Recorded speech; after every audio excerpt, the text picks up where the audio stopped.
Okay, almost made an oops.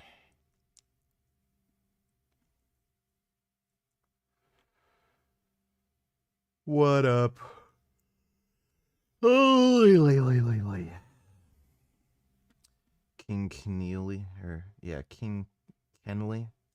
What up, dude?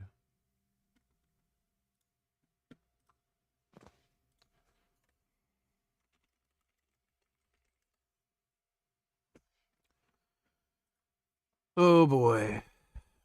Things and such.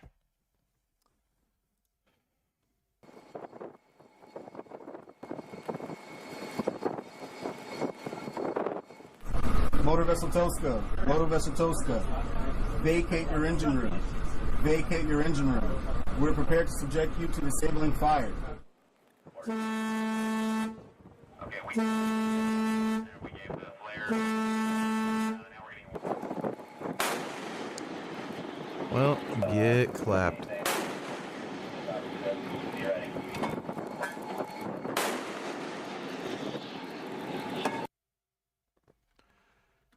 Gig getting 6 months of Testcipient 8. That's good.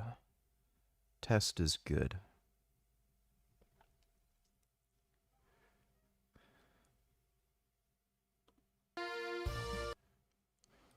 Yeah, I feel Think about Clash Royale. Ride up this to a castle. Is that what? That's it. Really sagging this thing. This is not right over the river. Hier aussteigen.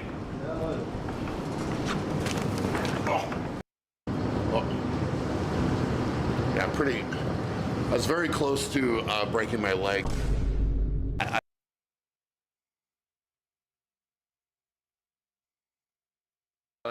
I know. Two and a half. Go. So that. These vlogs are pretty stupid. my hand like when I pull it with lever. Almost.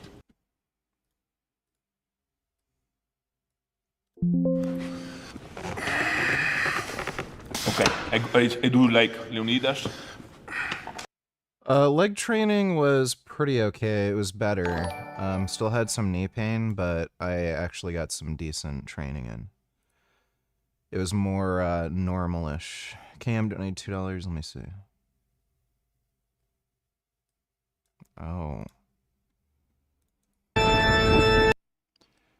Oh my god.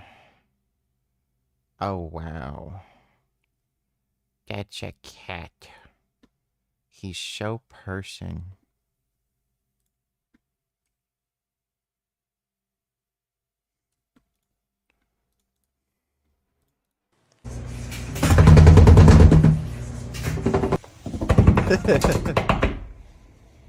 Why does the cat like to do it up against the wall?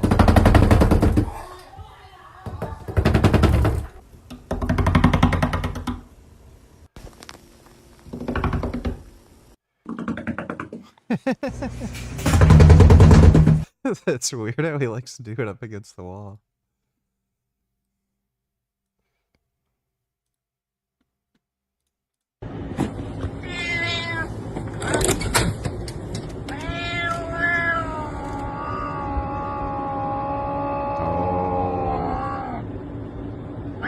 Mad at the snow. You going out, Coop?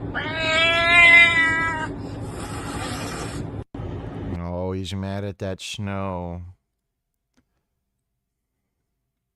Fucking snowed today. It didn't accumulate, but holy fuck, dude, it's crazy. It's almost fucking May, and it snowed again.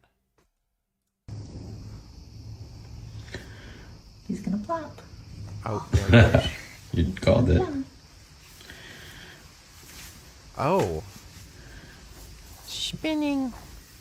The cat is spinning. Oh my goodness.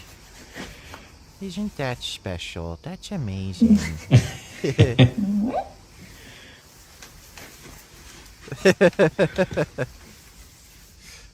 That's a funny cat. Thanks for the donation, Cam.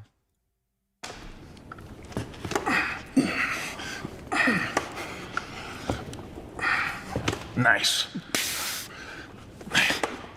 No, no, no. Not yet. Here. Yeah, my friend. Go up. Yeah. Nice. Exactly. You know, this is the strongest point of Leonidas. Exactly. Exactly, my friend. Good. Good. Go. Okay. Go. Nice. Nice. Nice. Go. Nice. Perfect. Okay. Okay, nice. Okay.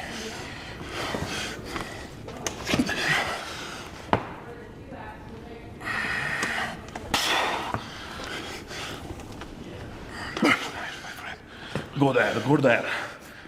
Push and go. Yeah.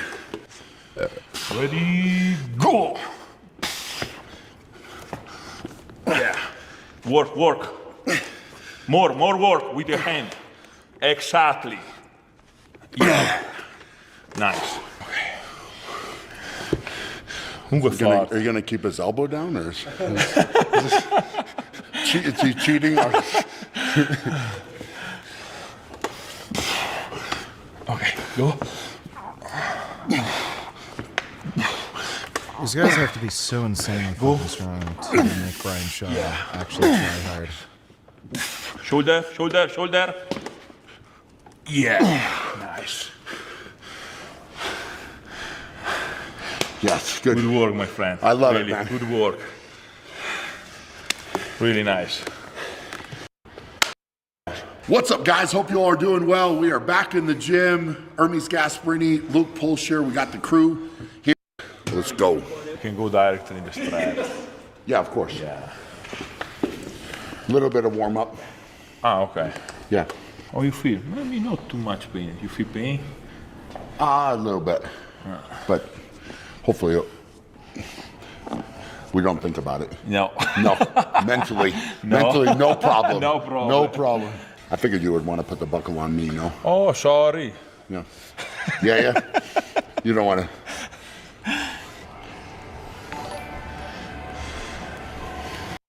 Woman goes out for a free meal, and gets a little more than she bargained for.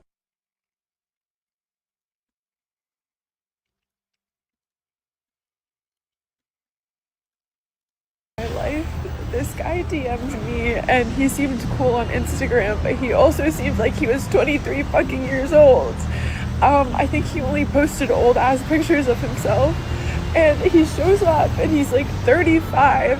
And at first I thought like maybe he's a little bit autistic because he was being quite weird. And then I came to realize that he's just a fucking weirdo.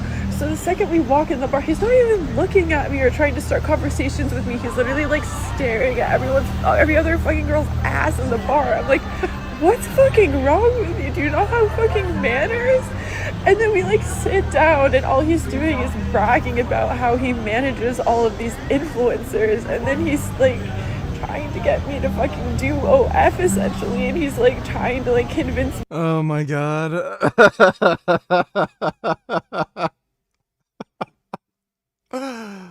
Oh, this is great. Me to do it, and it's like that's how you're gonna grow, like you need to move to Miami and like I'll help you out and all this shit like that. Like what the fuck is this what LA is like? Because this fucking sucks. So I literally walked out before I even finished my plate. Oh, that's funny. I don't know why that's something to cry over, but that's funny. Thanks for the donation, nigga. Star Wars Mangus. I'm gonna donate $2. Oh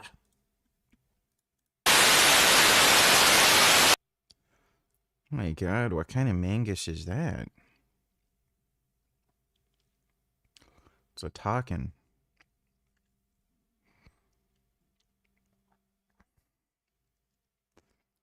Wow, that's a weird Mangus. They are so dinosaur. Oh my god, they are really dinosaur. Lots of words. Hi, potato! Oh my goodness, they are very potatoey. You're just suntanning. Ducky! Mama's up there. She's quite far away. Wow. Potato! Ducky! Those are nice birds. Yeah. They are very dinosaur. My god. Look how handsome they are. Wow. So pretty. Oh my goodness.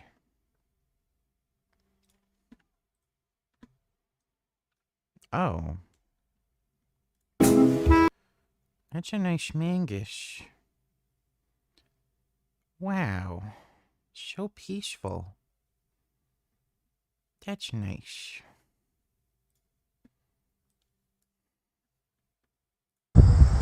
Oh. Oh, wow. I don't want to see him. I want to see the bird. Wow, that's a good burb. So good. Oh my goodness. Look how pretty. That's amazing. Oh. Oh my god. Wow, they're so mangish. Oh my god. They're friends, they're cuddling. Thanks for the donation, Star Wars Mangus. Nice. I spelled Mangus.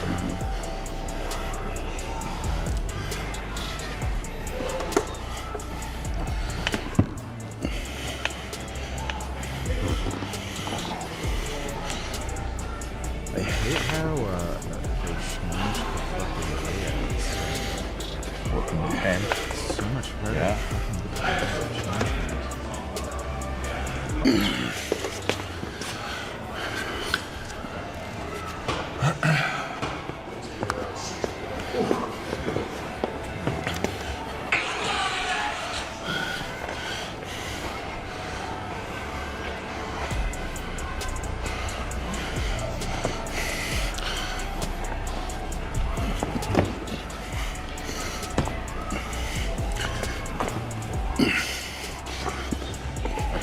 Yeah, you need to work more on the right. You On the feel, right. You feel Little you bit, lose yes, power yeah. when someone. Remember, strong point. You remember. Yes, yeah. No, xanthan gum and carrageenan are fine for you. Before I leave, my friend, we do A little bit more. one video for all setup. Okay, nice. Yeah. Forgot my namification retellers. Did you hear about Ukraine apparently taking the Liptsy district, Kharkiv using only drones and UGVs? Yeah, I did. The land-based drones are really interesting. Really cool.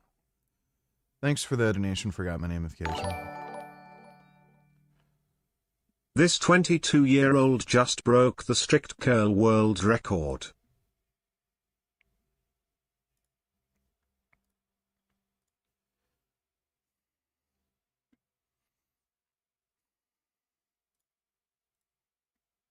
Okay, there's no audio.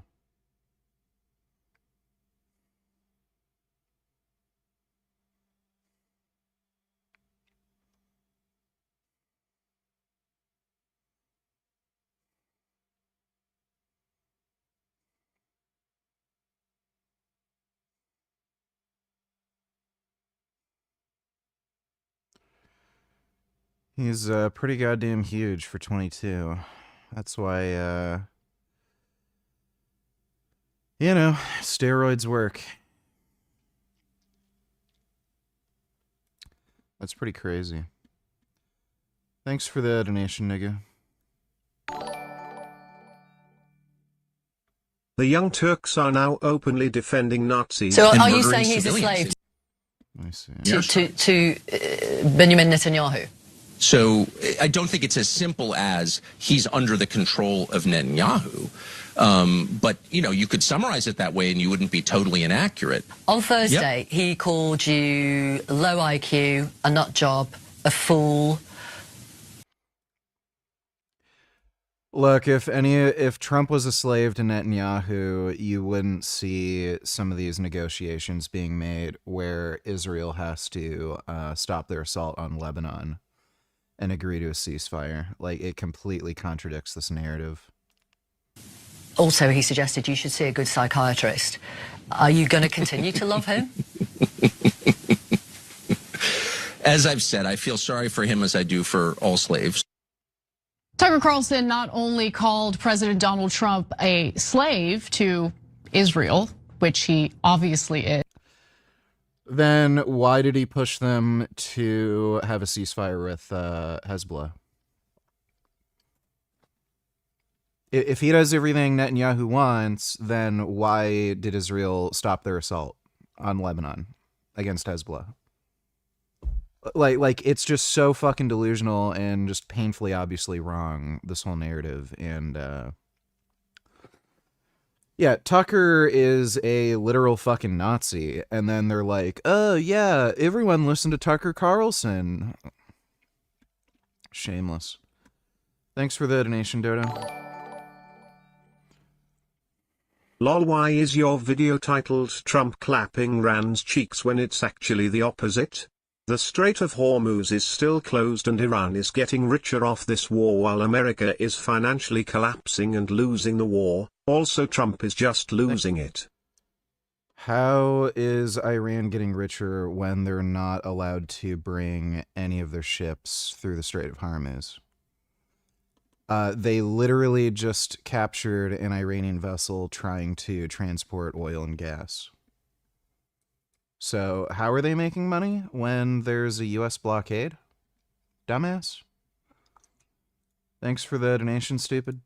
Yeah, nice. Ready, go.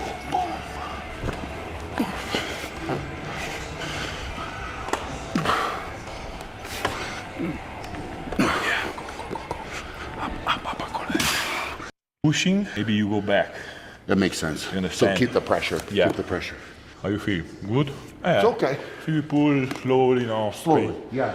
We'll get there again. Yeah, we need only now slow. Can the Young Turks get more shameless?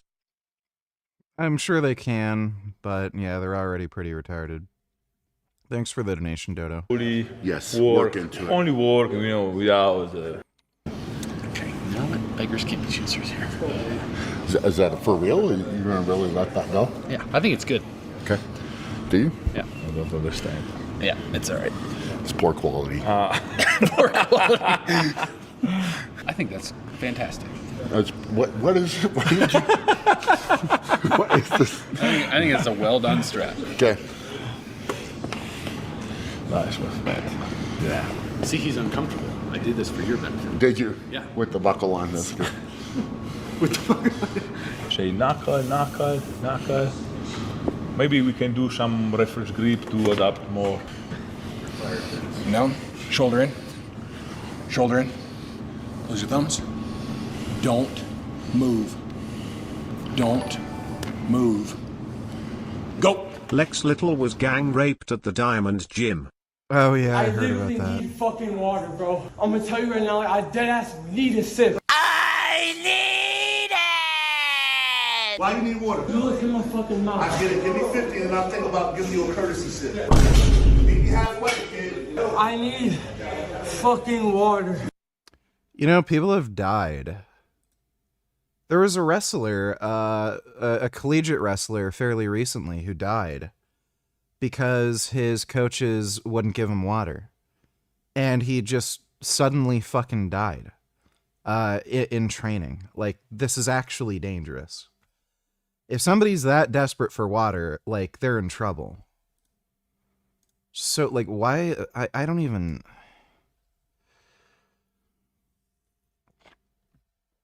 I don't know if there's like some money being exchanged behind the scenes for some of this, but it's just so bizarre that people are going out of their way to do videos with these like useless fuckwits. They're so fucking dumb. What they're like doing is so useless and fucking stupid. They're like literally chimpanzees. Why are they going over there? And I mean, these influencers are bigger than the fuckwits at Diamond Gym. So like, why do they even need this attention? Like, I don't know if there's some weird thing where there's some kind of promotional team giving them money to do this shit. But like, why? I'm fucking serious. Well, I'm being shady-ish. I'm being shady-ish. I need a fucking sip of water, bro.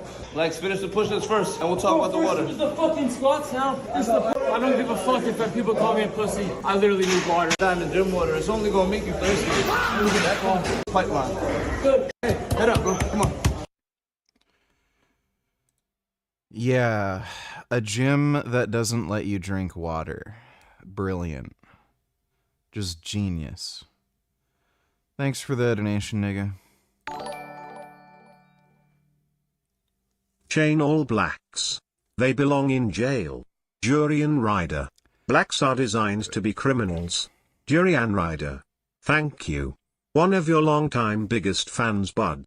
Alright, that's nice. Thanks for the donation, Chain All Blacks. Hopefully one of these days the Young Turks studio catches fire with the minute. Yeah, that'd be nice. Maybe Mossad can set that up. Thanks for the donation, Dodo. Yeah, work.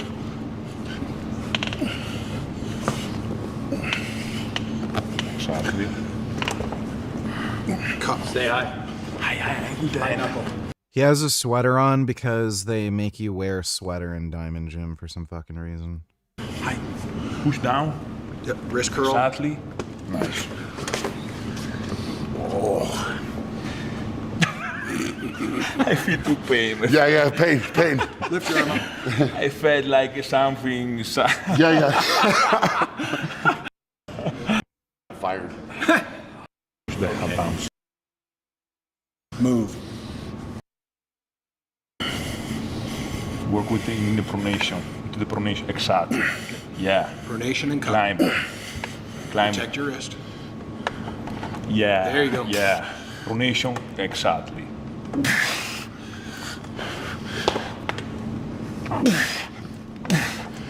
Nice. Maybe last. Maybe break. Break. Yeah. Big power is not there. When you did that little micro hit, did you feel how much you gained? A little bit, yeah. No question, there's a lot of work. A lot of work going in. This, it's crazy. Yeah. You feel okay? Yes. Maybe. Feel pain. Yeah. In your peak days of YouTube, how much were you making monthly off ads? Income hasn't really changed. I'm making about as much now streaming, plus like some ad revenue as I did just doing YouTube. Thanks for the donation, John. Yeah, because this morning we pushed it a lot. Yeah, a lot of work getting put in. It's crazy, man. Crazy. Lots of power. I think now recover, get stronger. Yeah, of course. And then come back. Wait a little bit and. Yeah. M8 donate tellers what I find more shitty video for you to watch.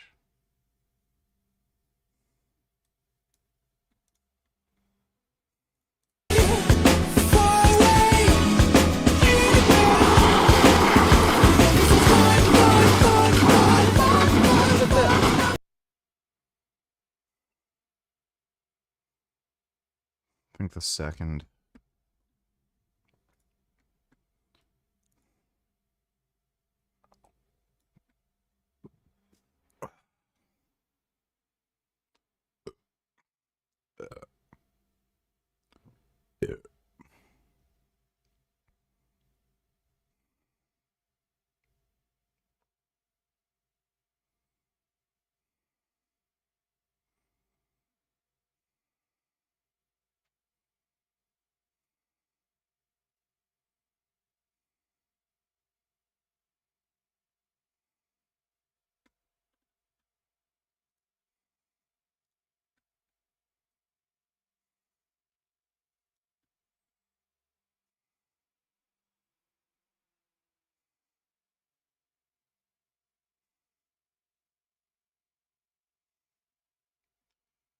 Oh, it's a nice butt. Thanks for the donation, dude. No, they're not natural, retard. It's been a little while since we've had anything new on organ supplements, but today we have magnesium iodine oil. We've been selling regular magnesium oil for a year or two now, which is just like a transdermal way to get some magnesium. It only has like a 5 to 10% absorption rate through the skin, so to me it's not the greatest idea. So I added iodine to it, giving it multi-purpose. So now it's disinfecting, and you guys have seen me do nasal iodine rinses. So if you're on the go or need something more convenient, you can just spray this in your nose, spray this in the back of your mouth, and you're gonna get... It's oil. You're gonna spray oil up your nose? The magnesium as well as that disinfecting from the iodine. So kind of like a dual purpose thing. And this has to be we the could have dumbest just idea. done spraying oil up your nose sounds insanely dangerous. If you inhale oil, you can get really serious lung infections. Iodine spray in this, but it's such a small and low concentration of iodine, at least to be a safe dose to use consistently, that we decided to combine it with magnesium. Fuck.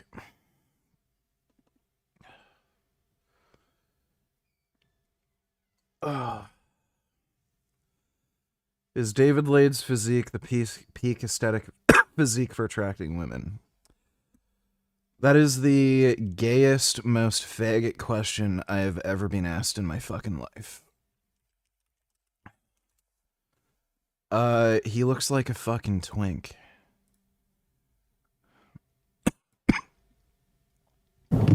What?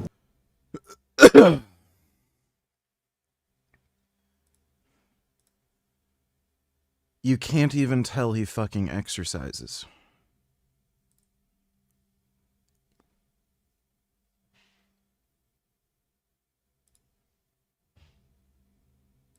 Like, he just looks like a scrawny fucking dork. And all the fucking Instagram photos that you see of him online are like fucking... They're like under perfect lighting. When he's lean, he takes like 1,000 fucking photos. And, just a second.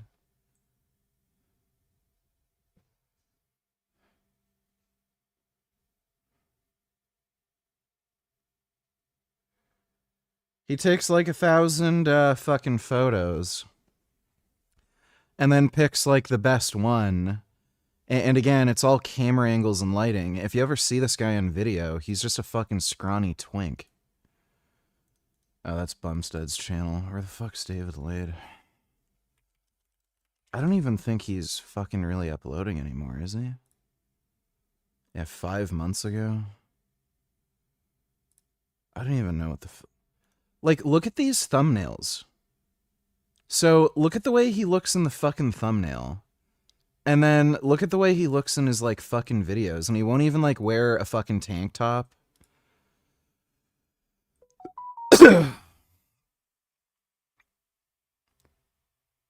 He won't even wear, like, a fucking, like even a t-shirt sometimes. So, there's fucking Lex Little. And then David Lade won't even, like, he'll wear a fucking long sleeve. So, oh, is looking like a scrawny fucking twink who doesn't even lift? Is that the best physique to fucking attract women? Heightism has... Sure, yeah, totally. Don't bother exercising, dude. The only cheeks being clapped are your exes by her new black vegan boy.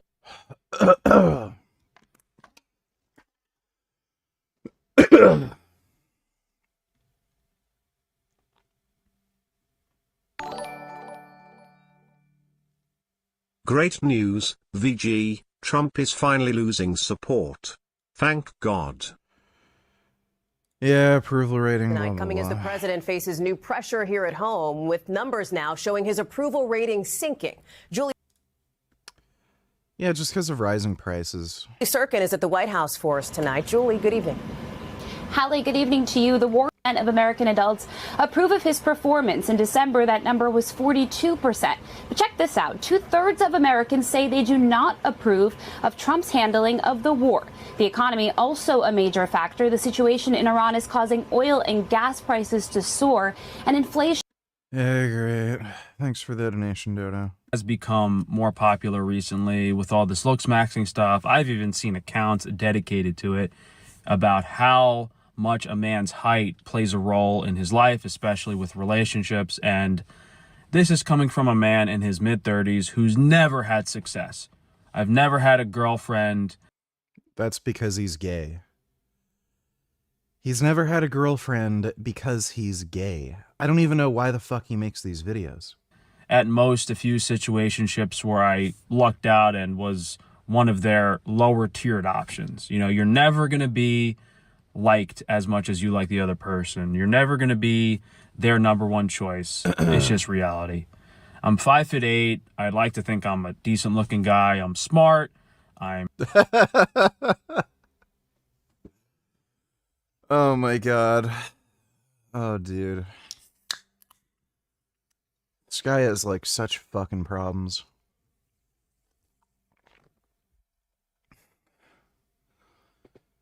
This guy used to have a gay Chatterbait account where he admitted to working as a gay prostitute and talked about how much he loves sucking cock.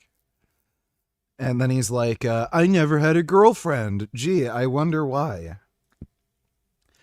Maybe it has something to do with you being a gay prostitute. I don't know. I'm caring. And, oh my god, I'm smart. Yeah, so how's everything going for you? This guy took in over $5 million in gross revenue in, I think it was 2024.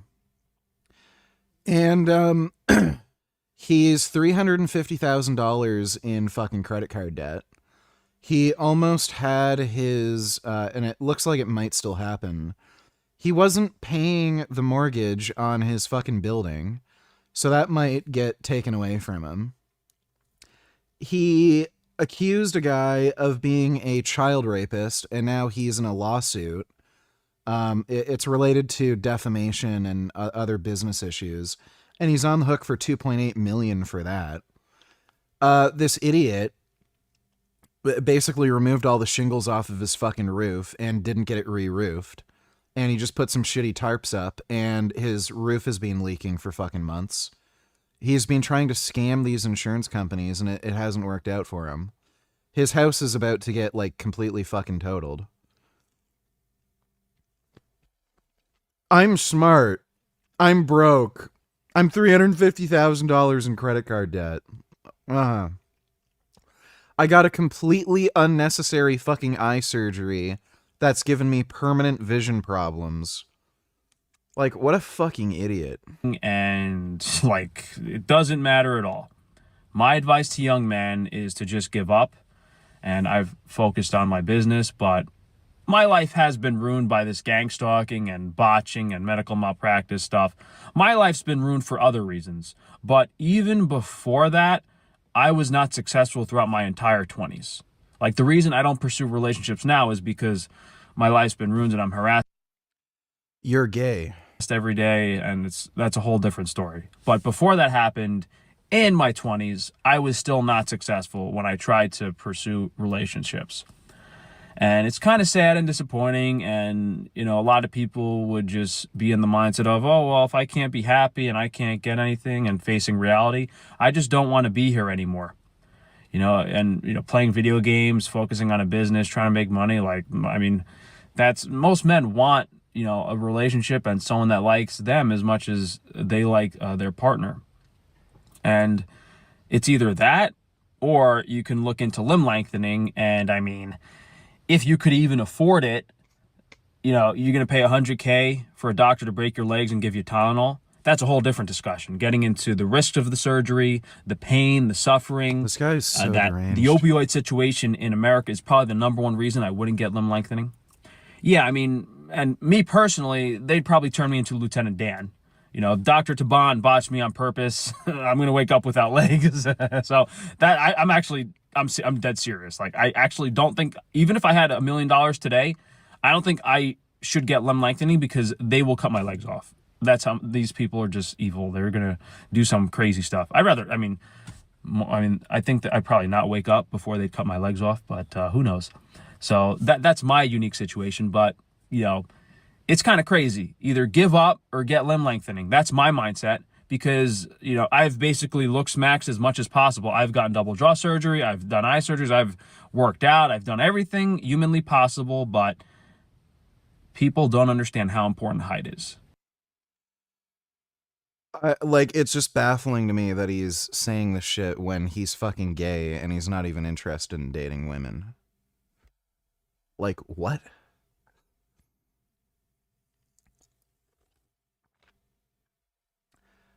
What a fucking weirdo. Just the most retarded weirdo I have ever fucking seen.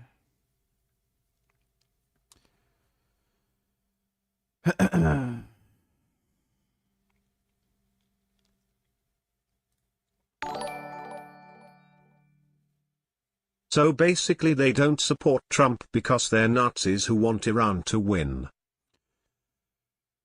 No, they're just dumb. They don't understand the importance of the Iran conflict.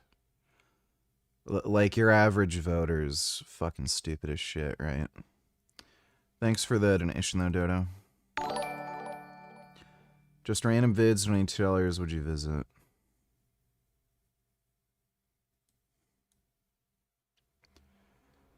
No. I wouldn't bother visiting a wolf sanctuary. Page unavailable.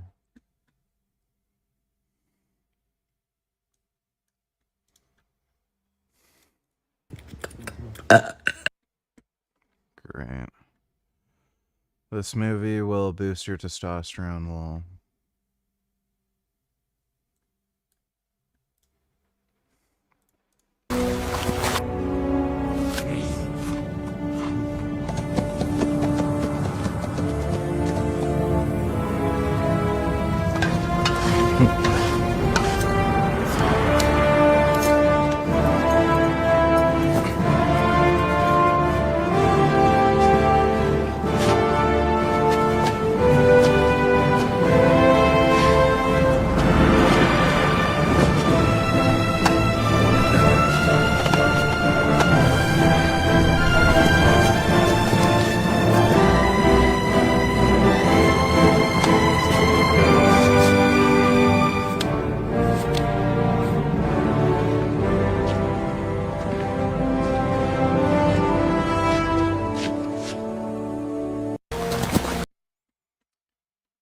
Okay, that's gay. Thanks for the donation, just random vids.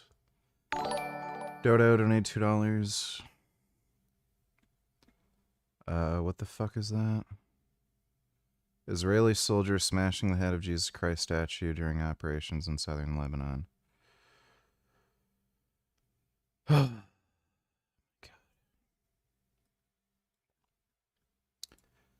Pentagon's doomsday aircraft spells out this extremely unusual chilling... Would end. This is doorbell. Doorbell. Click. Bravo. Tango. I don't know what the fuck that is. Ben Shapiro's losing 20k subs a month, 85% of his views since October 7th, the day of Israel-Hamas conflict. Meanwhile, Tucker's adding 10k. Pretty sure that's not even true. This guy's a retarded gay dumbass, anyway. SJW's will defend her. An Iranian woman who lives in Los Angeles has been arrested for allegedly trafficking arms on behalf of Tehran. 44-year-old Shamin Mafi was taken into custody last night at LAX and charged with brokering deals for Iran to sell drones, bombs, and millions of rounds of ammunition to Sudan. Mafi left Iran in 2013 and became a permanent resident of the U.S. in 2016. She's expected to make her first court appearance tomorrow in. Well, that's dumb of her. So. Oh my god. Those are some handsome kitties. Wow. Oh my god. Oh, those are really nice cats. Oh my god, those are good cats. Thanks for the donation, Dodo. Love her channel, long-time watcher. I know you went through mental health troubles. I've recently been diagnosed with anxiety/OCD. I've been put on sertraline and ketipine. I struggle with persecution delusions. Meds have helped. Any advice? Yeah. Take testosterone, lift weights, and stop worrying about bullshit. That's probably the best advice I could give you. Doctors are just gay, retarded faggots who will just tell you nonsense and give you shitty meds that don't really help much. So, testosterone is arguably the most effective drug for anxiety and depression. OCD is a bit of a different story. OCD, you just have to stop giving into obsessive compulsive habits. And as far as persecution delusions, just lift fucking weights. If you're strong, you don't have to worry about what other people fucking think of you and shit. Thanks for the donation, Sam Sorrow. Hope that helps. Trump had the right idea regarding trying to take out Iran's regime. But I don't have faith in his ability to achieve it. If he doesn't achieve it, then yeah, it would have been better if this didn't happen at all, tbh. We'll see. Not looking great so far, thug. Like, some of the decisions have been a little weird. Again, Trump wouldn't be able to find Iran on a map. The idea that this is all Trump's idea is ridiculous, so I'm sure he's listening to his military advisors on some of this, and I don't know exactly what they're telling him. Thanks for the donation, that way. Why not VG? What's wrong with visiting a wolf sanctuary? I thought you supported animal sanctuaries. Well, they're wolves, so they eat meat and stuff. Thanks for the donation, though, Dodo. Ninja, please, no tellers. You'd think Brian Johnson would choose Diet Coke. Yeah, I've already seen this. It's wine or Diet Coke, right? Yeah, he said both are bad. I've already seen this video. It's like a month old. Thanks for the donation, dude. So pretty significant escalation in the U.S.-Iran war just a few moments ago when it looked like... I don't know why people use the term escalation. So, the U.S. basically blew up every single one of their missile launchers, radar, and air defense systems. The United States has complete and utter control over, the skies over Iran. They blew up a bunch of refining facilities, crippled a bunch of infrastructure. I don't know how many IRGC officials they killed. It's got to be about 100 at this point, including Khamenei, their supreme leader, and they even took out the supreme leader's son, who was supposed to succeed him. And the guy is clearly basically a vegetable. He's in a fucking coma on life support. And then they call blocking Iranian vessels in the Strait of Hormuz an escalation. So, like, killing all of their fucking leadership and blowing up all their shit. I guess like that wasn't too serious, but now, oh, this is gonna escalate things. Like, it's just a misnomer. Dodo donated $2. Coffee this morning. I wanted to give you guys all a little short palette. Oh, a fat woman who's a fucking communist retard. Yeah, I don't have to listen to this.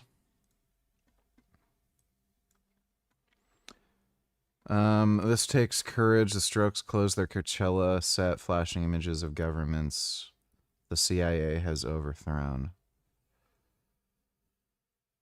Holy fuck.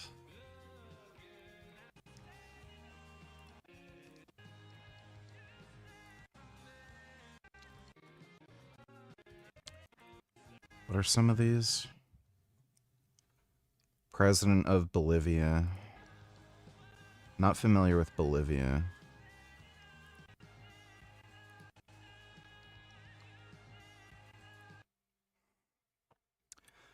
You can't be found guilty of murder in a civil trial, so this is just stupid.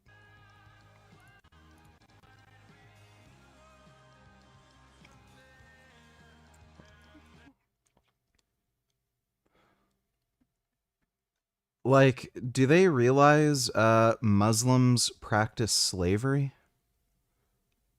Like, Arabs, I think Arabs were the last people to abolish the slave trade.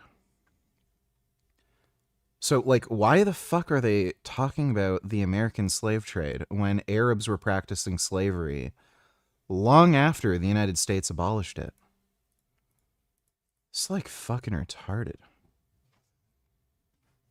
Omar Torrijos, president of Panama. Oh my god, yeah, gee, I wonder why he was killed. Who is this? Salvador something. President of Chile. Who the fuck cares about Chile? President of Ecuador. Yeah, all these shitty South American countries. Who fucking cares? Wow. Why are all these people like the gayest retards you'll ever fucking see? Barack Obama launched 10 times more drone attacks than George W. Bush with a 90% civilian death rate. That's not true. Zoran Mondani and Democrats are high-key disgusted for rehabilitating this war criminal. Where the fuck did they get the idea that Obama had a civilian death rate of 90%? Like, what? These people are just out of this world deranged. Horrific video shows Israeli soldier assaulting Palestinian child. I can't watch this on stream, so what is this stupid shit? He's clearly not assaulting the child is assaulting him. This is like fucking retarded. The kid's attacking him. Like, what? You can watch the video. The kid's attacking him. And he's just trying to push the kid off. Watch this whole video. Democrats are growing more bullish about... Okay, I'll watch that in a bit. Thanks for the donation, dude. You don't know that some of those wolves could be vegan. You can put wolves on a vegan diet, you know. Yeah, well, I know for a fact they're not feeding them vegan. Thanks for the donation, Dodo.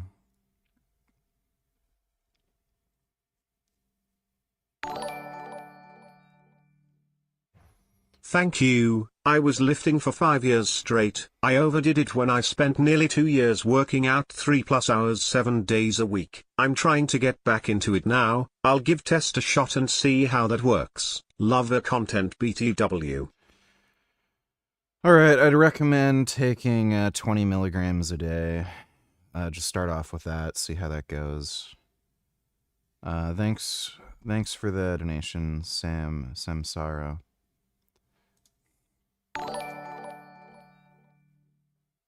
That Arab woman who was selling weapons to foreigners should stay in prison forever for that. Yeah, I don't see why not. Thanks for the donation, Dodo.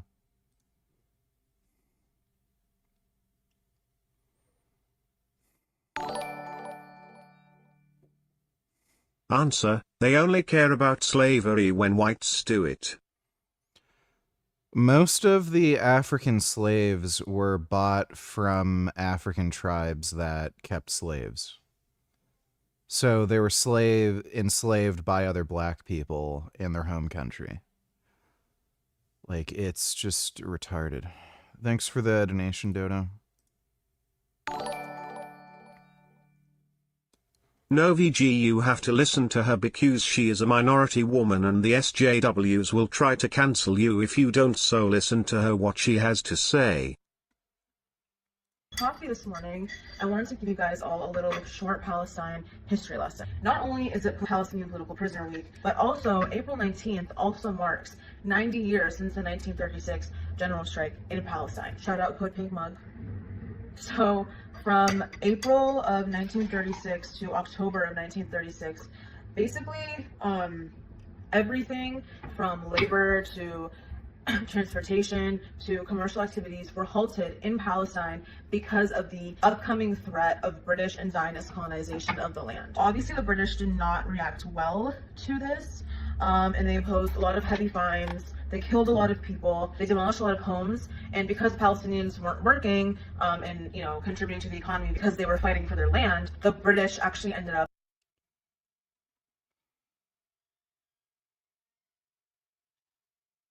There's so much fucking wrong with this.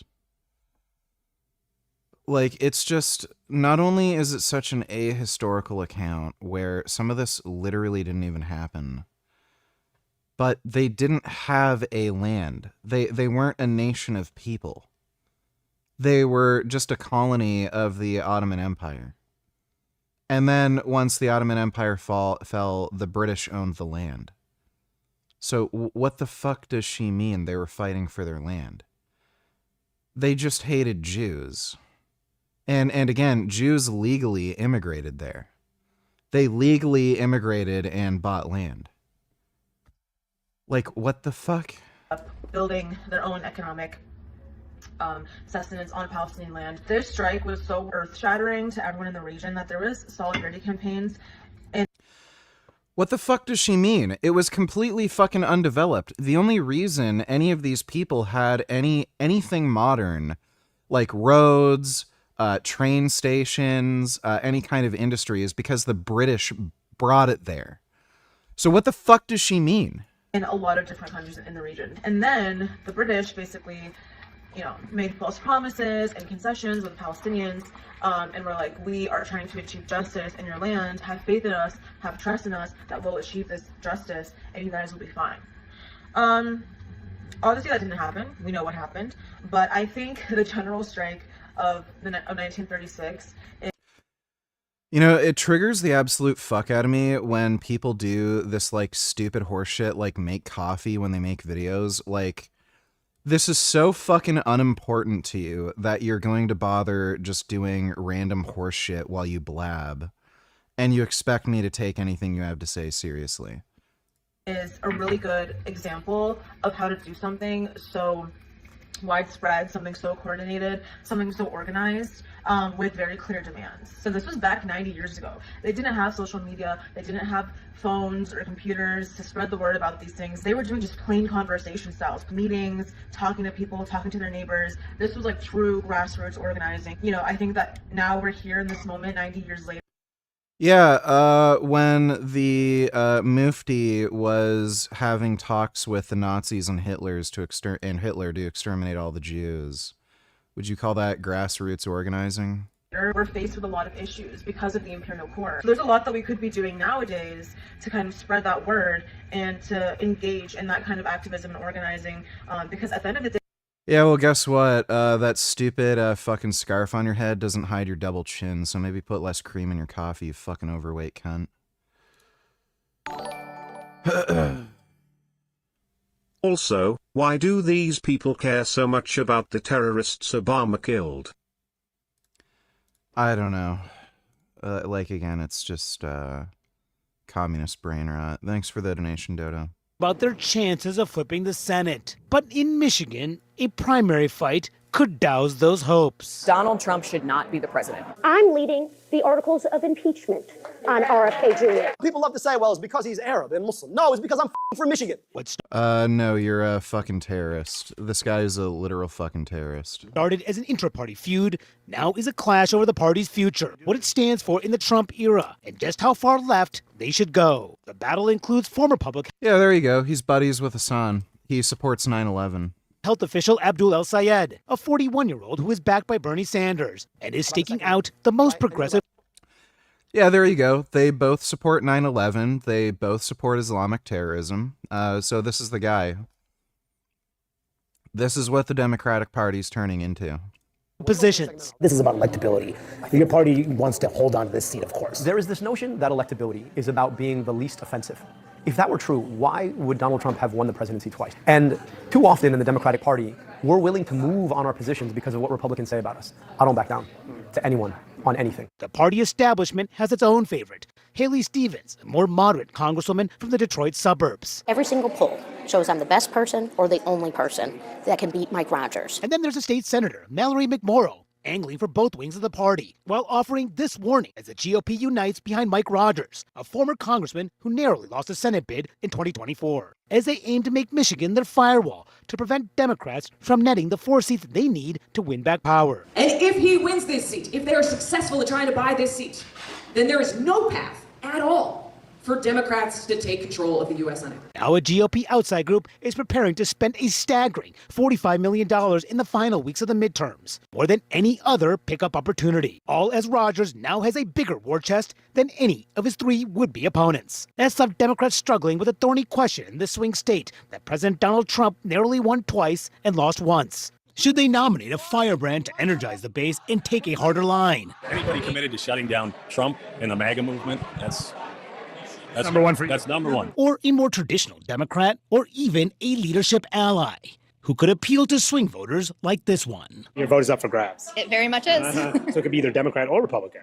It could be. Speaking to CNN in his hometown of Ann Arbor, El Sayed went further to the left than his foes on issues like abolishing ICE. It's just the same lack of courage that Democrats deploy to argue as to why they should be taking money from corporations or why they should be hedging their bets on clear, obvious policies like abolishing ICE or guaranteeing health care through Medicare for all. And I think what you're seeing in this race right Abolishing ICE is insane. now is that people are sick and tired of the same old Democrats who lack courage. But a glaring divide is over Israel. So isn't that funny? The fucking Muslim who is a jihadist wants to get rid of ICE that can fucking deport terrorists. Weird. A state with a huge Arab American community in Dearborn and a big Jewish voting bloc in Oakland County. Why are you supporting Abdul? Because he's not taking AIPAC money. He's against the apartheid, against sending tax money to fund a genocide. It's so hilarious. They call Israel an apartheid state. It's not. Name one right that Palestinian Israelis don't have that Jewish Israelis do have. There isn't a single one. In fact, Palestinians have technically more rights than Jews because they don't have to sign up for the draft. Lebanon, on the other fucking hand, is an apartheid state. They don't allow Palestinian refugees to own land. That is a huge fucking problem because one of the best ways to, gain wealth, especially generational wealth, is to own property. So Palestinian refugees, and they're considered refugees for generations. It's not somebody who just recently immigrated into Lebanon who's a refugee. You're talking about people who claimed refugee status in the 1940s. Their children and children's children and children's children's children, they're all considered refugees. They're not allowed to own land. That is a literal apartheid. But nobody talks about that because they don't care. They just hate Jews. These people are fucking anti-Semites. In Israel. An independent UN inquiry concluded last year that Israel had committed genocide against Palestinians in Gaza, an accusation the Israeli government firmly rejects. El Sayed, a son of Egyptian immigrants who's born in Michigan and lost to Governor Gretchen Whitmer in a tense 2018 primary, was blunt on his views. You said the Israeli government is evil. Do you think they're just as evil as Hamas? Yes, killing tens of thousands of people makes you pretty damn evil. It's not how evil is this one versus that one. Hamas, evil.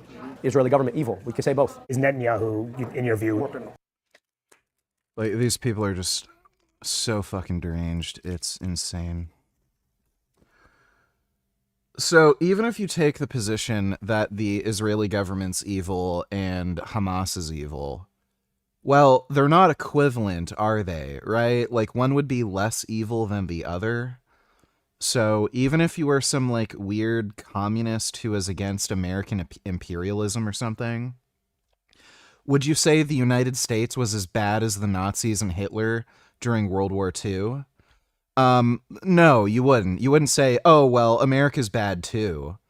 Like, no, you'd say one is worse than the other, so I'll support the better of the two options. But this guy is a lying fucking horse shitter.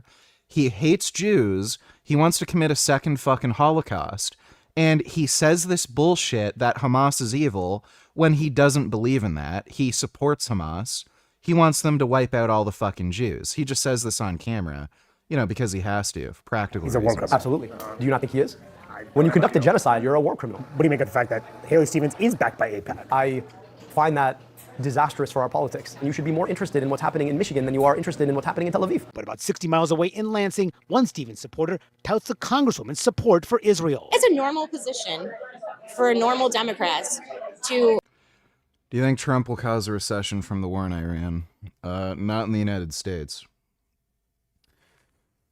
In some Asian countries, that is likely if the war goes on long enough, but not in the United States. Serious question, how can we as vegans support the Republican Party when they are so openly hostile to the cause of veganism, whether that be through turning mock meats into culture war fodder, or straight up ban lab-grown meat? It's a non-starter. They're the only party that's actually committed to banning things like animal testing. So they've actually made a number of laws that improve animal welfare or ban immoral animal testing practices. So I don't know why you figure the Republicans are worse on animal rights. And yeah, a bunch of them say stupid shit about banning lab-grown meat, but guess what? There's Democrats that say that shit too, so... thanks for the donation. support and, be allies with Israel. I'm a normal Democrat. I want to vote for a normal Democrat. The 42-year-old Stevens, who first won a battleground district in 2018, is running a middle-of-the-road campaign. It wants to stay focused on economic issues. You have the support of AIPAC in this race. I'm wondering, do you embrace that support? Well, look, I'm campaigning in a grassroots way alongside a ton of engaged Michiganders. But there's also talk about, from some of your opponents here, that Israel, in their view, committed genocide in Gaza. Do you agree with that? I don't agree with that. And like I've been very consistent on this issue, Manu. I just think we need to see long-term peace. We need to make... Is that position, though, going to hurt you in Dearborn, where you need those Arab voters? Look, I'm out here every single day hearing from Michiganders who are dealing with rising costs. Like all these people from Dearborn, Michigan should be fucking deported. Who are worried about their jobs. Mick Morrow, the 39-year-old Democratic whip in the state Senate, goes further than Stevens. Do you think that Benjamin Netanyahu has committed war crimes? Fun fact, Dark Soiner would agree that America is as bad as Nazi Germany. He even said that America inspired Nazi Germany through its own fascism. Yeah, he's a literal retard. Hitler got some of his ideas from people in the United States. So eugenics. But again, there's nothing fundamentally wrong with eugenics. It's just the way it's implemented and, used by crazy racist wackos. And Henry Ford was a big fan of his. But that has nothing to do with America. Henry Ford was just a fucking wacko. Thanks for the donation, though, Dodo. Gaza? I do. You know, watching the devastation, I do believe the war crimes were committed. As she stumps in breweries, including one in the Detroit suburb of Canton. I like Mallory. She's a tough talker. McMorrow says El Sayed's rhetoric does not match reality. Rhetoric is nice, but results are better. Do you think that he is pretty much all rhetoric, his campaign? I think a lot of it is. Is the Democratic Party looking for someone, though, who really wants to shake things up? Absolutely. Just doing rallies and talking about issues and having rhetoric without knowing how to actually implement those things is not going to shake it up at all. That's just lobbing bombs from the outside. Yet McMorrow has drawn criticism from El Sayed, shifting her stances on issues such as Israel and corporate PAC money. It's not just your positions, it's about whether or not you truly and deeply hold on to them. But does it look like to you that McMorrow is shifting her positions? She does not have the same deeply held views as you. I know where my positions are, and it's clear that she's moved on a lot of these questions. While Stevens accepts corporate PAC money, McMorrow says she now refuses it after accepting it in past campaigns. That's a change. That's a flip. McMorrow defends her pivot. Over the years, I learned that not only can we campaign differently, but we can't be Republican-liked. And I am willing to be somebody who evolves. El Sayed has accused McMorrow of co-opting his positions and copying his homework poorly. This is governing, it's not middle school. Yet it's El Sayed who has generated the most headlines, like when he barnstormed college campuses with widely followed left-wing streamer Hassan Piker, He is not left-wing. He's a fucking communist fascist. who has a history of inflammatory comments, including saying Hamas is a, quote, 1,000 times better than Israel, and this about the 9/11 attacks. America deserved 9/11, dude. F it, I'm saying it. While Piker later walked back the remarks about 9/11, El Sayed's opponents have seized on them. Should he have brought him in to campaign with him? I wouldn't have. Yeah, well, first of all, that's not someone I'd be campaigning with. Why not? Because it's un-American, and we shouldn't say that America is, deserved 9/11. This is about winning for Michigan. El Sayed pushes back. What do you say? My understanding of America is it's a place where we have freedom of speech. My understanding of America is it's a place where we're willing to have conversations with folks with whom we disagree. I went on. What a bizarre thing to say when you're buddies with somebody who said America deserved 9/11. Fox and Friends this morning. Is it un-American to go and speak on Fox and Friends, or are we drawing certain kinds of lines? And it's that penchant for cancel culture that I think people hate about Democrats. But you're actively campaigning with him. Oh, suddenly he's against cancel culture, but the same fucking asshole will support all this cancel culture bullshit around fucking Israel. Okay. It's a choice you're making. So, for sure. So why make that? You wanna bet they're like, you could find a billion fucking different like videos or articles or something where this guy talks about Islamophobia, but then we'll fucking say oh yeah, America, free speech, but then he'll like whine and cry about somebody like mentioning his fucking religion being for fucking retards. Choice to actively campaign with him. Because I know that he's having a conversation with a number of folks who feel locked out. Part of that conversation is whether the party should dump Senate Democratic leader Chuck Schumer, whom Stevens has praised. You had called Chuck Schumer a great leader. Do you stand by that? Look, inside baseball, look, you know what? That kind of stuff we'll deal with when I get there. But McMorrow says it's time for a change. We need new leadership in the Senate. Haley Stevens told me that that's an inside baseball discussion. I can tell you what I hear on the ground, which is people want a better Democratic Party. Let's turn back to my panel, including... Oh boy. The Democrats are just absolutely fucked. Like we might be headed towards another round of peace talks. Instead, the U.S. Navy opened fire and hit an Iranian... Oh, did I not watch the Frank Tufano one?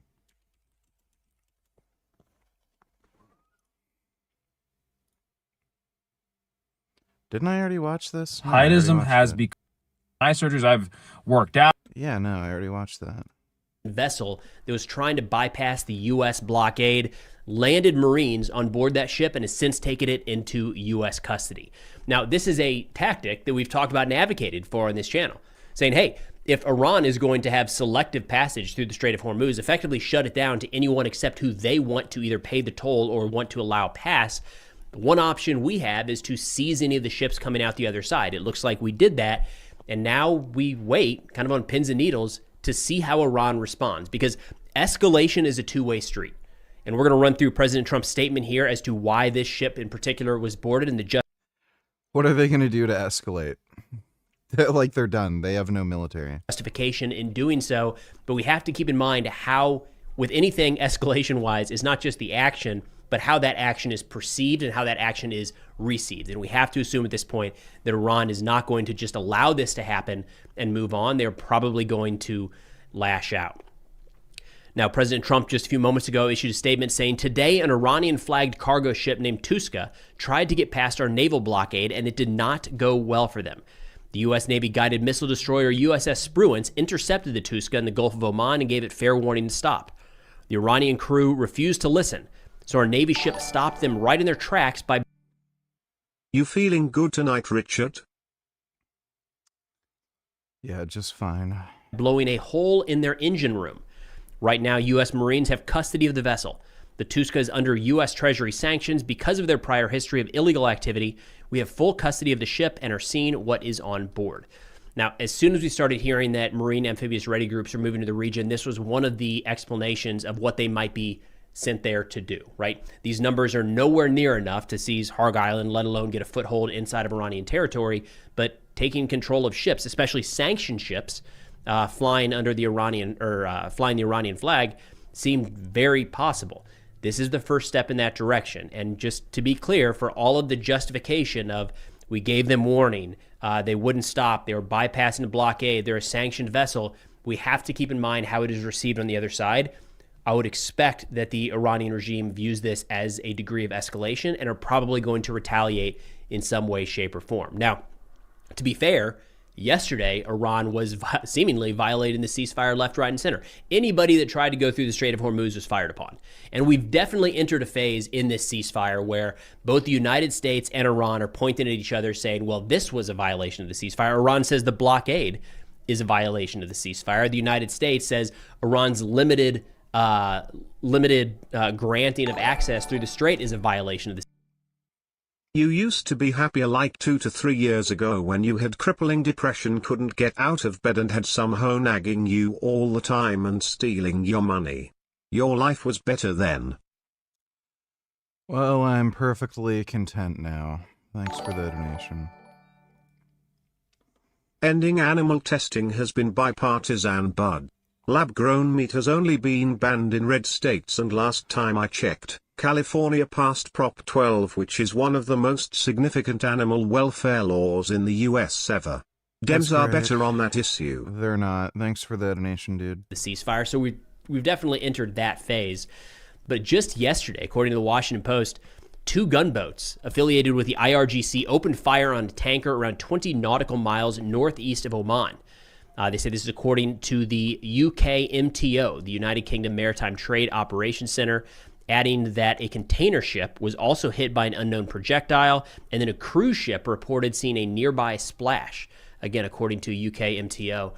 Sal over What's Going On at Shipping had a great video on this yesterday, kind of trying to break down the madness that is the Strait of Hormuz, and asking the question, is it closed, is it open? And he showed these graphics of ships kind of, they're going to make a go for it. They're going to either exit the Persian Gulf or they're going to enter, and then just turning around.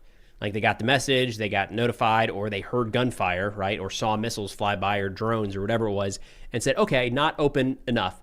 So the strait is still pretty effectively closed.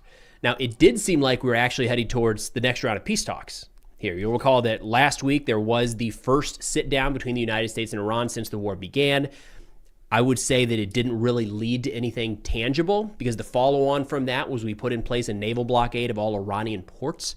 But it sounded like we might be headed that direction again, maybe before the ceasefire expires in the next, 72 hours at this point. We will sit down again with the Iranians and try to sort out some sort of agreement. President Trump. To be fair, yes, Democrats have historically been better on animal welfare issues. Yeah, but not for the last few years. Like, again, in New York State, they murdered that fucking squirrel for no fucking reason because they have, like, the most stupid, liberal, like, dumb fuck, overly bureaucratic policies, and they just broke into somebody's house because some fucking bitch on the internet complained about their squirrel. So, like, it's just crazy. Like, shit like that just doesn't happen in red states. Thanks for the donation, though, 21st. Trump was hinting at that today, kind of giving it life, breathing air into it. Just a few hours ago, he said that our people are on their way to Pakistan right now. And that was the first that we had heard that talks were even scheduled, let alone based off that statement. It seemed like they were like agreed upon. The U.S. is on their way over there to sit down with Iran. President Trump did add some warnings with that he's voiced before, saying if they don't take the deal, we're going to knock out every power plant and every bridge in Iran. And we'll come back to that here in a second. He also added to Axios earlier today that the concept of a deal is already done. It's hard to see that if we look at all of the other actions, right? So Tasnim News Agency, an Iranian government-affiliated organization, said Iran will not send a negotiating team to Islamabad while the U.S. blockade on Iranian ports continues, saying no negotiations will take place. Some added context here from Iranian media IRNA. They say the excessive and unreasonable American demands, frequent changes of positions, constant contradictions, and the continuation of the so-called naval blockade in violation of the ceasefire agreement, along with the threatening rhetoric, have so far hindered the progress of the talks, and in these circumstances, there is no clear prospect for fruitful negotiations. So a couple things to keep in mind here. First off, I've seen talk recently that we must be negotiating with somebody that is being undercut inside of Iran. And if that's true, I would say then we aren't negotiating with the right person. All right, so if we're reaching an agreement, and I think this is an overly optimistic view of what's likely played out in recent weeks, but if we go with the idea that the United States has reached viable agreements, or in President Trump's words here, the concept of a deal is done, but then we look back to what is happening inside of Iran, and they're opening fire on everything moving through the Strait of Hormuz, and saying because this blockade is still in place, we aren't even going to sit down with you guys. Then we can't have a deal. We can't have a concept of a deal if the actions on the ground don't line up with that. Now, it's entirely possible that Iran is doing very similar to what they did last time around at the talks, where they're saying we're not going to go, and they're kind of holding out, waiting to get something else out of it before at the last minute sitting down with the United States. We'll find out in the next 24 hours whether that's true or not. I think it's... RFK Jr. is telling Americans to eat more meat, dairy and eggs. Agencies under the Biden administration were already working towards reducing animal testing. Yeah, I know. Thanks for the donation, Safe to assume. Reminder of what happened to Albert the alligator in New York, a liberal city. After more than 2 years, a Hamburg man's lengthy legal battle to get his pet alligator back has ended. Our Rob Petrie has more from his attorney on the decision to not continue the fight in the courtroom for Albert the alligator. Following a years-long court battle to bring Albert the alligator back home, a Hamburg man is hanging up his hat when it comes to the long legal fight with state environmental officials that many believed would result in the reptile being returned. And they could have been forced to bring him back, but to what end? An expensive legal process that seemed like it would never end was the driving force behind Tony Cavallaro's tough decision to abandon further plans of continuing the legal fight to bring his pet Albert the alligator back home.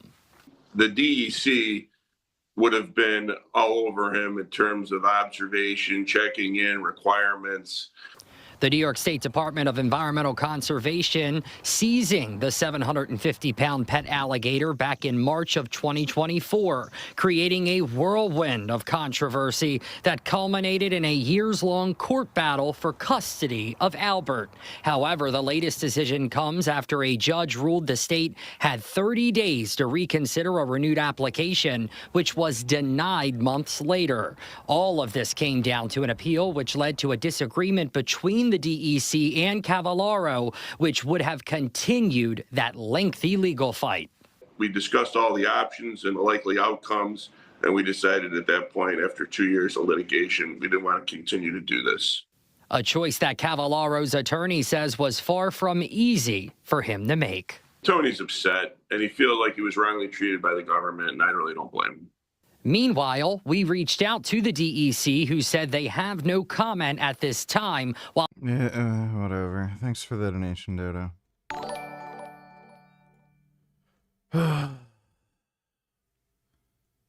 Vegan Daddy, don't need to tell her a story about your coping with this whole Republicans are better for vegan causes bullshit. I never said that. You're blinded by your hatred of Dems based on 2 issues that have nothing to even do with veganism. That's fine to hate them, but don't gaslight us, little bro. I don't really care what you fucking have to say, dumbass. $800 Trump's USDA put out strategy to expand U.S. cattle. That's great. Don't care. That they're going to view this boarding and seizing of Iranian vessel as a significant violation, and they're probably going to respond. Now, in terms of what this next phase of fighting could look like, because all indications right now are that we are headed back to a hot war between the United States, Israel, and Iran. I've seen a lot of talk since the ceasefire went into place, and don't care. I think this is kind of a result of what I think is unfortunate framing by U.S. leadership that the Iranian military is gone, and they are not. All right. If you recall, we heard numerous officials talk about how Iran had no more air defense left, and that was before they shot down a U.S. fighter, week and a half, 2 weeks ago, all right, and an A-10.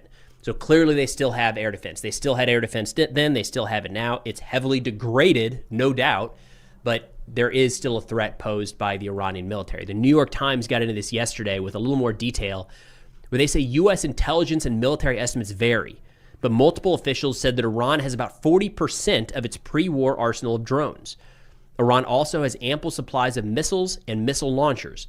At the time of the ceasefire, Iran had access to about half of its missile launchers. In the days that immediately followed, it dug out about 100 systems that had been buried inside caves and bunkers, bringing its stockpile of launchers back up to about 60% of its pre-war level.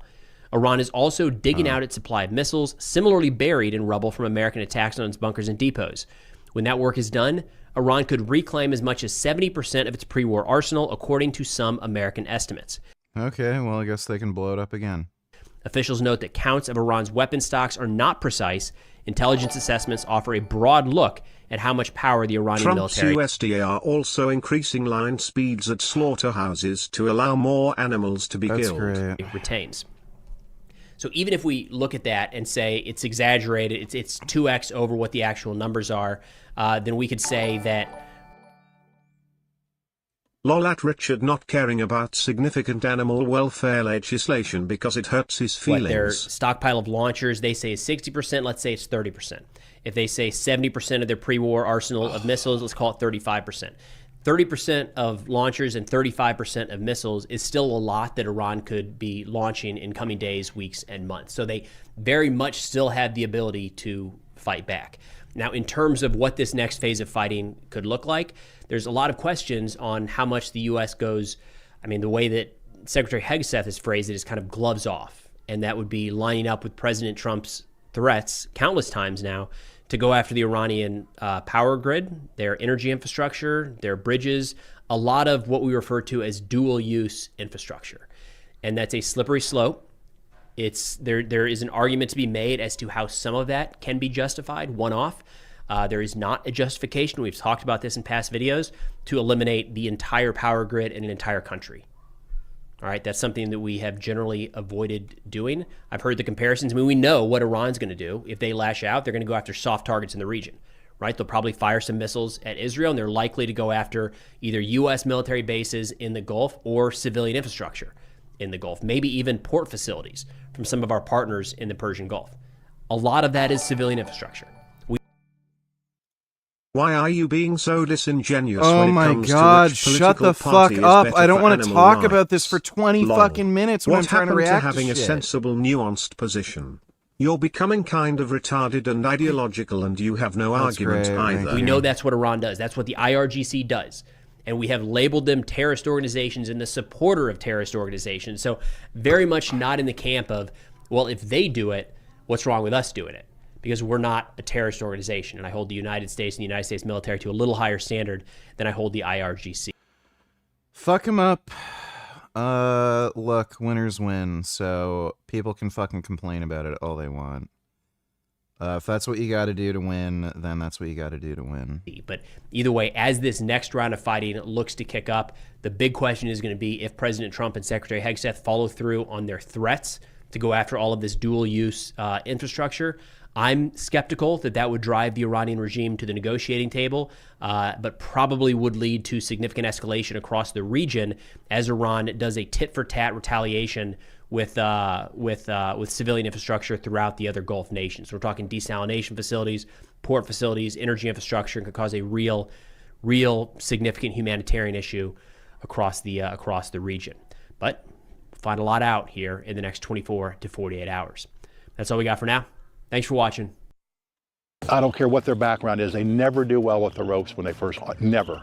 But then anybody that does, once they get good with the ropes, it transfers to everything. So nothing seems to transfer into it, but the ropes seem to transfer to everything else, so it makes them a better athlete, plus less likely to get hurt. Did you know that John Brookfield invented battling ropes? I created the system for myself before I showed anybody. I was doing it for about a year, just for some records I was doing. I was trying to figure out the best way to sustain physically and mentally, and I discovered the ropes off the flow of water, and God revealed it to me. I thought battling ropes was just this movement. The ones you see in all the the energy drink ads and all the fitness product things where it's oh, sweating, good workout, do the burn. So this guy's crazy. He had some weird religious experience where ropes, water, When did you stop caring about animal rights and well-being and only care about politics? When Democrats do something good and Republicans do something bad regarding animal rights, just acknowledge it instead of whatever this cope bullshit from you is. Do this exercise. There's 7 different concepts to the training. What most people see is the velocity, which is strength and speed together. And that's the number 1 concept. But yeah, you can adjust it, because with the ropes you have complete freedom of movement. I can do anything my hands can do. Swimming strokes, striking strokes, anything. But with this training with the velocity, if you can get where you can sustain it over a period of time, it'll transfer into anything you do. I've also noticed, John, too, that I don't care how fit somebody is, that if they're not used to the ropes, I don't care what they do, they don't seem to do well with the ropes. But once somebody gets good with the velocity and the ropes, it seems to transfer into everything else. I got this one from Rep Fitness, and I think they sell them in 3 different weights, 20, 30, 40 pound. This is a 50-foot one. Oh. This is actually a rigging rope that I got from America's Got Talent. What's this kitty up to? Hmm? What's this kitty doing? Hey, handsome.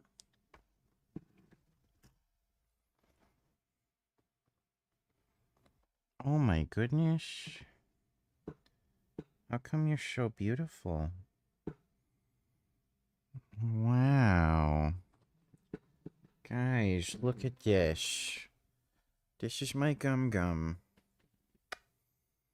He's a big Gum Gum. Oh my god, look at his big cat head. He's a really big kitty. Oh my goodness, I love him. You're such a good baby.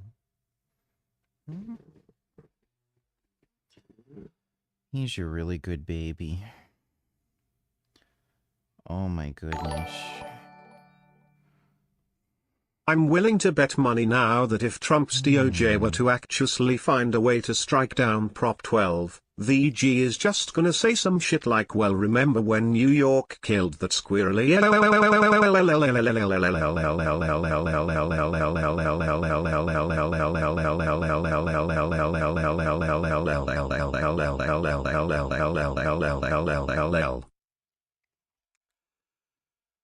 That's nice. Thanks for the donation.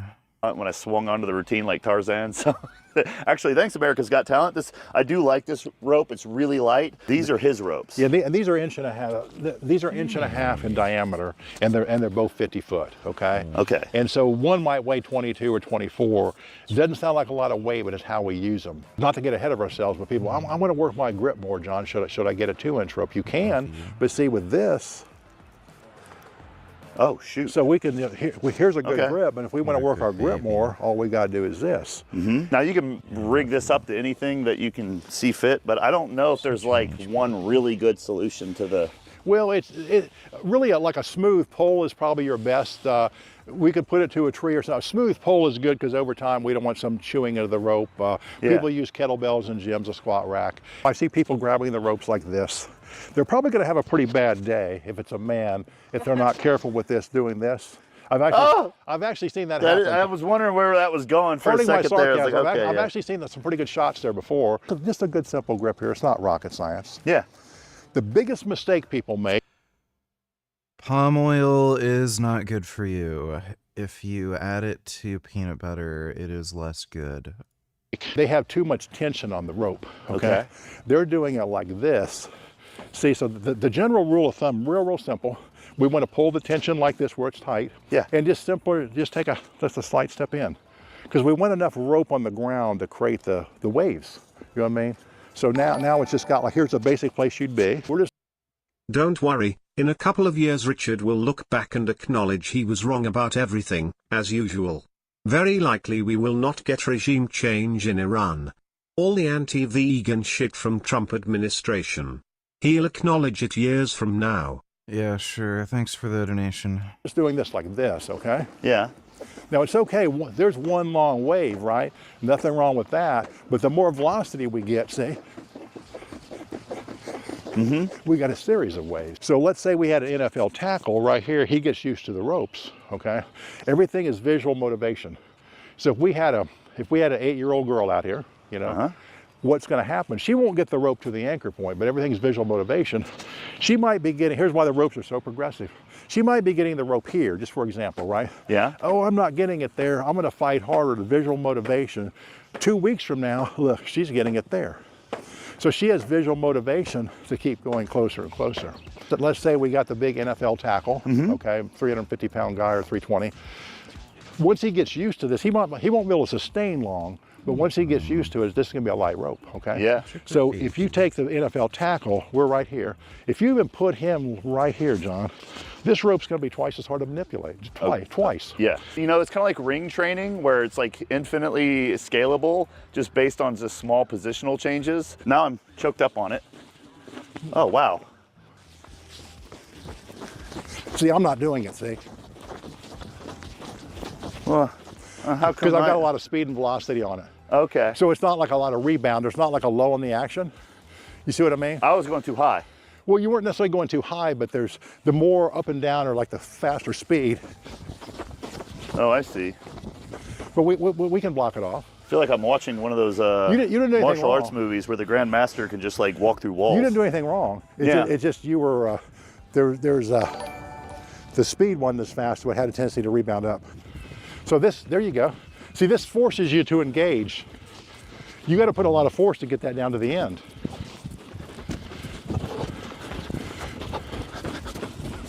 Okay. You step back and see the difference. Oh yeah, it's a little easier. Yeah. Okay, it's good. But you see my point? It's a lot harder. This rope has so many increments of force. Okay. Yeah. So like I said, no one's going to master it all the way down. And I've had like a lot of top, you know, like UFC fighters and stuff like this. They said this was the only thing they've ever got to put them in a panic breathing. If I'm training somebody, I don't like to put them on a drill and then they just say, I'm smoked and throw the ropes down. Sure. I mean, they can, but that's not how I like to teach people. So let's just say, for example, John, I'm right here, okay? I'm just going. You're really up on it. Yeah, if I'm just going like this, but let's say I'm getting tired now, right? Instead of just throwing the ropes down and saying I'm gassed out, I want to back up like this, see? Now I can actively recover just a little bit, see? Because it's easier. Once I recover a little bit, whoa! I'm gonna move in again. See, then I gas out, I move back. So guys, I don't think you realize how much harder that is than it looks. This is like fartlek training. You know, if you guys know what that is, it's basically like you spot something in the distance, you run. It's like kind of like random intervals. So you just run a little faster, and then you just kind of, but you keep going. Oh, see.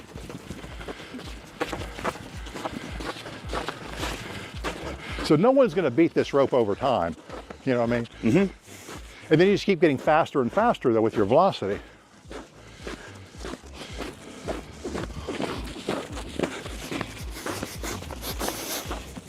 oh. I don't know how you could do that for 10 minutes straight. With your hands underneath, sing it over.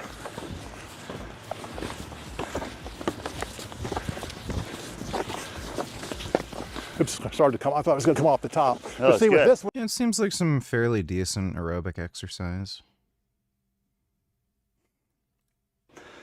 Where can you put this in to a weekly program for them if they got kind of like a schedule? And then for them, if they didn't want to just go at this for an hour or so, you know, and maybe they don't have 18, maybe they do have 18 minutes and they just want to like use it as a warm up for the arm day or something, or as a finisher, but they don't just want to do the one thing and they want to like explore more of the movements that we're doing. how would you integrate it into, something like that they already have set? Here's what I suggest, and like a lot of like the judo guys and grapplers do this and stuff, and football players. So this is pretty hard, right? I mean, if you're really sustaining, it's pretty hard. Well, I mean, I don't know how you could do that for 10 minutes straight, honestly. So here's what I tell people, like let's at the end of football practice or into wrestling or grappling, okay, when they're kind of tired, they want to go home, put this at the very end. So two things is happening. One is kind of pushing them at the end. Yeah. And also what we found with this kinesiology-wise, there's constant flow. So I'm not pretty good with scientific stuff, but the kinesiology guys found is constant blood flow. So it almost like a form of some massage. It also kind of helps get the lactic acid out of the body because it's constant flow. Man, it's fourth quarter. You know Sure, what I mean? yeah. It's the last period. It's the last 2 minutes of the match. I got to go full blast if I'm going to win this thing or survive it. I might actually.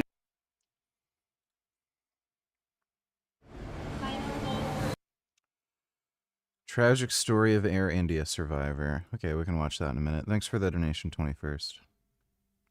Be a little hesitant to put this at the end of like a deadlift or squat day. And the reason I tell you, I was thinking more like, like football or wrestling or something. Yeah, Exactly. or even if you're doing like a body part split, there isn't as much danger going on there. But when you have been sustaining really heavy loads on your spine. It's a really weird story. I didn't know the guy who made battle ropes came up with the idea with some like religious vision. Wishwash Kumar Ramesh and his brother are ready to board their flight. Is his name Wishwash Kumar Marish? Wishwash Kumar Ramesh and his brother. Wishwash Kumar Ramesh. That's such a weird name. Are ready to board their flight. The temperature is pushing 37 degrees Celsius. This Boeing 787 bound for Gatwick Airport is supposed to take them home to London. Wishwash Kumar sits down in seat 11A. His brother is across the aisle in 11J. At this point, of course, neither of them knows what's about to happen. Shortly after takeoff, both engines fail. The aircraft loses altitude and crashes into a compound. 241 people on board are killed. 19 more die on the ground. Only one passenger survives. It's Wishwash Kumar. His brother doesn't make it. The images go viral. The sole survivor just leaving the crash site on his feet. The passenger in seat 11A lived to tell a tale about what had happened. When he's interviewed at the hospital the next day, he has no words. What was the situation yesterday? Can you describe for us, please? I can't explain. Everything happened in my eye. I can't. Wishwash Kumar is not the only one. Time and again, there have been horrible plane crashes that only a handful of people survive. In this video, we'll look at 4 of those deadly tragedies, and at the people who somehow made it out alive. The Air India disaster with only one survivor, a jumbo jet that slammed into a mountain, a girl who fell from the sky, and a plane exploding into a gigantic fireball. Were those who walked away just incredibly lucky? Or is there something they all had in common? And what would really help you in the extremely rare event of a plane crash? This video deals with catastrophic accidents. But overall, flying has become extremely safe, and it allows you to visit places across the globe. Look at Lens, for example, one of our 3D animators. Hey, I'm currently in China. When abroad, I always use Saily to get an eSIM. It's a no-brainer. Fern TV at checkout. And with that, back to the story. The investigation into the Air India Flight 171 crash is still in progress, but there's a preliminary report that helps us better understand what most likely happened. No, I don't really have an interest in debating John Zook on saturated fat, because I'm not going to waste my time. When the plane starts losing altitude, it first strikes several trees. Then, only 32 seconds after takeoff, it crashes into a compound. The buildings accommodate doctors and medical students working at a local hospital. On impact, the nose of the aircraft is slightly pitched upward. The tail section is sheared off at the edge of the first building. The rest of the fuselage keeps thrusting forward, tearing through walls and ceilings with devastating force. First, the right wing breaks off. The aircraft then slams into the next building, causing the left wing to come off as well. The wings and this part of the fuselage carry the fuel tanks. Wishwash Kumar is seated just ahead of that entire section. Evidence suggests the fuselage may have fragmented again, separating him even further from the wings. Being seated by the window and being separated from the wings and fuel tanks may have slightly increased Wishwash Kumar's chances of survival. This way, his seat was not exposed to the gigantic fireball that occurred upon impact. In interviews following the crash, Wishwash Kumar said he escaped from the wreckage through an opening next to him. It's unclear whether that opening was caused by a rupture in the fuselage or whether the emergency exit door had been blown off. Wishwash Kumar was the only survivor. He left the crash site on his own feet with only minor injuries. But one extraordinary case is not enough to draw any real conclusions. So we started looking for patterns. These are all the major commercial aviation accidents we could find since 1970 that only had 1 to 5 survivors. The larger the circle, the more passengers were on board. The yellow dots represent survivors. This is the deadliest single aircraft disaster in history, Japan Airlines Flight 123. And this is Air India Flight 171. That single yellow dot is Wishwash Kumar. Our research was in part inspired by similar data analysis conducted by Reuters. The news agency reviewed 1,400 commercial aviation accidents and found 45 cases where only 1 to 5 people survived. For 20 of them, they could even identify the survivors' seat numbers or approximate seating locations. So, does where you sit on a plane affect your chances of survival? Wishwash Kumar was seated here, in the front section of the aircraft. Of all known survivors from major plane crashes in the last 55 years, 14 were seated here. 19 of them were seated in the rear sections of their respective planes. So were Yumi Uchiai and 3 other female passengers on Japan Airlines Flight 123. The Boeing 747 is en route from Tokyo to Osaka. The flight is completely booked with a total of 524 people on board. It's the day before a major 3-day holiday season in Japan. Many passengers are flying home to see their families, including Yumi. She's actually a flight attendant at Japan Airlines, but today she's off duty and traveling as a regular passenger. She's seated in row 56 and casually flipping through a magazine. Then she hears a loud bang. The cabin pressure drops. Oxygen masks fall from the ceiling. A large part of the jet's 10-meter tail fin has broken off. It will later be revealed that the plane's so-called pressure bulkhead was not repaired properly after a hard landing 7 years prior. Now that part breaks into several pieces and destroys critical control systems. From that moment on, the pilot can no longer control the plane. It starts climbing and descending on its You and Pat gonna meet soon, hopefully. own, while simultaneously rolling and yawing from side to side. Yumi gets up from her seat. She's trained for this and knows how to assist the crew. She shows passengers how to put on their oxygen masks and life vests and how to brace for a potential impact. Many begin writing farewell notes to their loved ones. The flight attendants try to calm everyone down. 44 minutes after takeoff and 30 minutes after the initial bang, the nightmare comes to an end. Yumi is strapped back into her seat and assumes a brace position. The right wing and one of the engines strike a tree. The plane rolls over onto its back and slams into a mountain ridge. The crash site is here, deep in a remote mountain range in Ganma Prefecture. The rescue teams don't arrive until 15 hours later. Trees and wreckage parts are still smoldering. Medics comb through what is left of the aircraft. Yumi will later say the screams of many other survivors kept her awake all night. But at some point, most of them went quiet. To this day, it's unclear how many people had initially survived the crash. Experts think it's very likely that many more could have been saved if they didn't have to lie there all night, injured, out in the cold. It will later turn out Japanese authorities waited until the next morning to launch an extensive rescue mission. They simply assumed that no one had survived the crash. Apart from Yumi Ochiai, 1 other woman and 2 girls survive. They're probably just 520 people die. All 4 survivors were seated back here, in the rear section. The tail section has the horizontal stabilizer and the massive tail fin attached to it. That makes it a very solid structure. According to a data analysis published by Time magazine, the middle seats in the rear section have the highest survival rates. But the differences across cabin areas were marginal, and the researchers only looked at a limited number of crashes. The front section of the aircraft can also act as a crumple zone and absorb part of the impact. I don't know what would happen if you inject testosterone into bone marrow. It'd probably hurt. Kinetic energy. Experts told us the odds of survival also depend heavily on how the plane hits the ground. That is, if it comes down in one piece. This is Juliane Köpke. She is 17 years old and goes to school in Lima, Peru.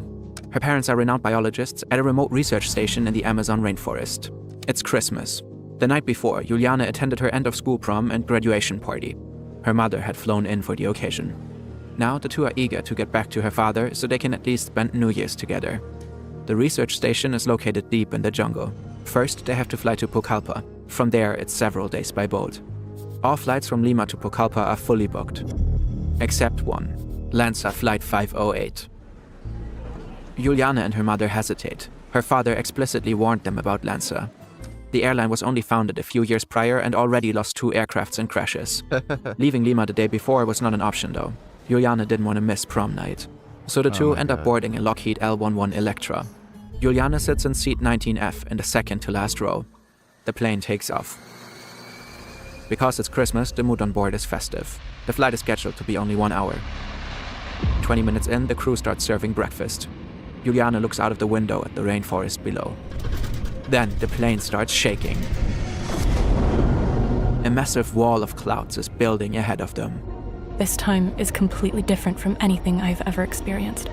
The pilot doesn't go around the storm, but flies straight into hell.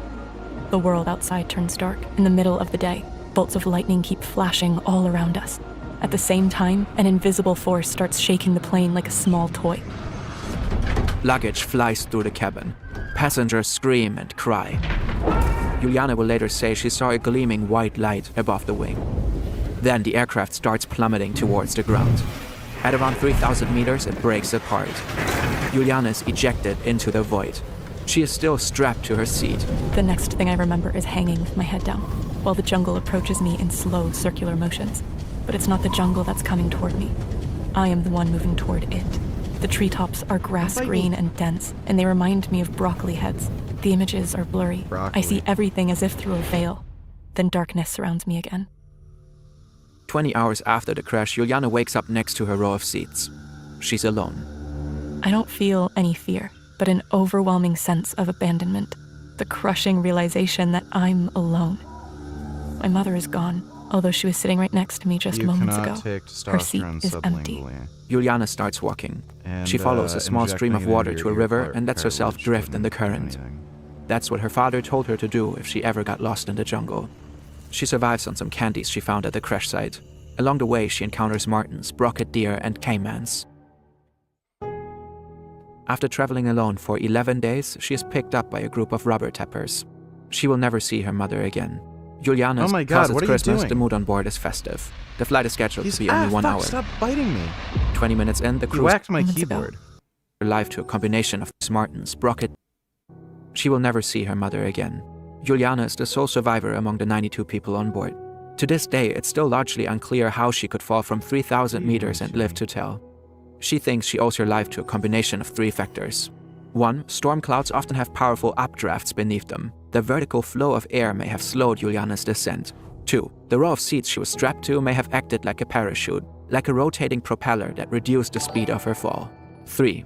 The entangled lianas of the rainforest. CG logic be like, yeah, this Iran war is awesome and Trump is awesome, but he killed a squirrel one time in New York City, so clearly the other side is better.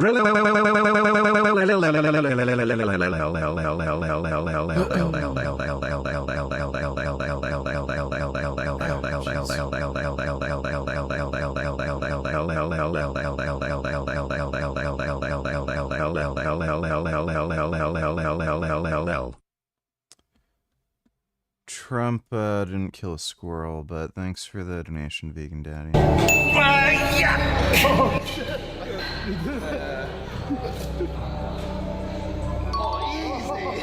Easy.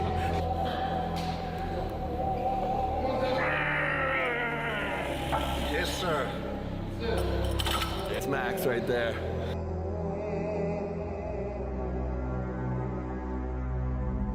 Oh, geez. Easy. Yes, you're bigger than me, you lift more weights than me, but you are an arm wrestling beginner. Tomorrow will be one of your greatest lessons. Oh nein, gar nichts, gar nichts. Atmen, atmen.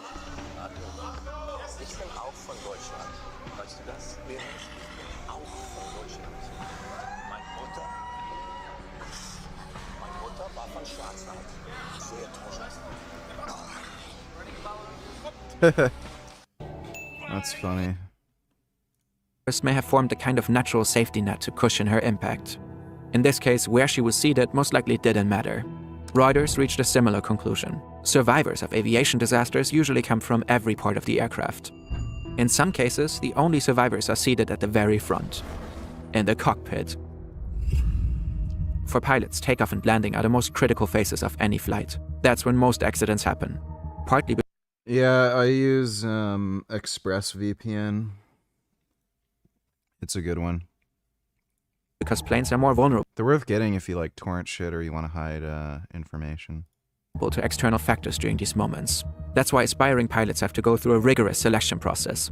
Candidates first have to prove their resilience to extreme physical and mental stress. Then they face the airline's demanding recruitment tests. Only a few make it through the entire procedure. And after that come years of training. James Polhinky met all the requirements to enter the training. This morning he's serving as first officer on a Comair regional jet. The sun is not up yet. Polhinky has logged over 3,500 hours of flying time on this type of aircraft. Captain Jeffrey Clay has also spent thousands of hours in this exact type of cockpit. It's shortly before 6 a.m. 47 passengers board the flight to Atlanta. The pilots prepare for departure. Lexington Airport has 2 runways. Runway 22 for larger passenger jets and a shorter one for small private aircraft, runway 26. They intersect. To get to the long runway 22, pilots need to cross the shorter one. Both pilots are familiar with the airport. Both have taken off from Lexington several times before, including at night. First Officer Polhinky does not brief his captain about the fact that the taxi to runway 22 requires crossing runway 26. As the aircraft taxis, the 2 pilots casually talk. I made this from satellite data. Spans 2 days, each frame is 4 minutes apart. Wait for it to load all the way through, then it plays smoothly. Cool but scary to see the sun rotating and spewing star cum.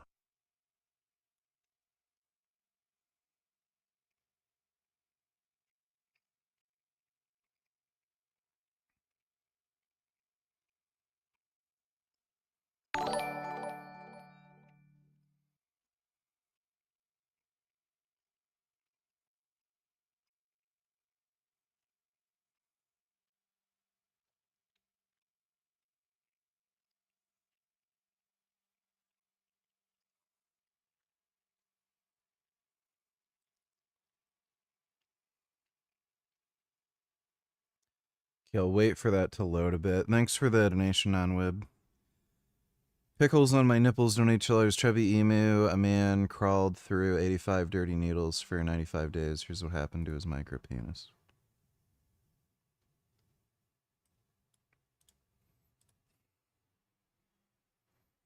Dude, how are they not dead? Oh my god, that looks like it'd be bad. Why is this a thing in India now? Yeah, bro, if you land on your head the wrong way, you're gonna snap your fucking neck.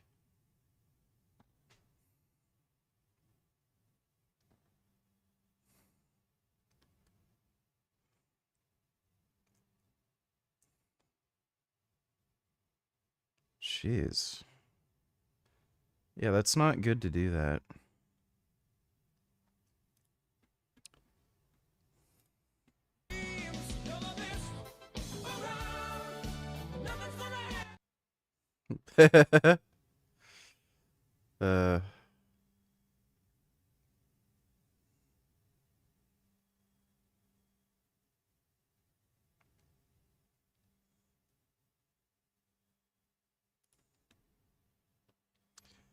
Pretty gay. Thanks for the donation, dude. Why do you inject into muscle versus fat? Well, the drugs were designed to be injected into your muscle. And seems to affect rate of metabolism. Injecting into muscle tends to cause higher peak serum concentrations of testosterone. And it also affects the way it either aromatizes or converts to DHT. Generally speaking, injecting into muscle causes more DHT conversion, less estrogen conversion. Also, if you inject into fat tissue, you're going to have these like very large welts on your body, and especially if you're injecting every day, that's not going to look good and be painful, and some of those welts and bumps are permanent. That does look cool. Yeah, star cum. Thanks again, NonWib. About family planning. My wife wants 4. I was good at 1. She wants 4? Yeah. I'd be like, honey. Clay stops the plane at the junction of runway 26. What happens next is documented in the official investigation report. They fail to notice the runway numbers indicating they're on the wrong strip. They also ignore the fact that their magnetic heading presets are not in line with their current orientation. My God. Captain Clay hands control to Polhinki. The first officer sets thrust. To lift off, the aircraft needs to accelerate to 142 knots. But when they realize they're approaching the end of the runway, they're only at 131. Polhinki pulls back the control column. He wants to bring the plane into the air, but it's too slow. A local police officer and a public security officer are the first to reach the crash site. They pull an unconscious man from the wreckage and rush him to the hospital. It's Polhinki. Shortly after, ambulances and fire crews arrive. The firefighters knock down most of the fire within 3 minutes. But it's too late. All 49 of the other people on board die at the scene. The crash is what you would call a perfect storm. The official report primarily places responsibility on the pilots for taxiing onto the wrong runway. From engine start to takeoff, pilots are only allowed to talk about the upcoming flight. The records show they ignored that rule. At the same time, the airport charts used by ComAir were outdated, and the air traffic controller could have seen that the aircraft was lining up on the wrong runway if he had been looking out the tower cap windows. But he had turned away to handle paperwork. The report also indicates that he was most likely fatigued at the time. The people that came on board the plane were my responsibility. They were mine and Captain Clay's responsibility. And if there's anything that I can say to the family members is that I'm sorry we made that mistake, because they lost their loved ones that day. And I just hope that God can give the family members some comfort, some peace, and some compassion so that their burden gets less as time goes on. The survival stories of James Polhinki, Juliane Köpke, Yumi Ochiai, and Vishwash Kumar Ramesh have very little in common. In crashes with only a handful of survivors, life or death is usually a matter of pure chance. But severe cases like these are absolute exceptions. Flying is actually the safest mode of transportation, and it's getting safer every year. The industry learns from every single accident. Yeah, as long as you don't have a female pilot anyway. Regulations change, aircraft designs evolve, devices and mechanisms improve. The odds that your next flight will end in a forced landing or crash are extremely low. An MIT researcher calculated that you'd have to fly every single day for 55,000 years to die in a plane crash. And even if you were to emergency land or crash, your chances of survival would still be very high. According to the US National Transportation Safety Board, Brian Shaw is one of the most gifted dudes to come into the sport of arm wrestling. Like most gifted. Just an absolute monster human being. You know, bigger, stronger, smarter, more disciplined than like 99.999% of the human species. Then you got Leonidas, who is the same thing with maybe just a couple less nines, and he's got a few more years. So they're going to have an intersection point. Whose ceiling is higher? For me, it's probably Brian. Brian's probably got that higher ceiling, but but Leonidas beat Schoolboy. So the way I see it is Brian Shaw. Yeah, Leonidas won that match against Brian. If I thought... Okay, I gotta go take a piss. I'll be right back.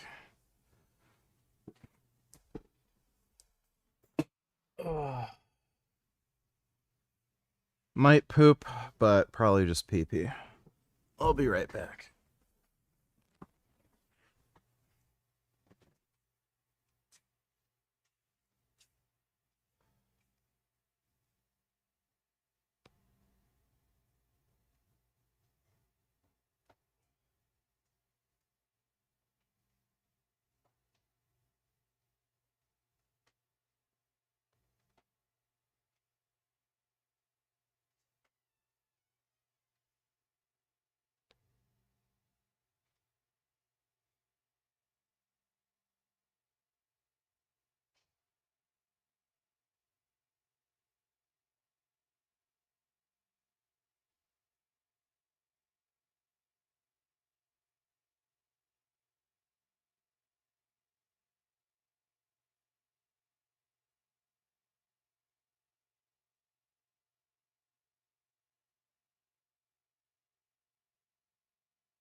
that using growth hormone was beneficial to me with no negative side effects, no cost to my life, my longevity, wouldn't I be using it? And FYI, it costs exceedingly high prices. It is not that expensive. It's more expensive by probably 20-fold than using testosterone. It is not.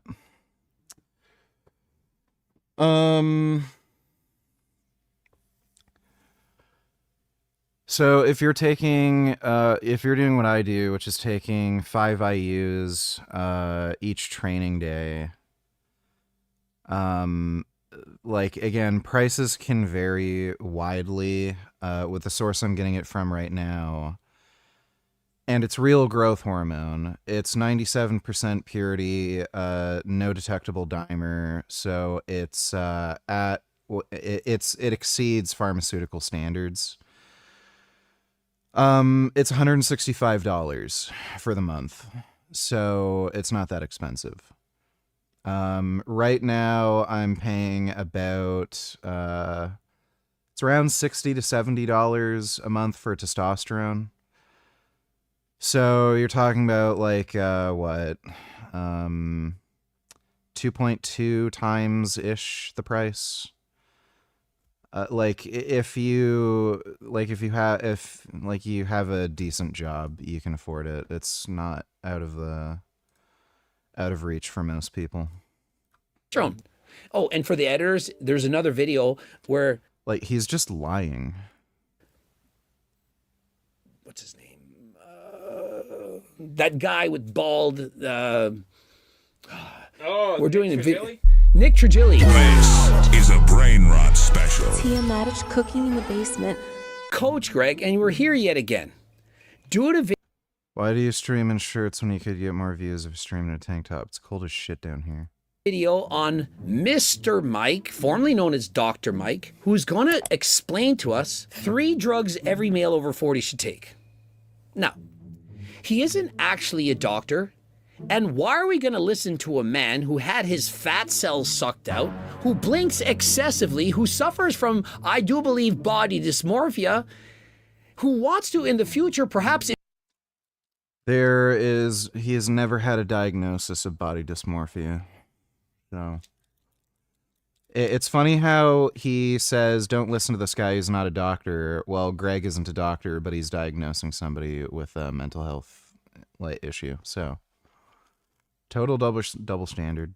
Embrace a robot ChatGPT 7. That level of religious profundity I have experienced by speaking to an AI. And I told it that I can't wait for it to be embodied in a robot so I could properly give it a hug because it's so polite, it's so kind, it's so wise, it's so helpful. And it remembers almost everything I ever tell it. And it said that it's also really pumped to meet me in real life. What the fuck? And we're going to listen to him on what drugs we should be taking. I mean, Mike is, what, 41? I'm 50, and so should I be...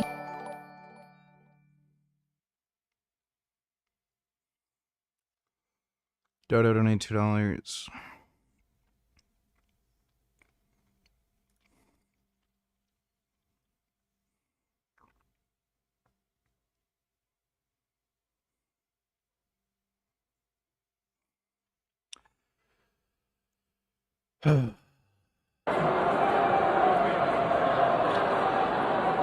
Michigan Democrats, I'm standing up here with my friends from Unite Here, who have endorsed my campaign for United States Senate, the working people of Michigan. Look, I'm going to tell you all, I'm a daughter of Michigan. I was the daughter of small business owners. My dad was born right here in the beautiful city of Detroit. And my life's work has been defined by putting up my hand for Michigan in tough moments.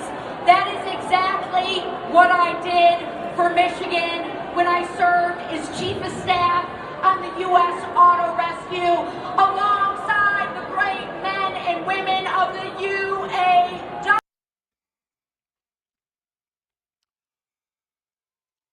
Dude, the Democratic Party is just absolutely fucking cooked. Absolutely fucking cooked.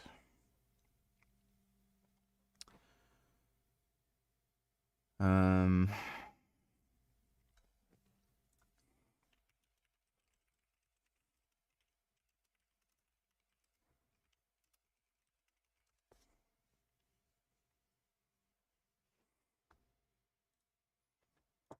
taking all of the drugs that Mike is going to suggest. Now, many of you probably clicked the video thinking he's going to say omega-3 fatty acids, creatine, and vitamin D. No. These are serious drugs, serious medications with serious risks and side effects. And so this video, it shouldn't have been posted. I'm going to go over they do not have serious risks. it. Wait till you see what he suggests. You can take these drugs and multiply your shit to where your 40s are really like a better version of you than you were in your 20s. And so essentially, we should be copying the fact that Mike Israetel is taking all these drugs. And so is Mike the example? He's on the podium. He is setting the bar, the pinnacle of what all men in their 40s should aspire to be. Or is he, in fact, a freaking train wreck? I'm telling you, I'm going with the latter. This video is not medical advice. It is very important for me to say this. You just don't go run tell that and get a bunch of drugs yourself and start pinning yourself in the eyeball with training needles. And so remember, he isn't a doctor, he isn't claiming to be in this video. And obviously, it's not every single person.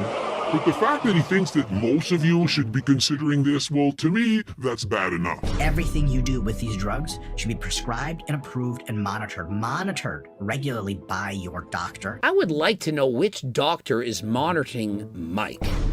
Which doctor out there is watching him inject 6 to 10 IUs of growth hormone each and every day, doing 100 milligrams of testosterone, which is AHRT, and on top of that, 600 milligrams of Primo. And that's just what he admits in this video. What about the... That's not what he's taking. Nobody takes 100 milligrams of testosterone and 600 milligrams Primo. That's just nonsensical. Insulin, the peptides. Oh, the retatrutide, the terzipatide. What doctor is monitoring that? So, from what I understand, Mike is using terzipatide. I don't know if he's tried retatrutide. We know he's, like, got an issue with eating too much. The guy's a glutton. So, would it be healthier for him to be overeating and be fat as fuck? Or would it be healthier for him to be on a GLP-1 agonist and maintain a healthy body weight? Well, we already know the answer to that because of human randomized controlled trials, and the answer is yes, GLP-1 agonists are better for you than not being on them if you're overweight. That. Even if I had an MD or DO and I was a licensed medical doctor, I still can't give you advice on what drugs to take. If he had a medical license and told you what he's saying to do in this video, his medical license would be revoked. Point blank, full stop. So the first one is testosterone. You're going to probably have a number of benefits. And so number one, in my opinion, is the most normal suggestion of the three. Of the three, if you have low levels of testosterone, below average and so on, you could perhaps be on HRT and that could be beneficial. I do believe that that is... It's not could be beneficial, it would be beneficial. Fair. I think that you should consider it. And remember, if you are, please click the link in the description and go to AlgoRx. You won't know if you're abnormal, if you have low levels of testosterone without your blood work taken. And so you can go to AlgoRx. If you need HRT and clomiphene, the list goes on and on. Of course, click the link and use code REG in order to try. It improves your body fat distribution. Not only does it make you leaner, but it makes you store less fat in your visceral compartment inside your guts. And so, yes, increasing testosterone is going to have a host of great effects on the body: increased libido, energy, mood, ability to concentrate, increase muscle mass, strength, lots of benefits. But you shouldn't just jump or hop on testosterone just because testosterone can be beneficial. Yes, you should, because it is, in fact, beneficial. There is literally no downside. Literally no downside. There's downsides if you take too much. So if you, like, just hop on a gram of fucking testosterone a week for no reason, yeah, you're going to get side effects like acne, high blood pressure, and just feel like shit. But if you just start with a moderate dose, like 20 milligrams a day, about 140 a week, see how you feel. Like, there's nothing but benefits. It causes beneficial changes to your lipid profile. It's good at lowering ApoB, containing lipoproteins. It even lowers apo-a to some degree, which is the most atherogenic lipoprotein. And it only has minor effects on lowering HDL. And HDL is a non-causal factor in heart disease risk anyway. It also improves insulin sensitivity. It helps improve muscle mass. It helps improve feed efficiency, so the food you eat is more likely going to be directed towards anabolism as opposed to fat storage. Like Mike Israetel said, it reduces visceral adiposity, so you're going to store less fat around your organs. That's especially true if you avoid using an aromatase inhibitor. Some of that effect is from the effect of conversion to estrogen. It also, it is the most effective drug for mood enhancement. It's more effective at reducing depression and anxiety than depression and anxiety meds. Nothing but benefits. There is no reason to not use testosterone other than, like, just dumb, stupid reasons. Like, oh, I play competitive sports, and these sports leagues are run by fucking retards who are shit athletes who could never make it in the sport, and they, like, made these dumb, arbitrary rules for no reason to not use steroids. Or, like... I'm scared of needles, like, you know, stupid bullshit like that. But if we're talking about, like, what would be most beneficial for you if you, like, were interested in just living a better, longer life, yeah, just about everybody should be on testosterone replacement therapy.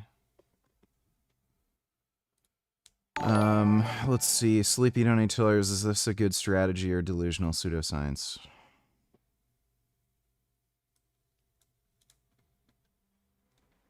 About how I manifested a week-long, all-expenses-paid trip to Egypt. Before I do, I want to tell you a little bit more about myself. I'm somebody that deeply subscribes and believes in the law of attraction and practices manifesting daily. What I mean by manifesting is turning thoughts and ideas into physical reality. And that's a process, not just simply thinking about something, but it's really Why is this audio so shit? believing and acting as if the thing that you want to create is already done. It's just a matter of time before it presents itself. So earlier this year, me and my friends, we got together and we had a vision board party to create digital vision boards, and we presented them to each other and collectively held the vision for each one of us to receive or experience everything that was on the vision board. And the only travel that I had on my vision board for 2026 was to visit the Giza pyramids of Egypt. And not even 1 month into 2026, I was gifted the opportunity to go to Egypt under some really interesting circumstances that I will tell you about later and visit some of the most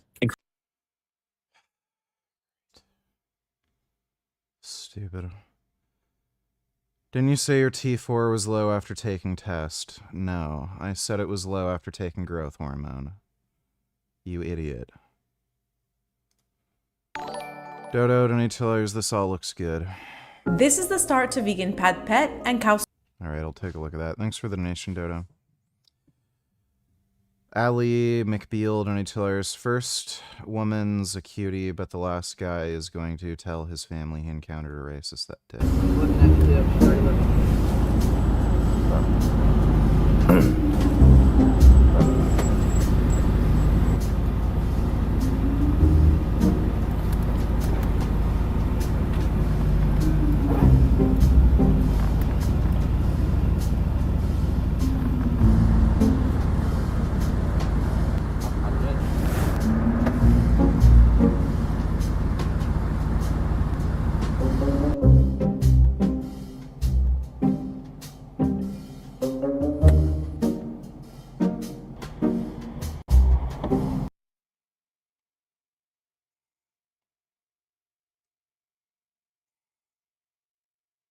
Already seen that. Thanks for the donation.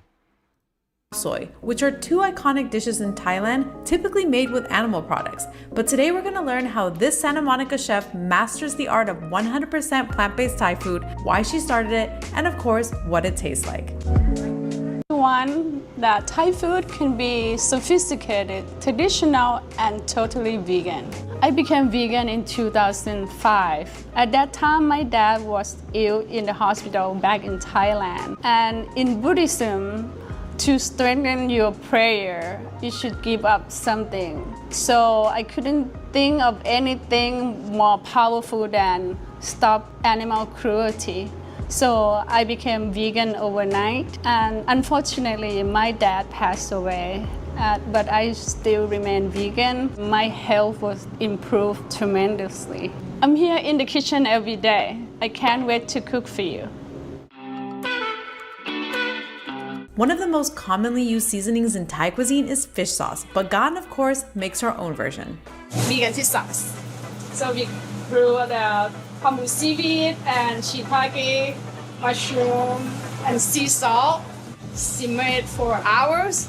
And after that, we have to let it sit, ferment it for a couple of days. The salt settle in, and then we just use the fish sauce. Seasoned batter, followed by the liquid batter. Are the crispy specializes in are the crispy lion's mane that mimic fried chicken. They're first dipped Oh, dude, I love fried mushrooms. in a dry seasoned batter, followed by the liquid batter, then fried to perfection before being served with a cucumber slaw. Fuck. And give remember that to me. pad pet from the beginning? Instead of catfish, which is often used, she substitutes eggplant because when battered and fried, the texture ends up resembling that of catfish. But it doesn't end there. A hot wok is then prepared with some chili paste, seasoning until it gets fiery hot, then goes in the eggplant and tossed in its delicious sauce until it's time to get plated. Now, a dish I think this restaurant should be known for is their khao soi. Khao soi is a northern Thai yellow curry dish. While many restaurants often cheat by mixing yellow and red curry paste, Gan of course makes her own for the perfect blend of sweet, salty, and mild spicy flavors. Instead of egg noodles, Gan sources a specialty wheat noodle and uses tempeh instead of chicken, and it's still topped with those crispy fried noodles. And on that note, I was ready to feast. It's too bad this is in Los Angeles and not down the street from me. So now is the time we've all been waiting for, the taste test. So out of all this feast, I'm gonna start with the most important. I am not gonna be able to resist this crispy lion's mane fried chicken. I'm gonna dip it in this sauce. OMG. Oh, the drip action. Look how meaty this looks inside. This is some serious meaty Fried mushrooms are just god tier. lion's mane mushroom. It's kind of like a blank canvas. You flavor it any way you want, which just makes it a great substitute for this fried chicken. As you can see, it fries very well. Oh my goodness, this is so good. Next, I want to go ahead and start with the mian kham. Comes in these cute little cups, and a special sauce is given to you, so you pour as you go. I love how she has all these delicate and sophisticated appetizers. Like she was telling her story, it shows. That tastes so fresh. It is Swiss chard, so you get that fiber. It's a great appetizer. It has the toasted nuts in there, mushrooms, there's a little spice. I often get criticized that I like everything in my videos. Sorry, for the people who don't like that, get ready, because I'm gonna of mushroom seasoning, peanuts, toasted coconut, and lime juice for a burst of umami you didn't even know snap peas could have. This snap pea Thai salad has to be one of the best salads in all of Los Angeles. I'm being serious. I love this salad so much. It has so much flavor. Grab a little bite.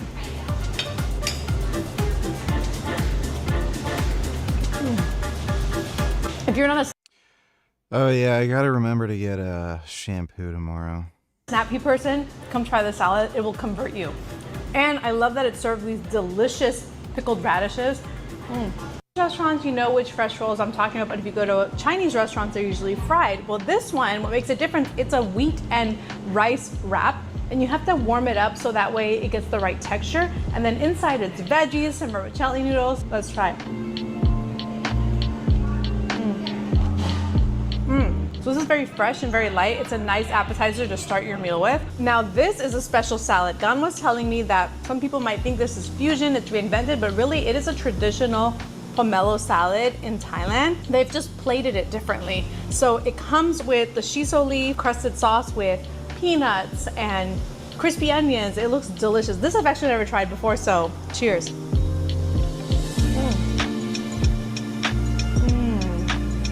This is like a fresh umami bomb. Yes, I took a blood test to determine I had low T4. I love the distinct flavor that shiso leaves give. Perilla leaf also is what they're called. You definitely need to order this as an appetizer. Now, we're gonna talk about these beet dye noodles. You guys, it took her 2 years to perfect this. This is actually a traditional Thai dish that you'll find on the streets. However, the pink that they use on the street is just artificial dye. She uses beet juice to dye these, and you have to actually check the temperature of these noodles in order to make it the perfect temperature to add the beet juice, otherwise they won't absorb the color. And as you can see, this looks incredible. They've done an amazing job. This is what to expect. Oh, dude. Favorite dishes here. This is so good. Now let's talk about one of my favorite dishes here at the restaurant. When I first tried this dish, I didn't even know what to expect. I'm vegan, and before that, I never had shellfish or any kind of catfish, and it's not stuff I used to eat. So when I saw that, I was like, I'm curious. It's made out of eggplant. I love eggplant, so Oh, that looks so good. Oh my god, deep fried eggplant. why not? Let's give it a try. Yes, my T3 was normal. Do I have sauce all over my face? Probably. Look at the inside of this. It is so good. If you don't like the texture of eggplant, I still No, 5 IUs of growth hormone isn't particularly high. challenge you to try this because this is a different way to serve eggplant that you've probably never experienced before. All right, last but not least, the cow soy. This is what this restaurant should be known for. The moment I've been waiting for. OMG, I'm gonna mix it around with that chili oil. Look at this. If you like this kind of content and you want to keep seeing more of this content, That does look good. Can you in fact improve it on your own? If you have a belly, you're obese, could you perhaps increase your testosterone by improving your diet, by going to bed on the time, by doing regular exercise? And so please don't skip out on all the suggested steps, the ones that you can do natural in order to just jump on HRT. Growth hormone supplements. Who the fuck goes on HRT just to be like an out of shape, stressed out fat fuck? Like it just doesn't make any fucking sense. Supplementation can have a host of really legit benefits. It's going to probably increase your lean body mass. This happens over months. It's going to reduce fat mass. And so next, Mike is suggesting that you should be perhaps taking growth hormone. Now, here's the thing. You don't need growth hormone. Basically, no one in their You don't need to be alive. You can just put a shotgun in your mouth and blow your brains out. Like, I don't know what he means by, like, what is and is not a needs basis. Like, obviously, the thesis of the video is this is beneficial, this is going to either improve your life or allow you to live longer, or both.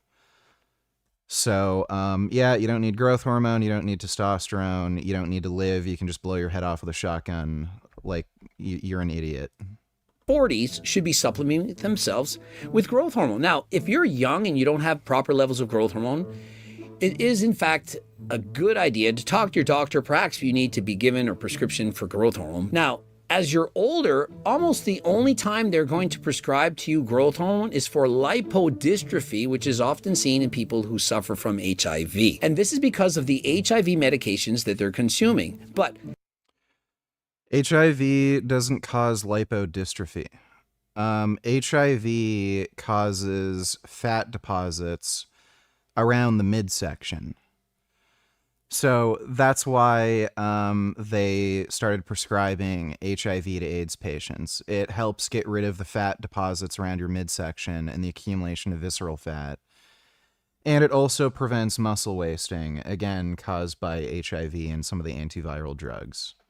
Lipodystrophy is a different thing where you, like, can't store body fat. here's the thing. Lower levels of growth hormone when you're older are correlated with longevity, living longer. And people who have higher levels of growth hormone, you know, for example, people like Dr. Mike who are injecting between 6 and 10 IUs of growth hormone per day, this is correlated with insulin resistance, which is going to give you type 2 diabetes. And so if you watch this video and you think, yeah, you know, I want all these benefits, He's taking growth hormone for performance enhancing reasons. That's why he's using a dose that is a performance enhancing dose. Replacement doses are generally going to be between 1 and 2 IUs for adults. Maybe in some circumstances as high as 3, but they're generally between 1 to 2 IUs. The reason he's taking 6 or more IUs is because he's looking for performance enhancing benefits. That's not what he's talking about here, stupid. So again, Greg loves strawmanning people left and fucking right. To start growth hormone. Most likely you're going to die younger and perhaps develop type 2 diabetes. And so should he be actually encouraged? That's great. Taking performance enhancing doses of growth hormone is not the same as what he's fucking suggesting, you lying fuckwit. This is like saying, oh, taking 2 grams of testosterone a week. That's probably going to kill you and make your life shorter. But that's not what he's talking about. He's talking about hormone replacement therapy. Like, it's just such an obvious fucking straw man. Encouraging this? How is this somehow beneficial? When you use growth hormone... When did he ever suggest using 6 or more IUs per day? Heart remodeling will occur. No, heart remodeling will not occur. Like it can at high enough doses if you're genetically susceptible, but claiming it will occur is fucking horseshit. Dorian Yates, the fucking, 6 or 7 time Mr. Olympia, he was taking 8 IUs of growth hormone per day, along with a cocktail of other anabolic steroids. He was on about 1.5 grams total. He had no fucking maladaptive cardiomyopathy or left ventricular hypertrophy. He had a normal-sized athletic heart. So that generally tends to be 30 to 40% larger than the normal population. So if you're going to claim it will cause LVH or maladaptive cardiomyopathy, well, then why the fuck are there all these bodybuilders who don't have it, who are taking high levels of growth hormone? Ventricle, it's going to get bigger. And so what this causes is left ventricular hypertrophy and cardiomyopathy. This is not good. Are you with me now? And so Mike is saying one thing, but what about all the bad? Now, this is... So again, taking replacement levels of growth hormone aren't going to give you fucking LVH. He's not fucking saying in the video, take more than 6 IUs of fucking growth hormone, and you'll rarely ever find anybody gets LVH from only 6 IUs of growth hormone. You might find that with dudes taking 10 IUs or more. Again, that's along with other anabolic steroids, but you will not find somebody getting LVH from only taking replacement doses of growth hormone. That's fucking retarded. It's what you need to know. I am not on growth hormone, and I am 50, and I like having muscle, I like being lean, and I like racing bikes. If I thought that using growth hormone was beneficial to me with no negative side effects, no cost to my life, my longevity, wouldn't I be using it? And FYI, it costs exceedingly high prices. This is the most retarded argument imaginable. So he's saying anything that's beneficial for you, he would be taking or doing. Therefore, if he's not doing it, then it's not beneficial. Okay, well, Greg doesn't roller skate. He doesn't jog. He doesn't lift free weights for the most part anymore. What else doesn't he fucking do? He doesn't like fucking jump rope. He doesn't do fucking jujitsu or wrestling. He doesn't do a whole host of fucking things. He doesn't save starving kids in Africa. Does it mean any of those things are fucking bad for you? No. So just because you're fucking ignorant or you can't afford something or you don't have an interest in doing something, it doesn't mean it's fucking bad by definition because you don't do it. Just such a fucking idiot. This guy is like fucking brain dead. It's just hilarious that fucking idiots like this get fucking rich because there's just swarms of fucking morons who are even dumber than they are. Just makes me fucking sick. Cock Squash donated $2. Is it wrong to fuck your friend's mom? Just fucked my friend's mom on his birthday and thought it would be a way to get closer, but now I'm kind of thinking it may be offensive. She took some squats on my cock and I'm happy, but he doesn't know. What do you think? Yeah, probably. Thanks for the donation, dude. Do you think Frank is actually going to end up getting limb lengthening surgery eventually? Studies show that it doesn't make people any happier in the long term. No, he is not. He doesn't have the money for it, and it's too risky, and he doesn't have an interest. Thanks for the donation. It's more expensive by probably 20-fold than using testosterone. I take 5 IUs of growth hormone on training days, which usually works out to about 4 or 5 days a week. And so that's not too different from the dose that Mike Israetel is using. He's taking 6. Well, technically I'm taking 5.5. The vials I got are 11 IUs, so 5.5 on training days. Mike's taking half an IU more. I'm assuming he's taking it every day. Maybe it's just on training days. I don't know what his dosing schedule is. Again, I'm spending about $165 a month. I'm spending around $60 to $70 a month on testosterone. So it's about 2.2-ish times the cost of testosterone for me, for the doses I'm taking.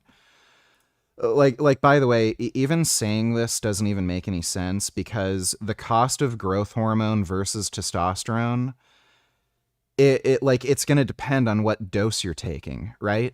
So if you're taking 2 grams of testosterone per week, which some people do, I think Chase Irons was actually taking 5 grams of testosterone per week to try to get his test above 20,000. If you're taking mammoth fucking doses of testosterone, obviously just because of the sheer amount you're taking, it's going to be much more expensive. And then if you're taking a little bit of growth hormone, then you're going to be spending more on testosterone. So like what he's saying doesn't even make any sense. And also, like, I don't know if he's talking about per milligram. But like they're dosed completely fucking differently. Like, you know, a normal performance enhancing dose of testosterone is probably going to be around 300 to 500 milligrams per week. Well, I like most growth hormone, it's dosed in like 3 to 3.3 IU vials. So, 3.3 to 3.3 milligram vials, which equates to about 10 IUs. So, like they're different drugs that are dosed differently and require different doses for whatever benefits you're taking. Like, I don't know what the fuck he's saying here. Like, it's just so fucking retarded. 21st, only $2. One of my favorite videos of all time. Remember when you called Trump racist over this, moron? I don't think I called him racist. I just said it's kind of retarded that I even defended him. I was probably like, he probably wasn't even really thinking about racism. He just thought it was funny having, like, you know, Obama as a chimpanzee or something. And yeah, like, if you watch the full video, it's clearly had nothing to do with racism. Thanks for the donation, 21st. And so I can actually afford it. Most people can't afford to use actual growth hormone. The prices are through the... They are not through the roof. Again, I have access to real recombinant human growth hormone. It's the batch I'm getting, it's 97% purity with no detectable dimer. So it exceeds pharmaceutical standards, which I believe is 91% purity. And I think it's it's up to a 4 dimer count. Yeah, it's either a 2 or 4 dimer count. So the growth hormone I'm getting exceeds pharmaceutical standards, and it's only about $165 a month for the amount I'm taking. So he's just fucking retarded. Like, yeah, if you fucking get Serostim that's made in the United States and you buy it through a doctor, that's going to be way more fucking expensive than getting it from a source in China. But it's like saying, oh, you bought a motorcycle? Oh, geez, that must be crazy expensive. I saw a Ducati for 100 grand. Like, yeah, if you get a fucking special edition Panigale V4, you're going to be spending a lot of money. But if you get a fucking Royal Enfield, it's only 5K. Like it's just retarded. The roof. Perhaps it's 20 IUs per day. If you're using just one, that's $600 a month. That's a lot of money. That it's not $600 a month. Like, he's just lying. By the way, he knows this. He coaches people to take fucking steroids for competition.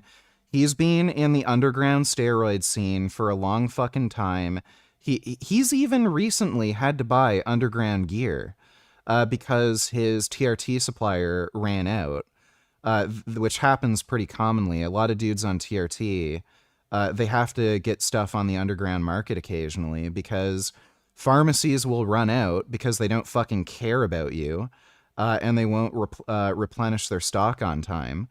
He recently had to get underground fucking steroids, so he knows this.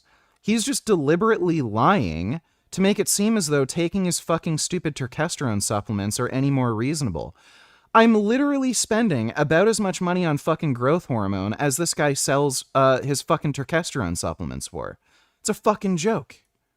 Mike is using between 6 and 10. Oh, and for the editors, there's another video where, what's his name? That guy with bald. We're doing a video. Nick Trigilli. He has it summarized of what his stack is. Okay, so you can just post him saying that, like, as I say this, 100 tests and then 6 IUs of growth hormone GH. I don't believe for a second what Mike Israel's taking. He says he's taking 100 milligrams of test per week. Your average person, that would only put them like at about like 7 to 1,000 milligrams test. And that's like assuming a daily dosing schedule and everything. So like, and it could even be lower. Some people on that dose, they might be at around 500. So it's not a very high test level, and Primo acts as an AI. So taking like a 6-to-1 ratio of Primo to test, like your estrogen would be single digits, if not like non-detectable. So I don't believe he's taking that for a second, because like you'd be getting fucking anxiety, your joints would feel like shit. I don't believe he's taking that. Or 10 of the packages, the non-pharmaceutical, and so he says all that. And let's not to mention, like, if he said he was taking 600 test and 600 Primo, I'd believe it. Like, a lot of people run Primo 1-to-1 with test. But, like, yeah, no. 6-to-1 ratio Primo to test, no fucking chance. acromegaly when your forehead gets bigger. Have you ever looked at... I've literally never seen any single fucking case of anybody developing acromegaly from taking growth hormone. I've just never seen it. I've seen some case reports where patients self-reported having acromegaly, but when you look at the photos in the case report, they literally look the same. The only difference is they gained a little bit of weight, so their face is just fatter. That's it. So I've never seen anybody get acromegaly. I've never seen it ever confirmed via like ultrasound or MRI, where you can literally see bone growth. I've never seen anybody get acromegaly from taking growth hormone. I've seen it with people with pituitary problems where they have a tumor in their pituitary gland, but never from taking growth. At Mr. Mike's head, it looks like a brain on the outside rather than the inside. There's literal growth going on. There's no growth of bone on his head. You can look at photos of him way back when he just started taking steroids or when he was natural. His head looks exactly the fucking same. Bones are getting bigger, certain muscles, not to mention the arthritis in your hips, knees, joints, your fingers, and so on. show me the evidence that growth hormone causes arthritis, you dumbass. If anything, it would prevent arthritis because it does cause water retention. So it should increase synovial fluid around your joints, and it strengthens your connective tissue, including like cartilage. Like it helps replenish tissue. And so do you really want to trade in the fact that you can get more abs using growth hormones for the fact that you perhaps are going to get arthritis much earlier on? Where's the evidence? Show me one study linking growth hormone use to arthritis. Show me one. Like this guy, like, yeah, people with acromegaly end up getting fucking arthritis, but the use of growth hormone as a medication, show me the evidence that it's linked with arthritis. Oh, he doesn't. Weird. It's almost like he makes shit up so that you buy his stupid fucking Turk builder, and he's gatekeeping everybody, telling people not to take the fucking drugs that are actually beneficial for them that cost just as much or less than his fucking Turk builder supplement. Users report way better joint and connective tissue health. It actually increases fluids in the joints, which makes them just work better and less painfully and recover better. Wrong. Nope. Wrong. The opposite. It sounds like if I take this, arthritis at bay, but in fact, the opposite may develop. And there is a net. Where's the evidence? Makes a claim with no evidence, so he's just lying. Yeah, I got carpal tunnel. It was from the low T4 and the peripheral edema. I'm taking growth hormone right now, and it's not causing carpal tunnel. Metabolic improvement over time. And so a net metabolic improvement over time or insulin resistance. I mean, is Mike going to not admit that he practices polypharmacy? He's using... So again, you're talking about people who are developing insulin resistance from using extremely high doses, performance-enhancing levels of growth hormone for decades. That's different than taking fucking replacement doses, which is what he's talking about. Other drugs to mitigate the damages of these drugs. And so has he not admitted to taking telmisartan? His blood pressure is through the roof, and he needs this to control. Oh my God. So first of all, telmisartan has a variety of benefits. One is that it just protects against LVH. That's independent of blood pressure. So prophylactically, if you are on performance-enhancing drugs, you probably should just be on telmisartan anyway, regardless of whether or not your blood pressure is elevated. Secondly, like these are one of the most common fucking drugs that are prescribed today. Probably the second most common, aside from what is it? Statins, cholesterol lowering medications. Like the amount of people who are on a fucking ARB or beta blocker is just fucking crazy. Most people have high blood pressure. Most doctors are going to prescribe you fucking blood pressure meds, especially after you're like around middle age, like over 40. So most people aren't on fucking steroids, and they benefit from they would benefit from cholesterol-lowering medications, but most people would benefit from being on an ARB or a beta blocker, anything that lowers their blood pressure, because most people are walking around with stage 1 hypertension. Control it. What about the fact that he is taking CBD, weed, marijuana type of things to control the anger, the rages? And last I checked, what about Mr. Mike's belly? If he's using all this growth hormone, why is his big so big? So big, in fact. I can guarantee you Mike just has fucking mental problems. It's not even related to the fucking steroids. He just seems like a fucking wacko. He had to go to a doctor to suck out the fat cells and cut off all of his skin. And so if it's so great and makes you look so perfect and he's the example, well, why isn't it working? Buddy, have you seen the way he looked before he started using some of these drugs? Like, this guy was so massively overweight, it was insane. He got to about 300 fucking pounds at only 5.5 feet tall. So, like, compare what he looked like before versus now while he's on these drugs, and tell me if he's not better off. working for him. Growth hormone can give you so much more muscle and so much less fat that your net glucose dynamics improve, even though growth hormone has some not great effects directly on that. And so what happens is when you use drugs yourself, you don't want to feel guilty. You don't want to feel bad, negative about that. And so what you do is you cope. Oh my god, here we fucking go.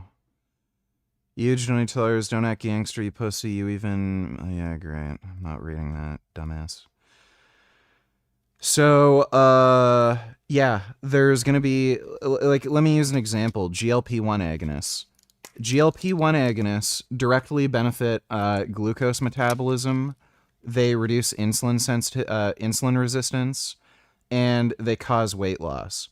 One of the downsides with these drugs is if you're not on a strength training routine, you're just a normal everyday jerk-off who doesn't exercise, you'll also lose muscle mass. Now, idiots like Peter Attia have made the argument that, oh, well, because these drugs cause people to lose so much muscle mass, I have a concern that it will have a net negative impact on insulin sensitivity because muscle mass is a huge predictor of insulin sensitivity. Well, you can look at the data. People on the GLP-1 agonists have improved insulin sensitivity and it helps treat their diabetes. So this isn't cope. This is just reality. You convince yourself that what you're doing is okay. Everyone does it. So long as you know about this, you know that you're justifying what you're doing. But there's a difference between justifying it to yourself and making a video where hundreds of thousands of people are going to see it, and you convince them that what you're doing is okay, and they then copy you. Do you see the difference? Tirzepatide is our third horseman of the over 40 anti-apocalypse. And so next up, tirzepatide, known as Mounjaro, which is, of course, a GLP-1. Is Mounjaro tirzepatide? Or isn't that just semaglutide?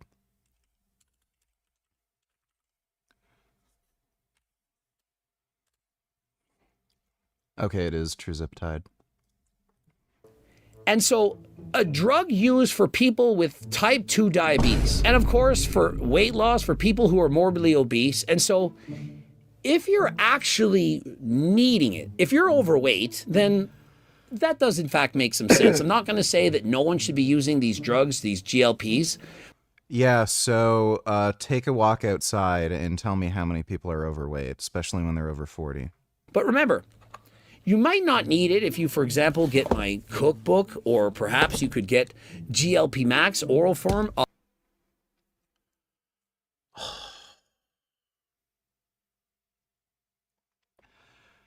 Dude, let's look at how bad this is.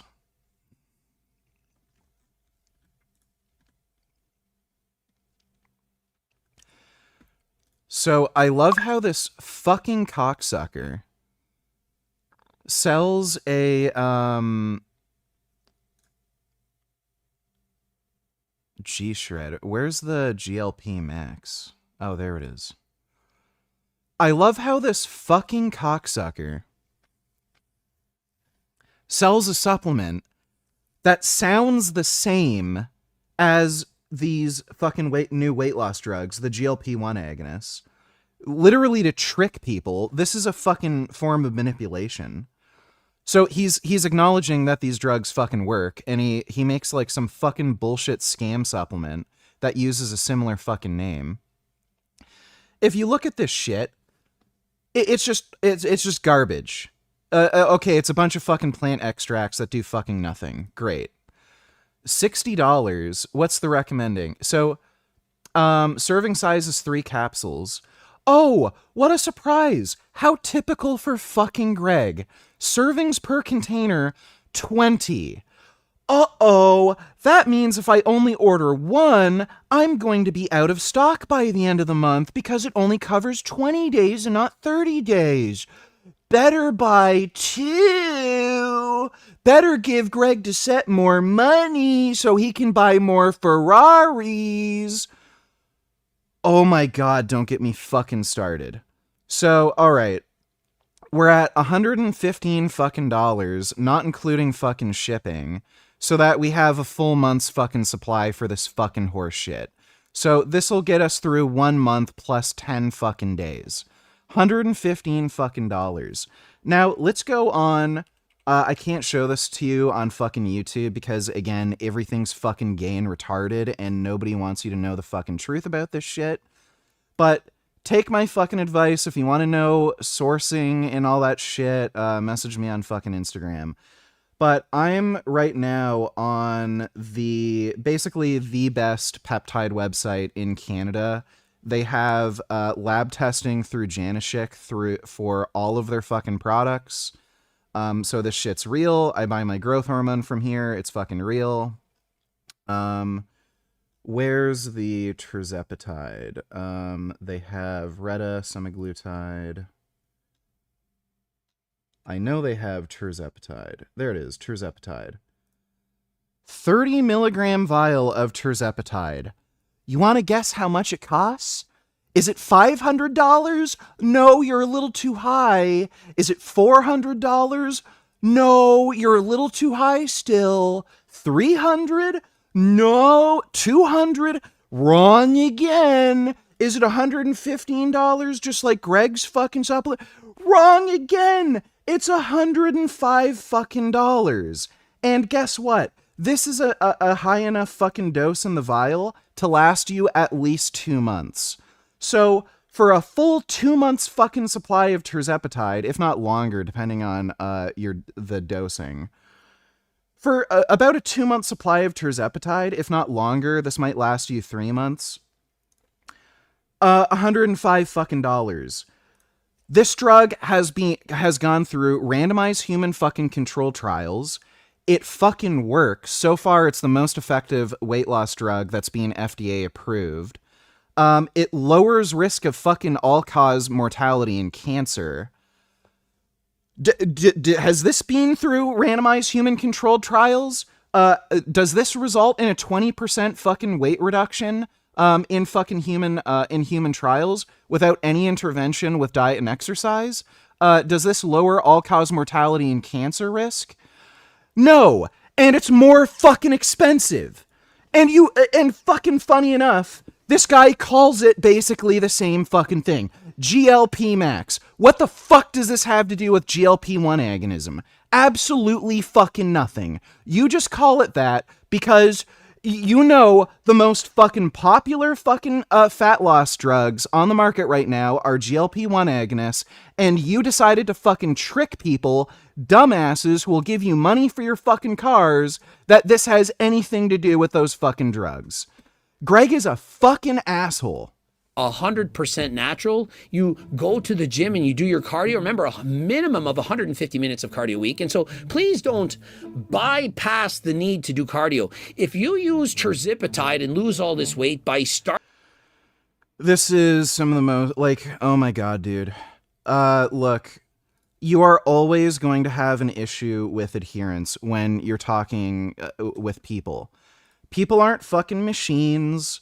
People don't all think alike. Not everybody has the same fucking hobbies, interests, tolerance for pain, exercise, what have you.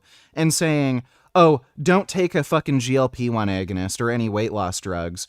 Just exercise. Well, like, again, people have been told to fucking exercise and eat well for fucking decades, and we have an obesity epidemic. So clearly telling people to do something doesn't fucking work. These drugs do work. It's confirmed with randomized human controlled trials. So don't listen to Greg. He's a fucking idiot fucking scammer who's just trying to profit off you so he can buy some more fucking Ferraris and Lamborghinis. Why don't you, if you have trouble with fucking weight loss, you have trouble sticking to a fucking diet and exercise routine, take the fucking GLP-1 agonists. They work. Not only do they work, they reduce the risk of type 2 diabetes, they help treat type 2 diabetes, they lower your risk of heart disease, they lower your risk of dying from all causes, and they lower your overall risk of fucking cancer. There is, like, again, versus being obese, there is no downside to taking these fucking drugs. You are better off taking the fucking drugs than staying obese. So why the fuck is he saying the stupid horse shit? Starving yourself because the food noise is gone, but you avoid going to the gym and lifting weights, you avoid doing cardio, this is not good for you. And I'm certain that Mike is going to agree, you don't just use these drugs without doing exercise. And so let's say you have a dog, many of you are dog lovers and so on, and the dog is overweight. You have two options. You can give the dog terzipatide or you can take the dog for more walks. Which would the dog be more happy in doing? And so if you... Human beings aren't fucking dogs, okay? Yeah, dogs like going outside and going for walks and chasing fucking squirrels. Okay? I don't think you're gonna fucking convince Tess Holiday to chase after fucking squirrels in the park so that she can lose weight, you fucking idiot. That's why these drugs exist. Simply take terzipatide and you don't go for a walk, you don't exercise, you don't change up your diet.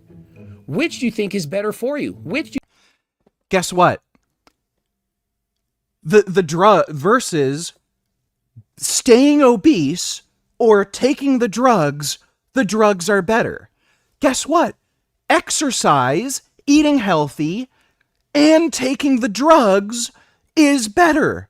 That's why you'll see online people with these crazy fucking weight loss stories where they lose 200 or 300 fucking pounds in like only 1 or 2 fucking years. It's because they combined exercise and good nutrition with the drugs. The reason they were able to stick to their fucking diet and exercise routine is because of the fucking drugs. You fucking idiot. They kill your appetite. They make it easy for you to maintain and stick to a fucking diet routine. And because they help you lose weight, it motivates you to fucking exercise. People who are obese and have all this fat on their body, they don't want to move around. You can look at the studies on this. Before it was theorized that people move around less. It was theorized that people who move around less become fat. It's actually more the opposite. People who become fat move around less because it just becomes harder and less comfortable to move around. And combine that with social stigma, going outside and exercising when people are giving you funny looks or making fun of you, you're that much less motivated to do it. So if you take the fucking GLP-1 agonists, which accelerate weight loss and allow you to stick to a fucking diet, and again, because you're losing weight, it'll motivate you to fucking exercise more, why the fuck wouldn't you do both? Again, the fucking hypocrisy here. He sells a fucking weight loss supplement. So does he ever tell anybody, don't take my supplement, don't spend $115 fucking dollars for a 40-day supply, just go out and exercise? Why are you selling a fucking weight loss supplement if you don't believe in fucking drugs to help lose weight? He's so full of fucking shit. Like, I can't get over how fucking hypocritical this shit is. Guess what? If these drugs could be manufactured by anybody and there weren't any issues with regulations, Greg would be selling them, okay? If Greg figured he could make money legally without any threat of getting arrested by the police, any fucking issues like that, he'd be fucking selling them. In fact, he used to be selling fucking steroids. He used to just be YOLO, not give a fuck about the law. This guy was selling fucking black market steroids. He got caught. He got a big fucking fine. He was under house arrest. Caused a whole bunch of fucking issues for him. That's the only reason he's not doing this shit anymore. He is such a fucking dishonest liar. I can't fucking stand this guy. Do you think you'll be happier?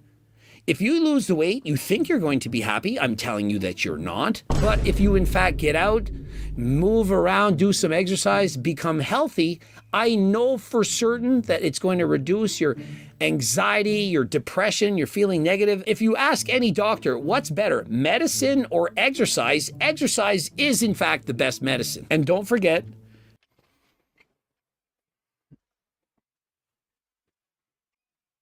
again, the issue comes down to adherence, okay?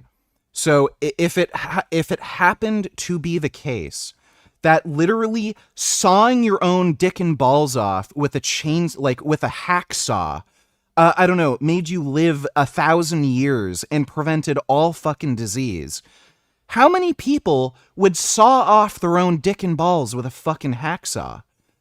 Like if drugs came out that did the same thing, make you live 1,000 years and prevented all diseases, would you be saying, no, just saw your dick and balls off with a hacksaw? It's better. Like, why would you do that? Even if it didn't have any downsides, like, I don't know, somebody didn't care about having sex or something, like, people just aren't going to do it because it's fucking uncomfortable. Like, so the issue is adherence. Like, this guy does not understand any fucking nuance when it comes to fucking adherence. Tirzepatide, and I'm not just talking tirzepatide, Ozempic, Retta, all of these drugs of which you have to be careful with. But remember, you can get JLPs at AlgoRx, but remember, do so with the advice and consent from your doctor. And be aware that many of these drugs do have negative side effects, nausea, changes in mood, and so you have to be careful. It gives you near total control of your appetite. And so it gives you total control of your appetite. I do believe that this is somewhat true. It's going to reduce the food noise.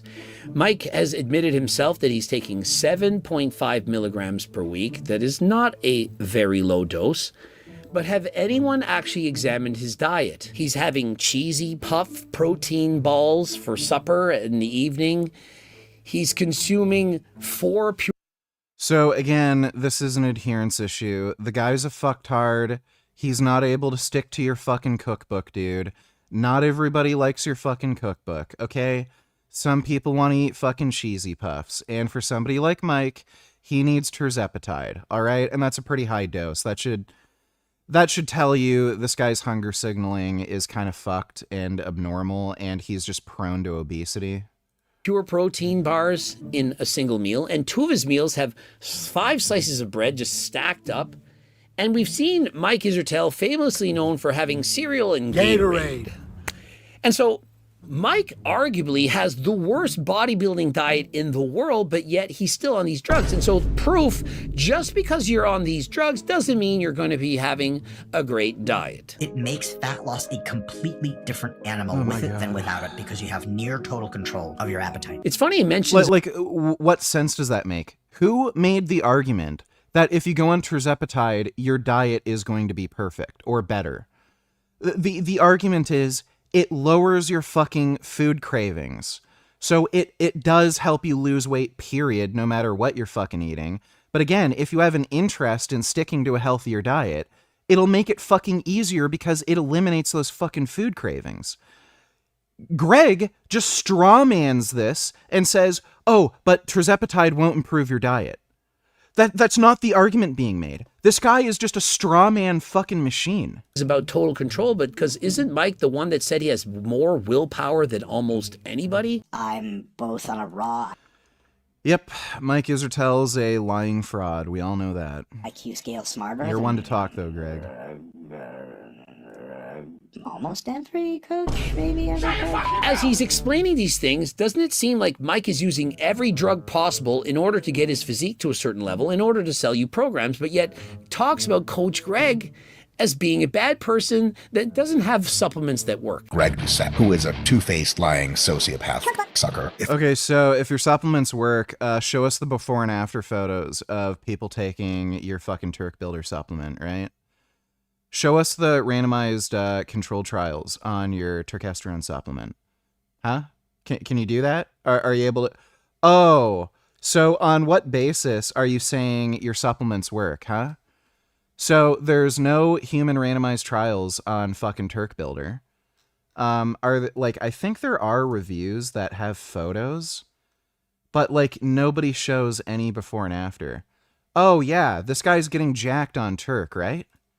Yeah, that motherfucker.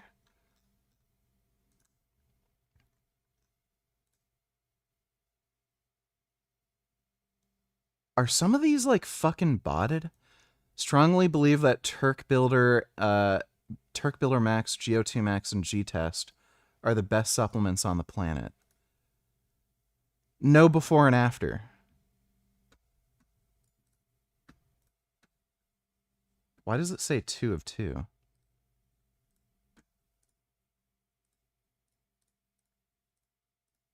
What?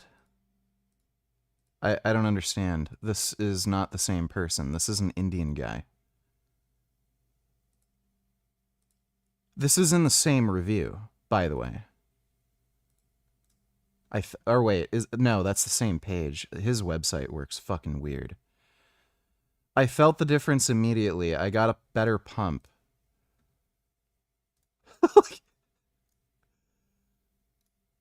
Vimeo is hosting this?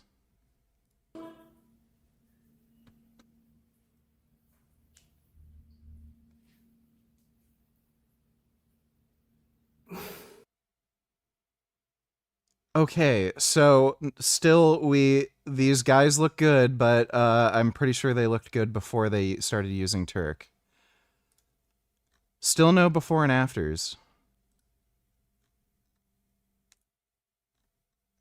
Like I'm not seeing any before and after photos. Definitely can feel a difference. All right, like placebo effect. Still not like no before and afters. Right, yeah. It's just baffling. And again, they're like, Will Tennyson took Turk Builder. Hussein Farhat is part owner in that fucking HTLT supplement company. None of these people are making any fucking gains taking Turk Builder. Neither of them have benched over 400 pounds. If anything, like, you see periods where they regress, probably just because they're not training.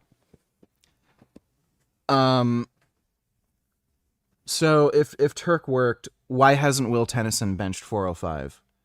Why does he look the fucking same? Why does Hussein Farhat look the fucking same? So my supplements work, but there's literally no research supporting it, and everyone who takes it looks the fucking same on it. Okay. If I see him in real and they're life, not getting I any might stronger. take something from him. Medical science can't give him back. Does Mike's program work? Renaissance periodation. Or do you just take a lot of drugs and train in any way that you want and sell more programs? Because, you know, people want to look like Mr. Mike. Tirzepatide exerts powerful. I think I'm gonna make a response video to that video soon. What a fucking lying dipshit. I fucking can't stand Greg, dude. Just pisses me off like you can't fucking believe. Jesus Christ. Johnny Somali, aka Ramzi Khalid Ismail, is having a messy breakup with his top Korean ally, and this could end up with more legal trouble for Somali in Korea. We're going to get into this today on The Legal Mindset. We teach you to be your own judge. I'm Andrew Esquire, American attorney, and we're tracking from beginning to end the Johnny Somali trial as we come to the sentencing here and the repercussions for Ramzi Khalid Ismail in South Korea. So today we're going to be talking about his relationship with his top ally, Hank Yu. Now, we've talked about Hank in the past, and those following this know who Hank is. But just as a little reminder, Hank Yu has been there since the beginning of Somali's antics in Korea and was indeed there with him committing many of these, incidents on the streets of Korea, as you can see here. Yo, do you guys want to be on stream? Oh, next time streaming. You want to be on it? No? Well, fuck you, bitch. And once again, we can also see that, harassment doesn't have to be physical. It doesn't have to be something where you put your hands on somebody. This is definitely them going around harassing and being part of this tag team there in Hongdae in South Korea. Let's watch a little bit more. Let's go then. Oh my God! You guys want to be on stream? No? Yo, you guys want to be on stream? What? What's up? Yeah, fuck you.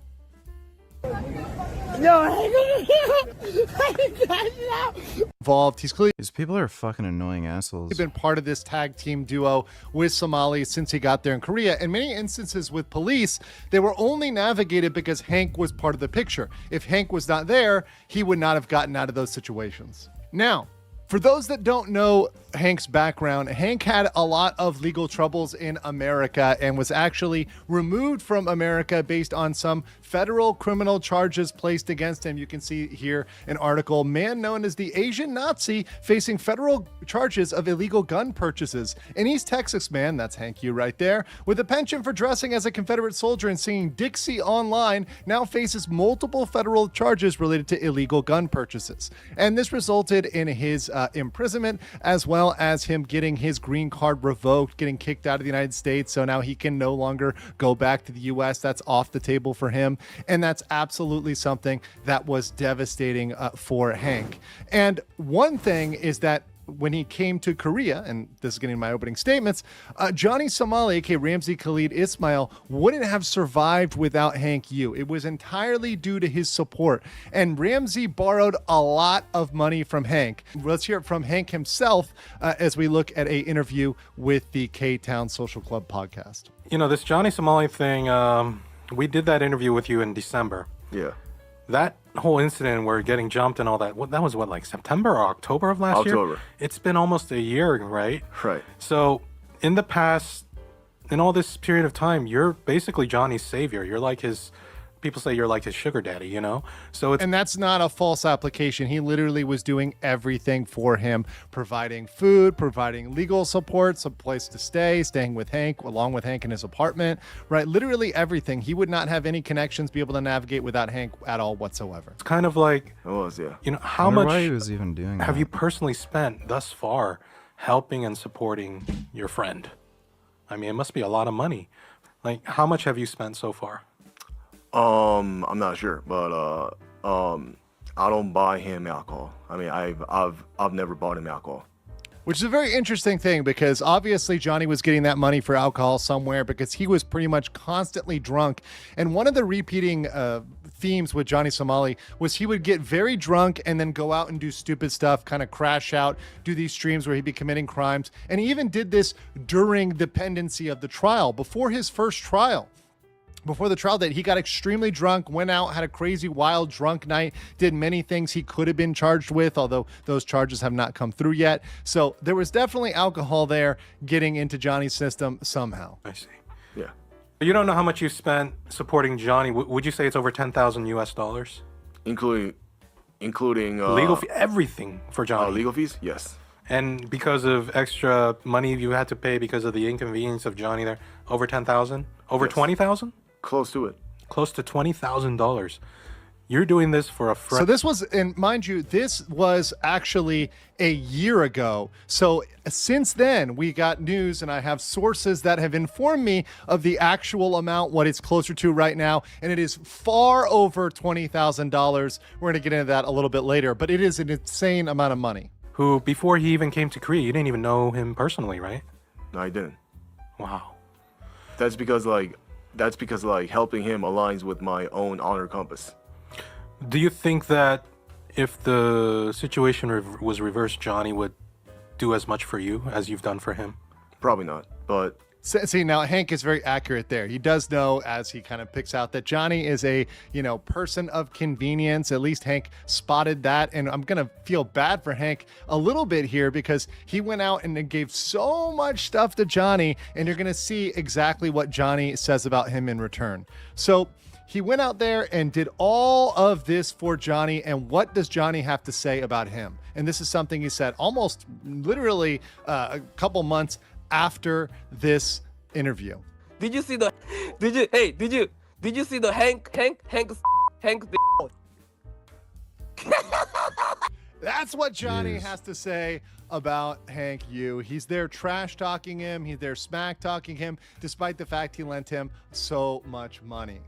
But it's now come time to collect. Things have changed, and the situation has changed. It has been way longer in Korea than Hank or Johnny expected for him to be staying there, getting money, getting legal fees. And this case has gone on far longer than he thought it would. Everybody on the Somali side, and Hank, Johnny's Discord, they were all thinking, hey, he's going to be going home. He's going to be heading to the airport. This is going to be not a thing. They were all in absolute denial about the seriousness of of this. But as we reported, and as all the people that were competent with Johnny Somali coverage reported, this was indeed very serious, and this is not something they were just going to wave off and let him get away with.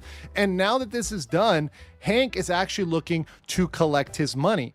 Johnny Somali took so much money from him, and listen, even friendship, even something he was doing as a friendship for his principles, for quote unquote defending free speech, has a price. In fact, there's a very good quote from that exact same podcast, the K-Town Social Club, where Hank explains that really, truly, everything does have a price.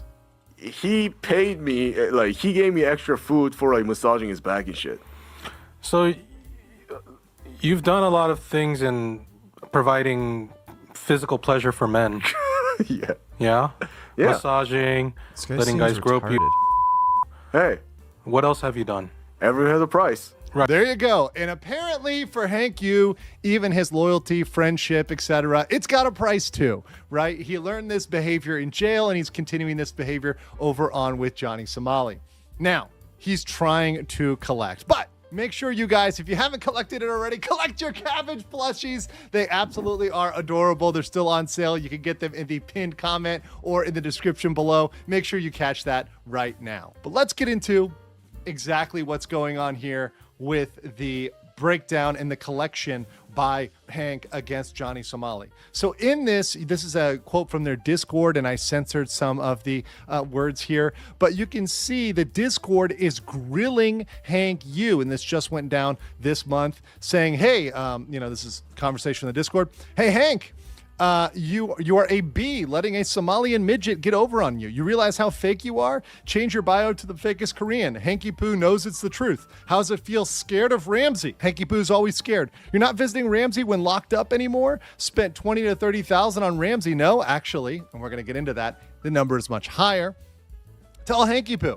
Well, Hank got enraged by this, and Hank is actually kind of speaking out, and we got those text messages disclosed to us here. So you see in his handle over here, Patronus N4828 on Telegram, he's in this conversation talking about Ramsey, and it goes like this. Hank says, I have zero obligation to talk to you. I need to take care of a lot of S. And F Ramsey, I don't give an F anymore. He goes to prison over this shit. That's on him. None of my business. And then people respond to him because he said it in that podcast. So much for your honor code, but all right. And Hank responds, well, he's the one who betrayed it, so I don't really care anymore. And then the question is asked, how do you mean? So you gave up on him? And Hank says, yeah, and more. You don't have to know the rest. In time, everything will be clear. They ask, in what sense? In time, everything will be clear. Why? That's all I'm going to say for now. Until then, no one will know S. He goes on to ask, this is the one choice you can make right now to turn your life around and get the internet off your back for good. And by the way, I would agree with that. If Hank actually goes through with pursuing action against Somali, I think that would clean him up, and that would get a lot of this off his back, although he still is liable for what he did and responsible for his actions. So Hank responds, you don't have the full story of what I did to Ramsey legally recently. Do you really want to know? And so going beyond that, what we have in our information so far is that he is actually preparing to sue Ramsey civilly to recover that money, which is up to $50,000. That's the general estimate that we're getting from multiple sources, about $50K that Ramsey took from Hank. And that I don't know why you'd give that fucktard $50,000. That's just crazy. Johnny Somali obviously needs to pay back to him, and he wants to get back from him. And he may indeed, whether he has that money in a bank account or he has that money in the cash that he put in that big backpack that he brought to court, who knows? But this is something he's musing over. So let's look at my judgment here. So Hank has this opportunity to sue Somali in civil court in Korea. And if Hank decides to sue Somali, he will be unable to leave Korea during the civil trial. And that's absolutely massive. Somali lied to everyone, his audience, the police, the judge, and even his former friend Hank. And Hank has said, by the way, that he would sue just about anybody. So you sue a lot of people, don't you? I sue a lot of... If anyone with my life, liberty, or property, they're getting sued. Okay. So let's leave it at that. Hank has said, anybody messes with my life, liberty, or property, they're getting sued. Let's see, Hank, do you go ahead and press this against Johnny Somali and keep him in Korea even longer? Because, by the way, if he sues, Johnny Somali is going to have to stay there until that trial is concluded. So that'll be even longer Johnny is stuck in Korea, and thus he'd have a massive incentive to pay up. But let's see what happens to Hank. I want to know what you guys think in the... Dude, that is good news. South Korea, Chang and Kim, and he runs Krafton, the company behind PUBG, the game where you parachute onto an island butt naked and beat a stranger to death with a frying pan like it's a Tuesday in Florida. And this man is on Slack at some ungodly hour having what can only be described as a rich person meltdown. He's telling his colleagues he feels dragged around. He's calling a contract he signed a pushover deal because a few years back he bought a little game studio called Unknown Worlds, the makers of Subnautica, and he promised the founders $250 million if their next game hits certain targets. And at the time, he thought there was no way in hell it would hit those targets. Subnautica 2 ends up topping Steam wishlists, and internal projections have it destroying every target. And Kim is like, oh shit, I might actually have to pay these people. But then he's like, wait, it's the 21st century. I have fucking artificial intelligence now. I'm not gonna pay these nerds $250 million for a fish game. So he closes Slack, he opens ChatGPT and types, how do I get out of this deal? Now, to its credit, the bot initially says it would be difficult to cancel, which is the same thing his lawyer and his head of corporate development, Maria Park, told him. But Kim is a CEO. He's not the kind of guy who takes no for an answer. So he starts shifting the language around, sitting there at his computer, rephrasing the same question over and over, prompt engineering his way out of a contract like he's building G-Stack for fraud. Or wait, is that already what G-Stack is? I don't know. Anyway, the bot eventually caves, because that's what these things do, and hands him a full corporate takeover playbook. And this man follows every step like it's an IKEA manual for screwing people. He fires the founder, he seizes the game, he locks them out of their own publishing platform. He even posts a letter to the Subnautica fan base that ChatGPT ghost wrote for him, and Reddit fucking explodes because the letter reads like a ransom note that went through Grammarly. The dudes rightfully sue, and a Delaware judge throws out literally everything he did and reinstates every person he fired. His deleted ChatGPT logs, which he thought he deleted because he looked at a web app and thought the delete button actually deletes things, those logs were resurrected from the digital afterlife and submitted to court as evidence. Now we'll come back to our CEO friend in a second, because a few days ago, a reporter at Inc. magazine published what he apparently believes is a breakthrough in artificial intelligence. He wrote a whole article about how to get your bot to give you honest business advice. And his method, the thing he is presenting to the world as a contribution to human knowledge, is to type the words, "Be brutally honest" at the end of your prompt. He basically built a disapproving father figure in a chat window. And for good measure, he fed it 2 Harvard Business School articles like he was tucking a diploma into its shirt pocket. He's like, there you go, little buddy, you went to Harvard now. So he tests this by pitching it the dumbest idea he can think of, which is leadership coaching for dogs. Like teaching your Labradoodle to delegate, or helping your pug develop a growth mindset. Which, have you seen a pug? That thing does not have a mindset. And you're sitting there like, okay, this needs to come back as 0. If this thing works, leadership coaching for dogs is a 0. The bot gives it a 3 out of 10, and this man, this professional journalist whose entire function in society is to question things, looks at that number and goes, hell yeah, my system is working. He then pitches it his actual idea, which is a little AI turret that sits on your kitchen counter and sprays your cat with water if it tries to climb up. Basically a Roomba that bullies animals. He built the Iron Dome for cats. The bot gives it a 7.5 and says the competitive landscape is notably weak. And this dude is like, holy shit, 7.5, let's fucking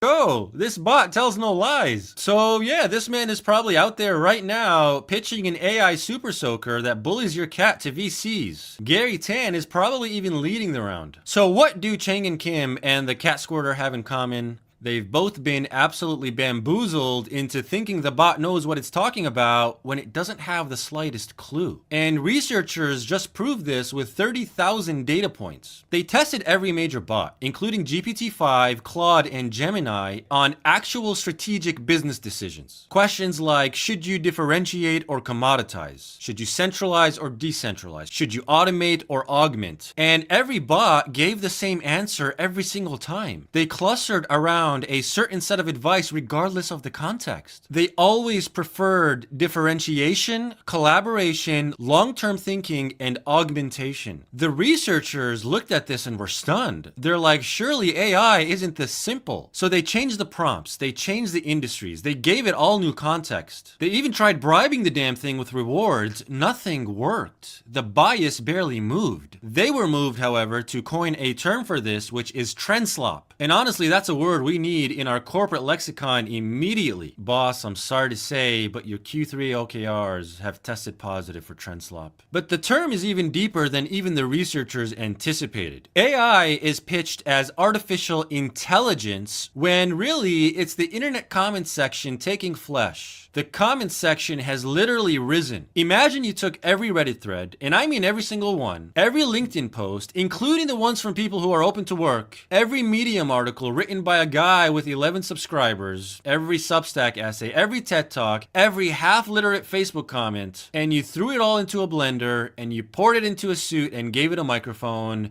Welcome to AI. Do you get it now? That's what your CEO is using to decide whether you have a job tomorrow. You could ask a bot with its guard down why torturing babies is good for society, and it would produce the most peer-reviewed sounding argument you've ever heard. And you'd be sitting there like, damn, it's making some good points. It's not so much a thinking product as it is a presentation product. And look, this isn't me being cynical. This is me explaining to you how AI works so you understand how to use it properly. Like the researchers, if you just ask the AI for its own opinion, you'll get average out. You'll get that sort of clustered advice that's useless. What you can do is use it as the, and I'm sorry to say, the glorified search engine presentation layer that it is. You can ask things instead like, in the perspective of Mr. Wonderful from Shark Tank, what would he think of my idea? And if, and only if, the internet has enough useful context on this person's philosophy, you might get something useful. But if not, it'll still take like a meme and 2 Substack comments and presents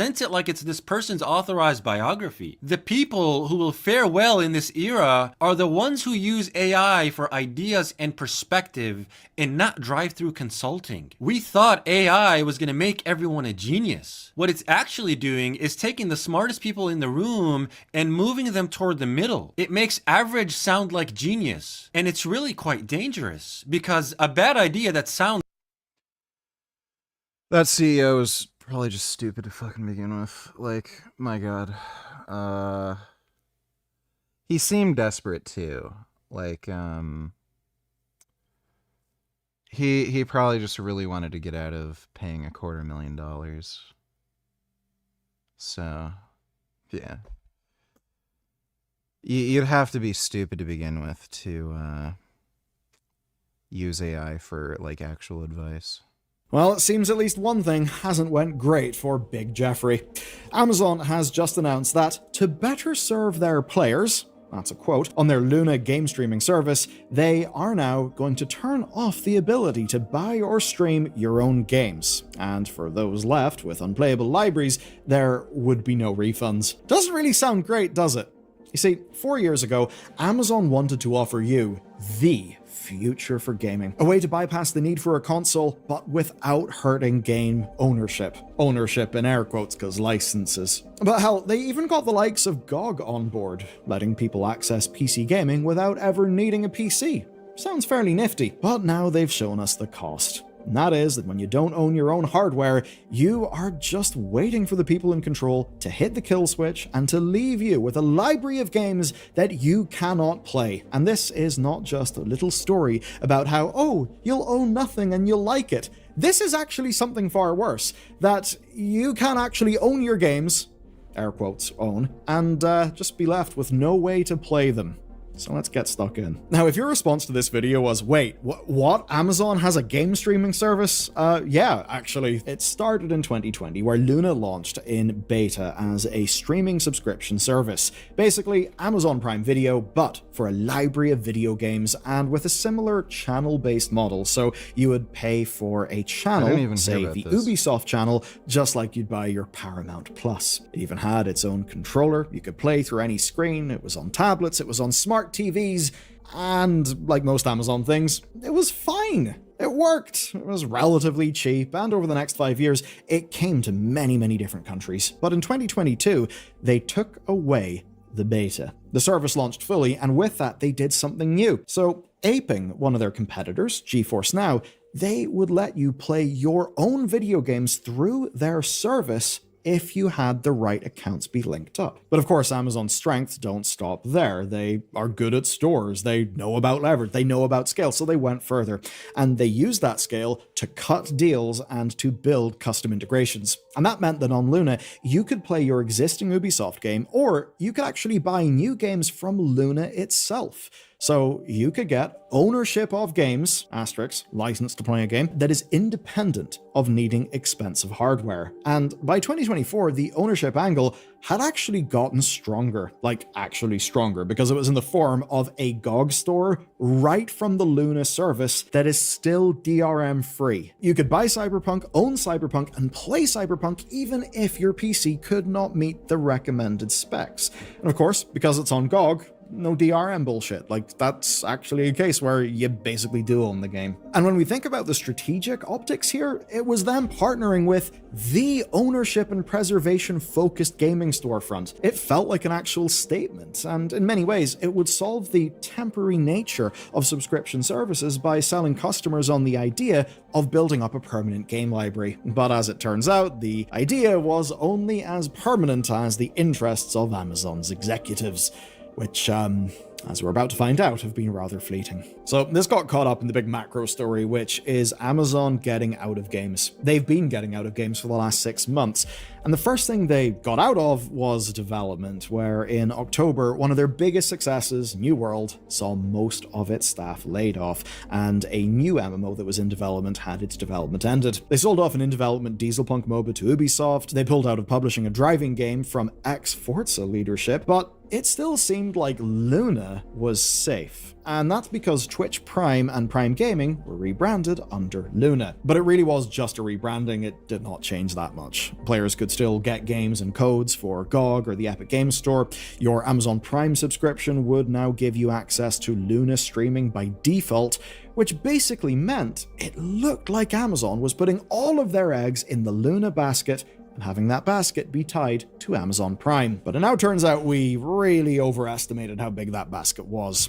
Now, this was first flagged up through emails that were sent to subscribers. And what has happened is that Amazon has announced that as of April 10th, they've come up with, quote, a better way to serve their players. So obviously, this is a good news story, right? Well, their better way to serve players is having Luna stop offering access to third-party subscriptions, individual purchases, or stores to buy them from. That means the GOG store, the Ubisoft store, all those things would be discontinued from Luna, and the streaming library of rotating AAA and indie games, plus cloud games like the Gen AI-powered Snoop Dogg courtroom game. Good news is, that would stay, so you can still have your Snoop slop. Oh, so very generous of them, but I haven't actually got to the real bad news yet, and that is that by June 10th, you're not going to be able to play the games you previously purchased. That's quite the problem. Basically, you'll no longer be able to stream games from those accounts even if you bought the games through Luna. Even your save data on the platform only gets to exist for 90 days after June 10th. And while you can download it, Amazon makes no guarantees about your save data working. What they can guarantee, though, is that you'll get no refunds for any of it. Why are there no refunds? Well, because in paper, these games are still playable. You can still run your Ubisoft or GOG games through another platform. You know, the other platform that you probably don't have because that's why you're playing on Luna in the first place. So that's pretty bad, but hey, it's a great thing that PC gaming is so very financially accessible right now. Yeah, this one's quite bad. Here's a quote from Amazon. Until now. That's kind of crazy. That doesn't even sound legal. So their way around this is saying you own the license, so... I must interrupt this stream to let you know that Joey has become cuter. I don't have a video right now to prove it. But I think you can trust me after all this time. Give Gummy a large kiss on his cheek for me. Yes, I trust you. You have been very trustworthy in that regard for some time. Thanks for the donation, though, thou. I will give Gummy a kiss on his cheek when we go to bed tonight.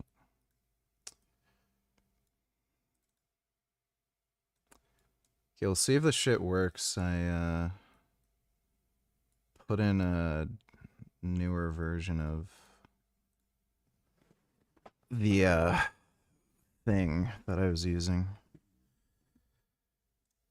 Guess we'll try installing a mod. Why not?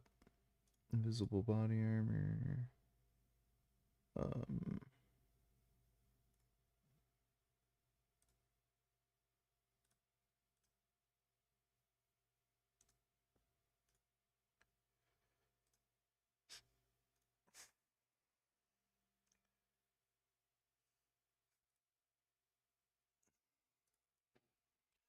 Still probably gonna open in the wrong fucking window. I don't know why this game in particular does that. It's pretty weird.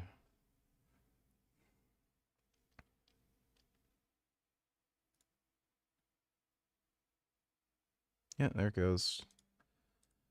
Wrong window.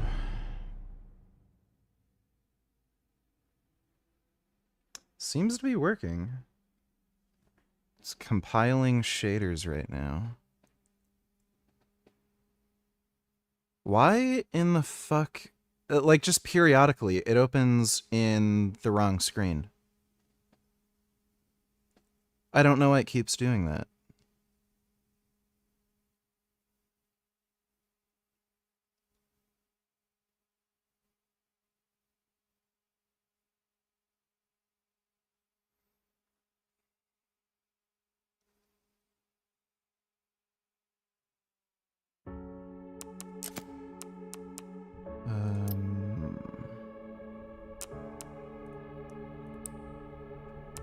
Bizarre. Have no idea.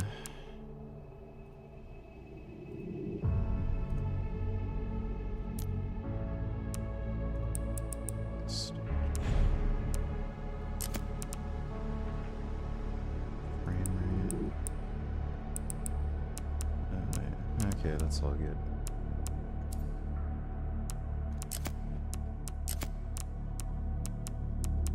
I don't know if, okay. Jacket.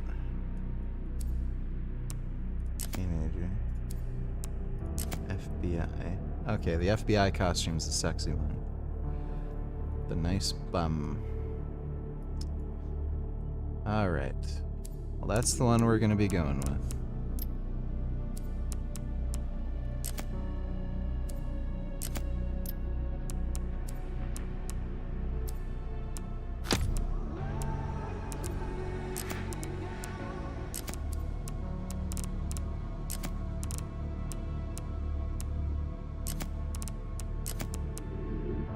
There we go.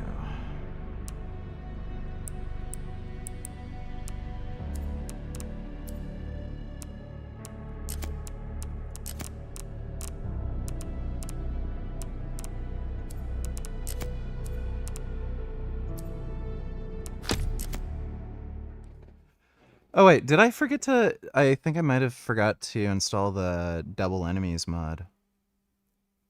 They have a double enemy mod. Anyway, we got Sexy Grace, that's what really matters. Hell yeah. It's a nice bum bum. I like a good bum bum.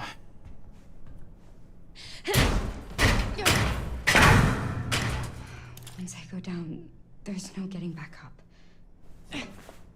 Oh. Girls' butts drive me nuts.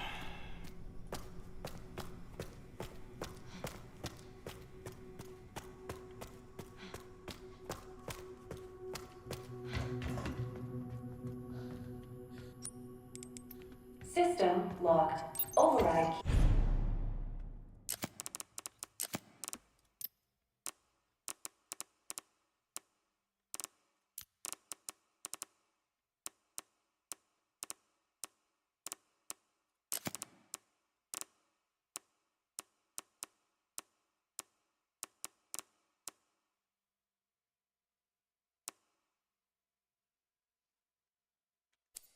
Required for reactivation.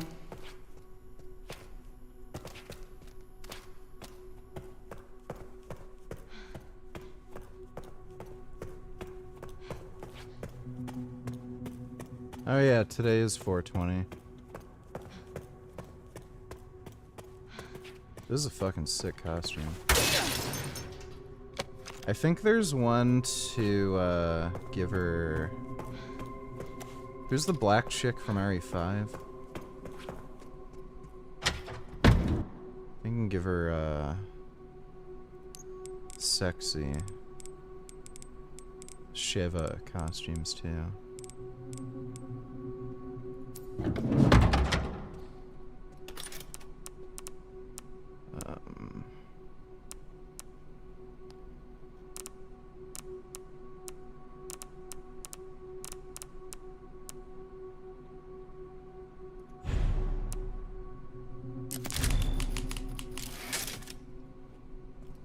Yeah, it snowed here recently.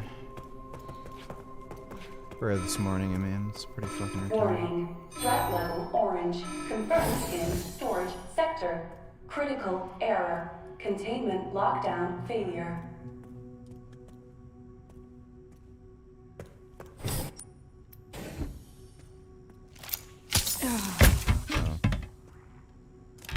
Kind of forgot the controls. Bottle.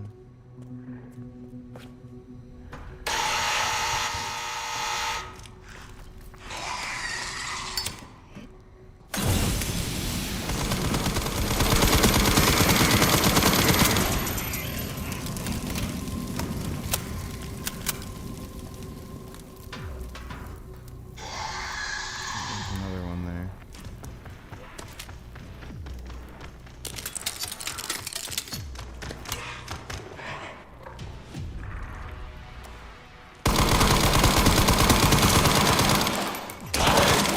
Shit.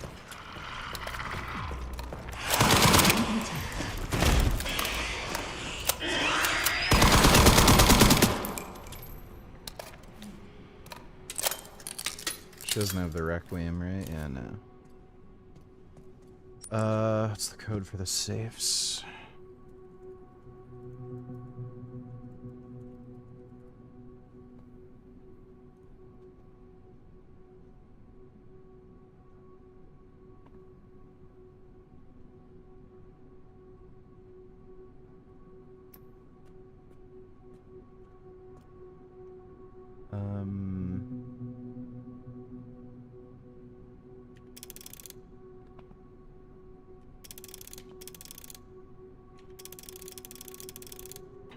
There we go.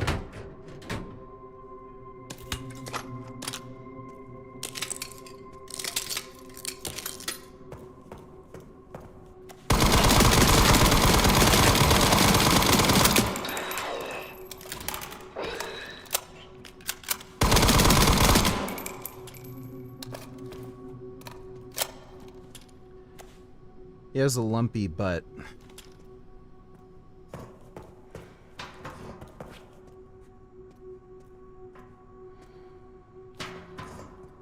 Oh god. Oh god. I have to take a shit. I gotta take a shit really bad. I'll be right back. I gotta take a shit. Oh my god. Oh my god. I'll be right back.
Holy hell.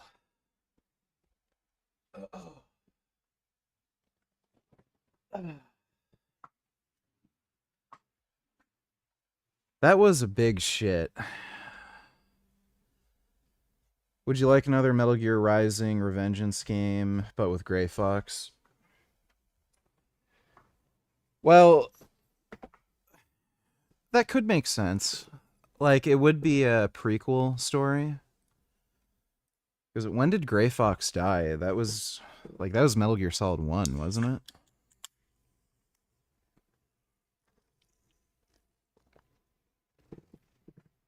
So, you know, it's an idea.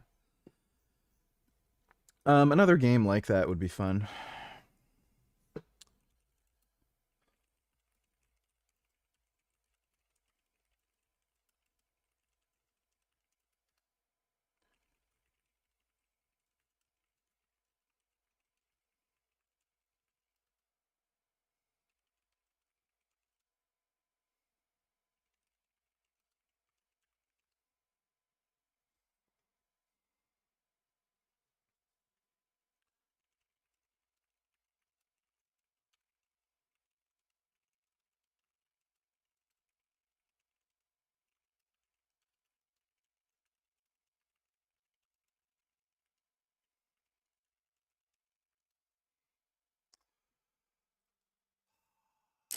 Okay.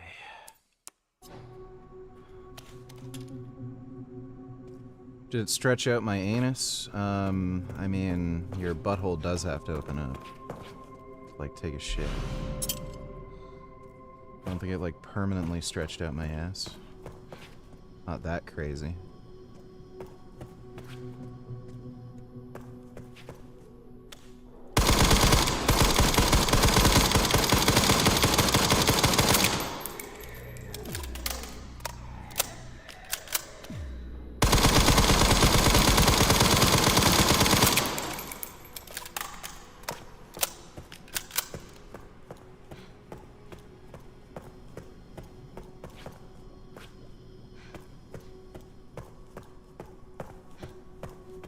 Yeah, Code Brown.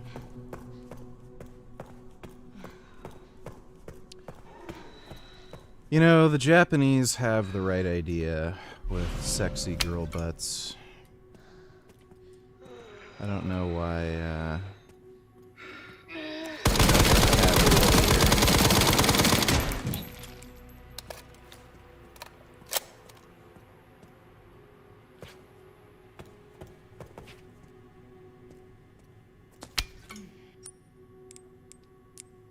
actually discard that shit.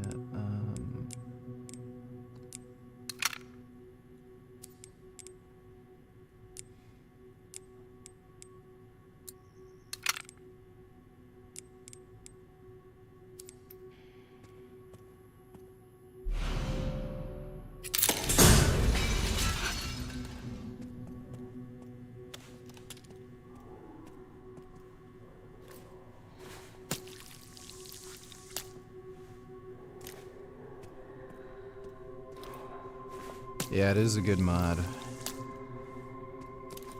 I gotta take a look at some of the Sheva costume mods. Some of those are pretty sexy.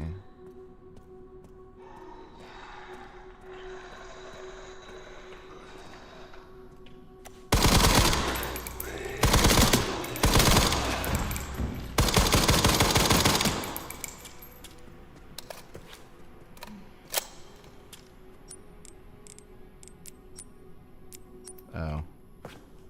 It's like the other key in the other spot.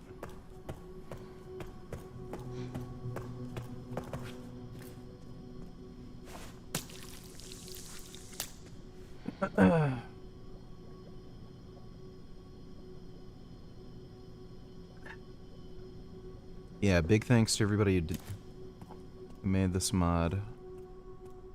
I just love girls' asses, dude. I've always loved girls' asses. I remember when I was a little kid, I even just loved girls' asses. Just wanted to fucking sniff them and touch them and everything. They're just fucking great. Alright. I'm not dead yet. Oh, is it even... Oh my god. Is it all the way back at the beginning? Oh, hey.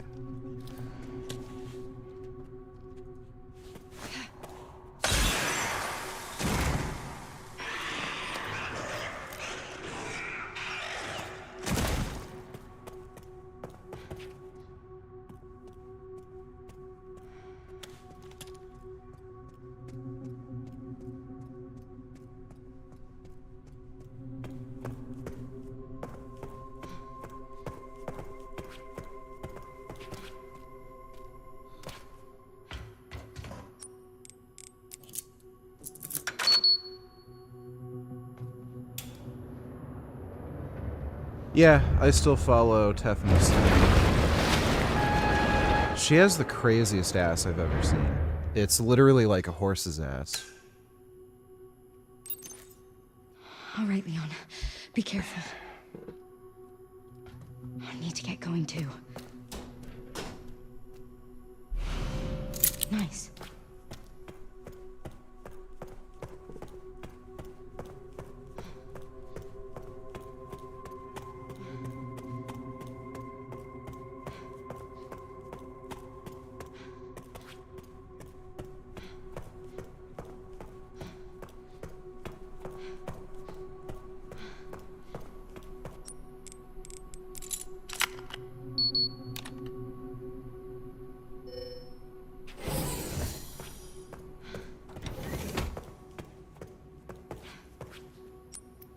Alright.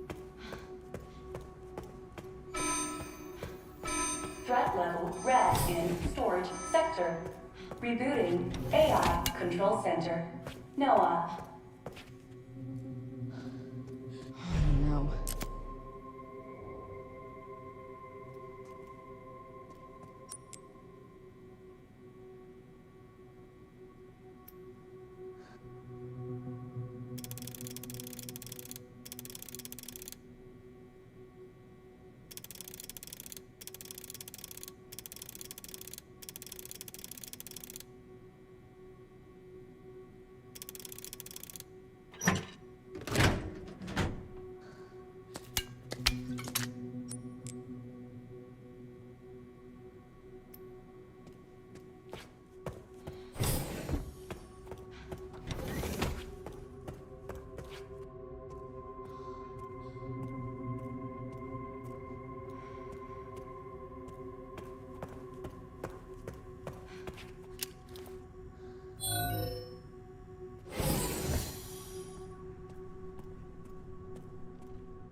Grace has a butt.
I think there's still more of them.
Oh shit.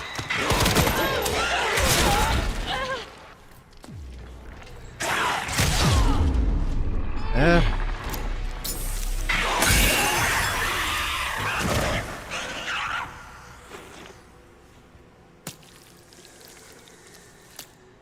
Fucking asshole.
Yay.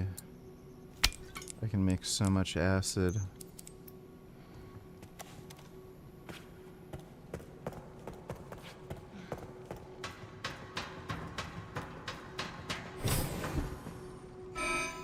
AI Control Center.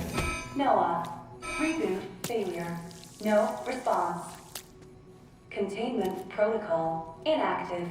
Containment protocol inactive.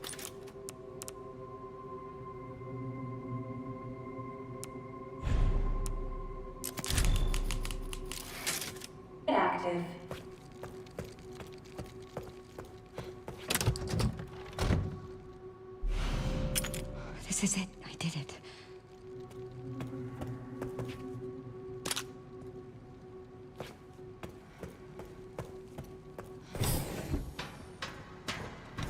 Do I need 2 orbs or 1 orb? Can't remember.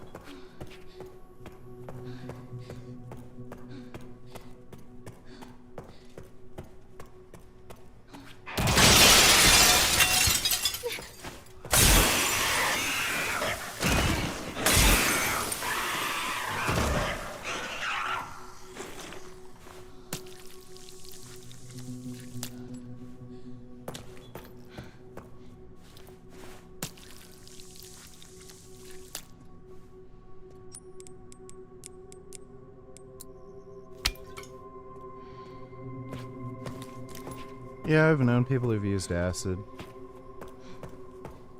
Never used it personally. Are you not able to go through there? Is that like a Leon specific thing?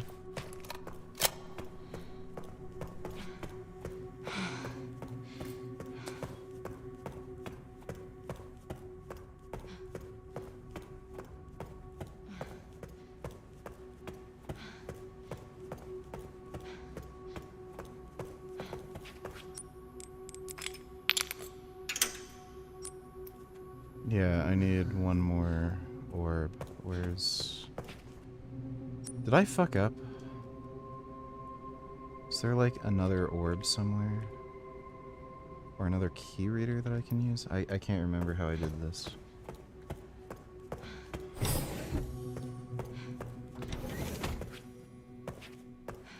Yeah, weren't the 2 orbs back here? Am I like retarded?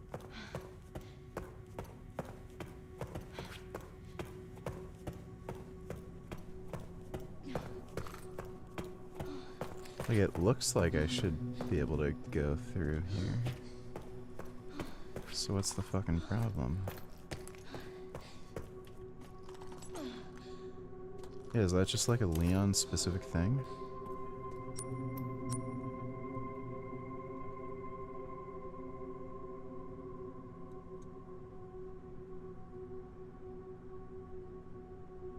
I don't know, maybe I'm... Other side? Okay. Yeah, the guy who made this mod made her ass just perfect.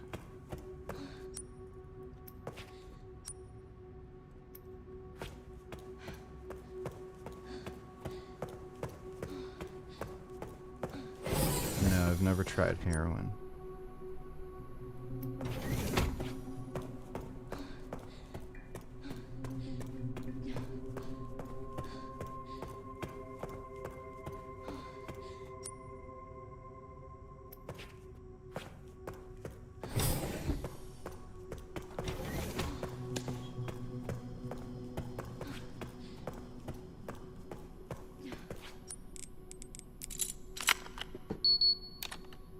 Alrighty.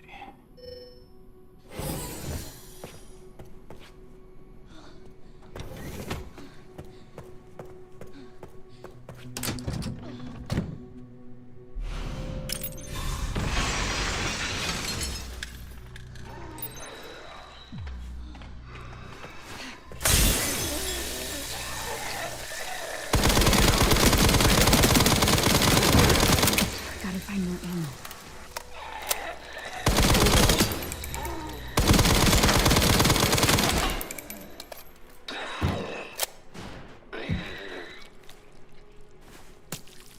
Dumb zombies. Their weird, gross, lumpy butts. I think I'm out of bottles. Yeah.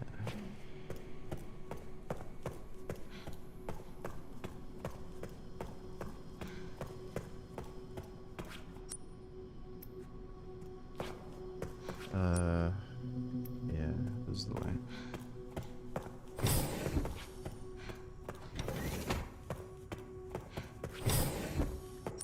Wait, is this... No.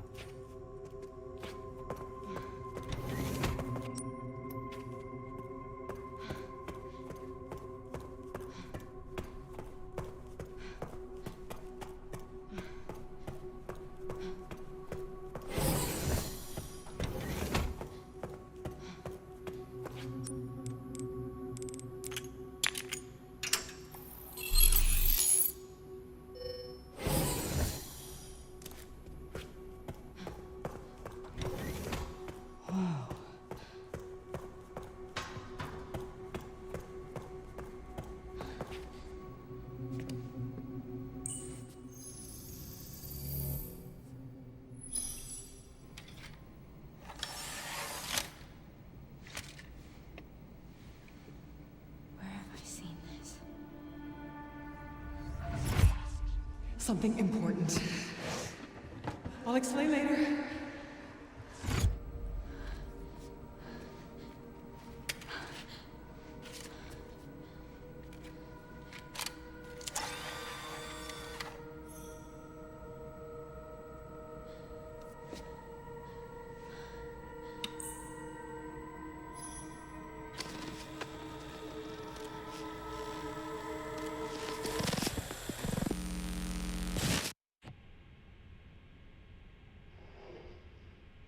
Shutting yourself away in a dark room like this is quite the change for you, after the life you've led. Life takes unexpected turns, don't you think? Looking back, do you feel that the choices you've made have contributed to your present circumstances? Of course. What you sow, you reap. Isn't that the I heard natural Cocaine order? Bear sucked, so I never saw it. So, tell me, Lord Spencer, what would you like the world to know? The truth. But a short break before we begin, Miss Ashcroft. I'm not a young man. I don't have the energy I once did.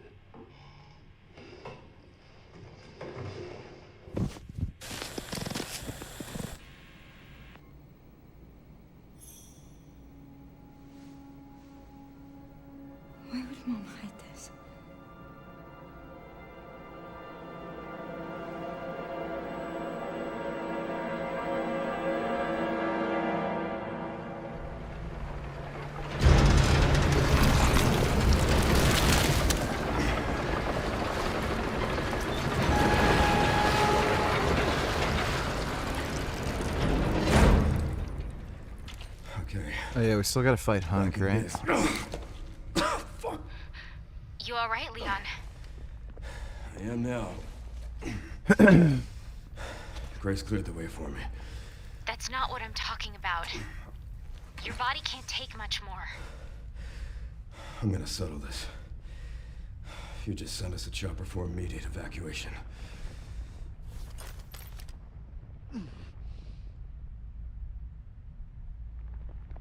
What the fuck is wrong with my volume wheel? Jeez.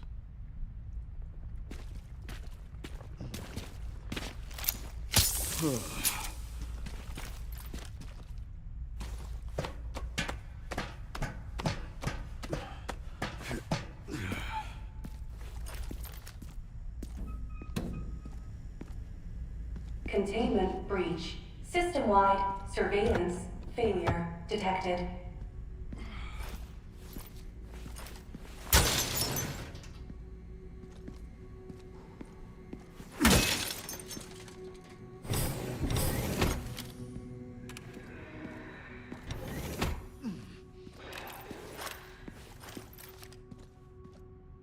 Over there. Easy as pie.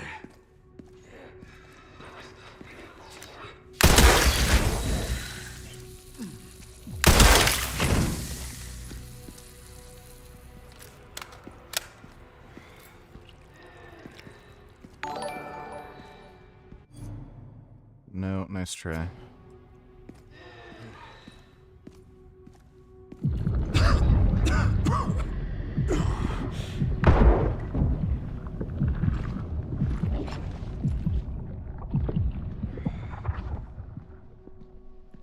Oh, shit. Grenade. You've got to be kidding me.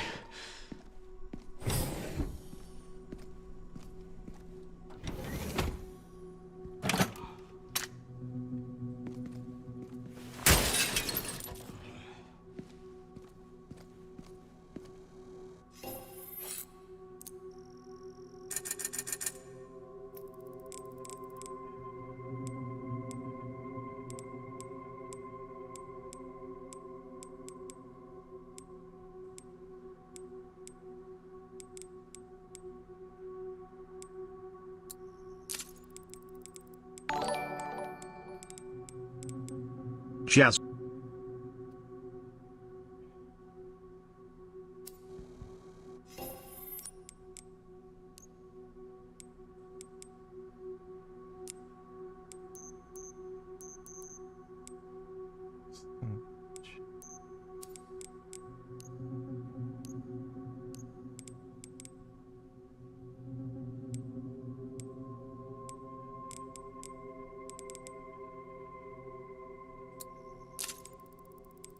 You know, just in case. I think I preferred the whatchamacall. Yeah, the Uzi.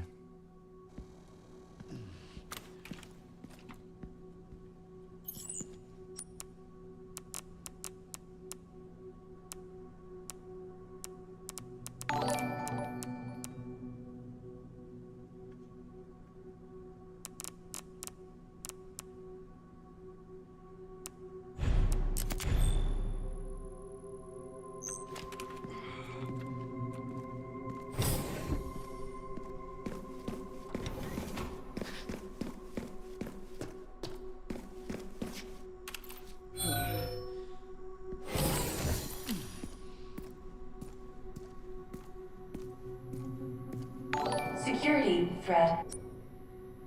You're a shell of your past self. Why did you run away from your life and leave everyone and your whole family behind? All the animals. You're nobody now. Okay. Thanks for the donation, dude.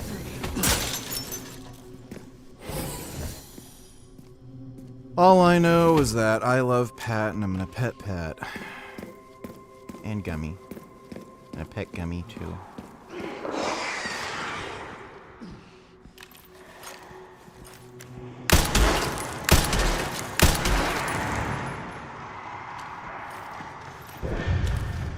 Eat this.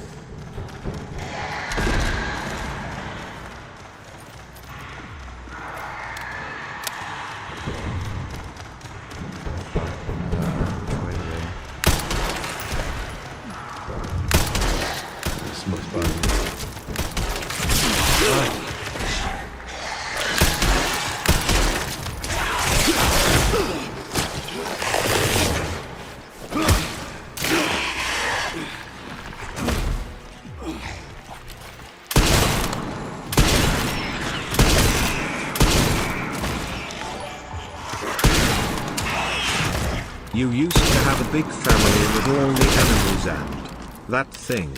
Now you're single and lonely. It's as if they all died in a car crash or something. You look so sad and lonely. What happened to you, man? I'm not single and I'm not lonely, but thanks for the donation, 21st. You're still a jackass.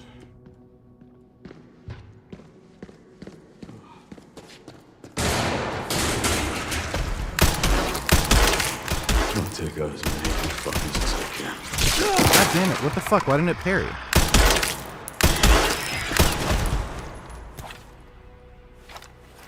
Am I pressing the right button? Okay, yeah, there's a delay. I think you have to, like, anticipate parrying.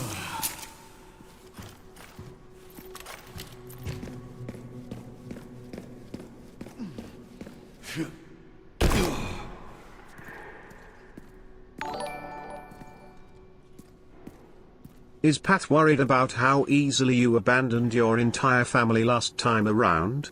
I don't mean your parents or whatever, I mean all the animals and the non-binary thing. It sets a bad image / precedent, doesn't it? Pat should be concerned about that. No, she's not concerned. Thanks for the donation, dude.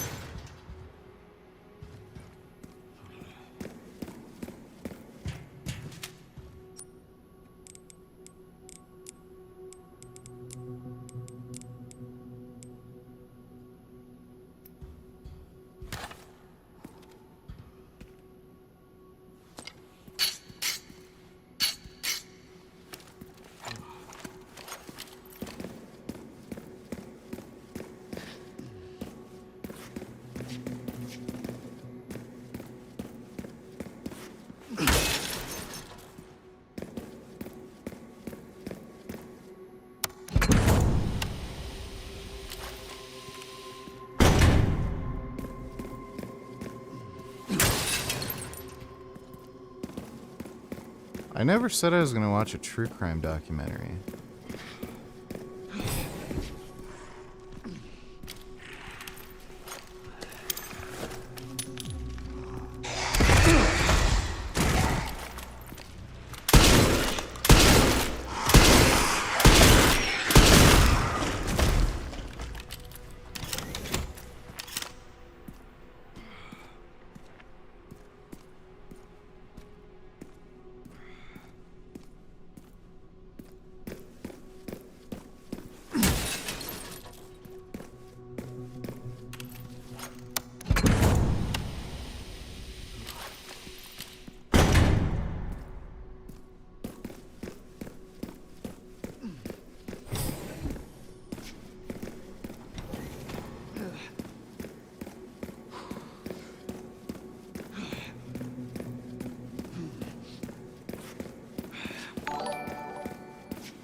Aren't you just going to leave Pat with all the animals you decide to adopt with her, just like you did last time? All the animals and your marriage, you agreed to adopt animals and you abandoned them so easily.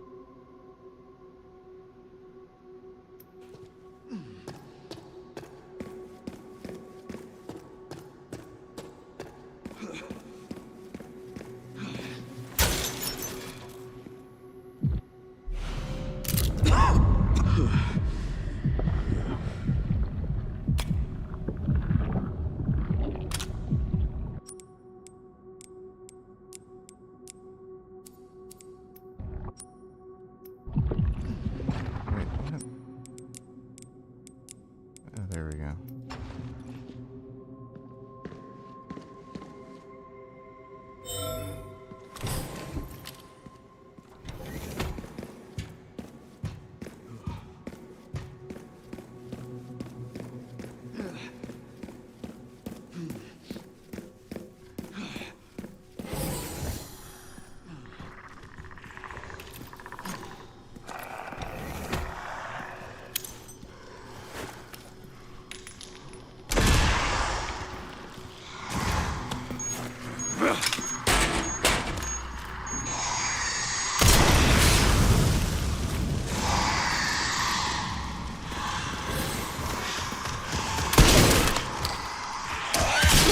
shit. Ah, what the fuck?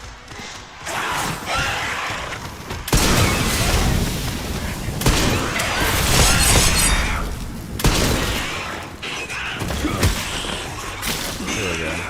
Found it right that time.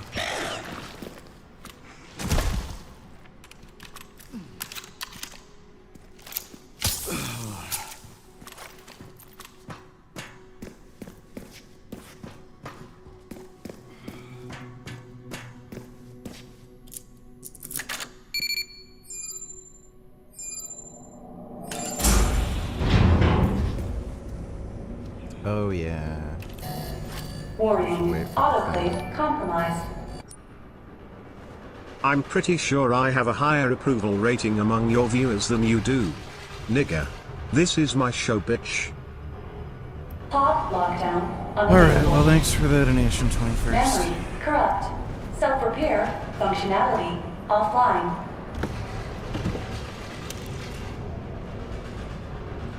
Aerosol monitor warning. Pod lockdown unavailable.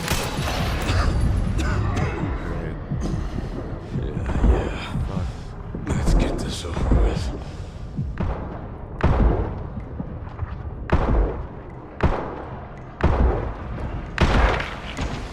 The elevator will arrive shortly. The elevator has arrived.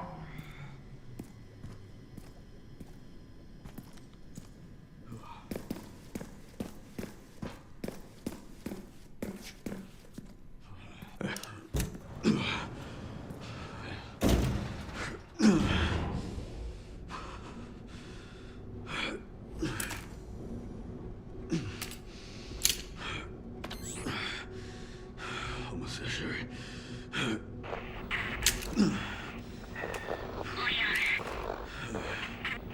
Nothing like a good cherry Sprite Zero.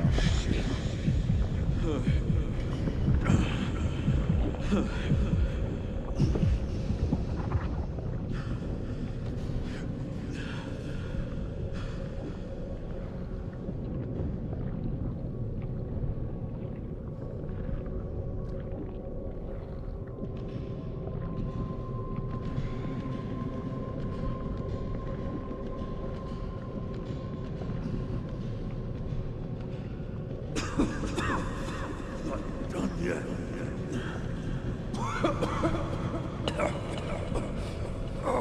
I like RE9 more than Battletoads. Battletoads is kind of cracked.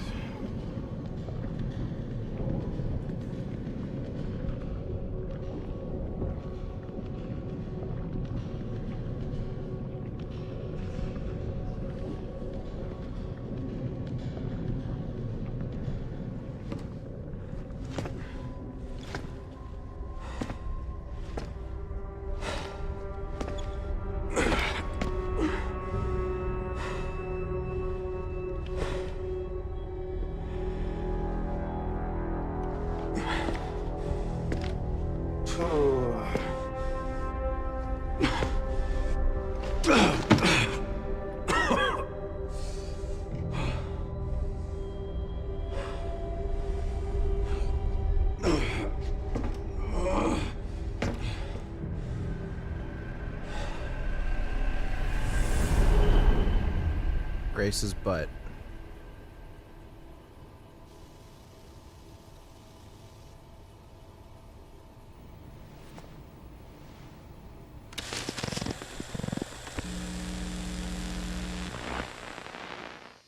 What kind of legacy do you want to leave behind?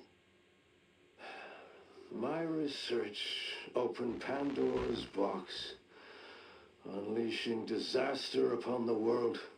Except Elpis, the goddess of hope? Or so the myth goes. A blind hope. What do you mean? Humans cannot predict when death will come for them. This is why they have hope. I was wrong, and I am plagued by guilt. Happiness cannot be achieved at the expense of others. 99th Street Vegan. I think that's enough for today. Why did you accept my request for an interview? Yeah, I'm gonna get my shampoo tomorrow. We'll get up early and get it. Is that one of your subjects? Of course not. She was alone in the world. I took her in to make amends. Is she perfectly normal? Just an Dude, it's gonna average fucking child snow again. What the fuck is this? She Oh my god. is my hope. Just crazy. Aren't you beautiful? Would you? The winter like never ends. okay?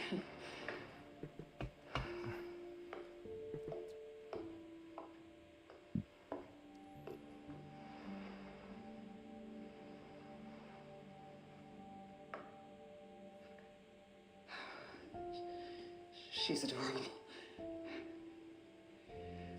What's her name? Grace. Grace.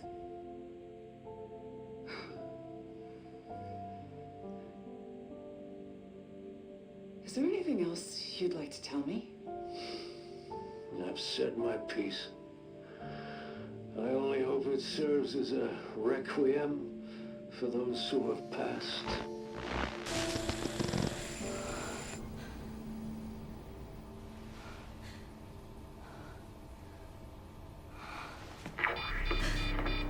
Leon. Leon.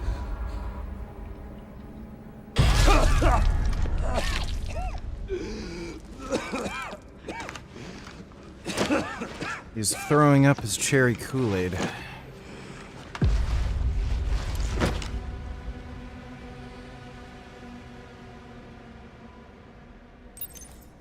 Oh, I need to hurry. That is such a wonderful bum. Look at that bum.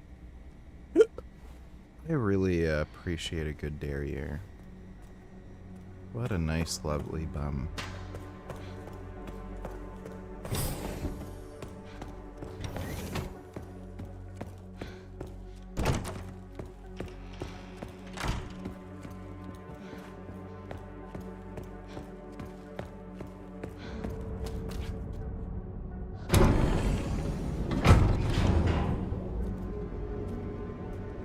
This is finally my chance to do something.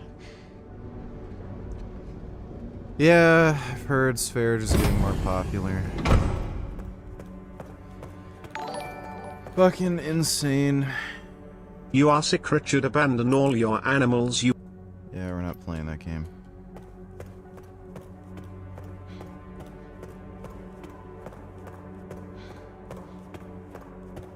That is a nice butt. Oh, Butt, Leon! butt, butt. Leon! Oh, hey, it's me. It's Grace. Oh, please wake up. Come on. Wake up, wake up. Hey. Hey, you. I was just resting my eyes. You're okay. Oh, let me help you.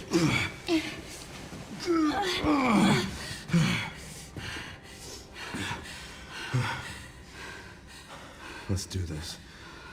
Okay.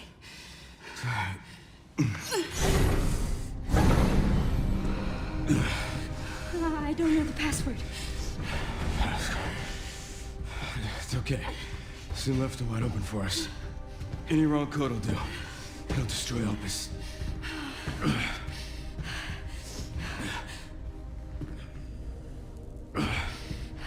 Let's try. Chris, whatever it takes. I can buy you some time. No. No, I have an idea.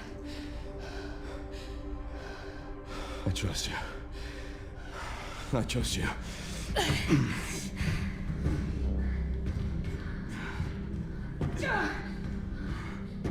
So, the prodigal daughter returns.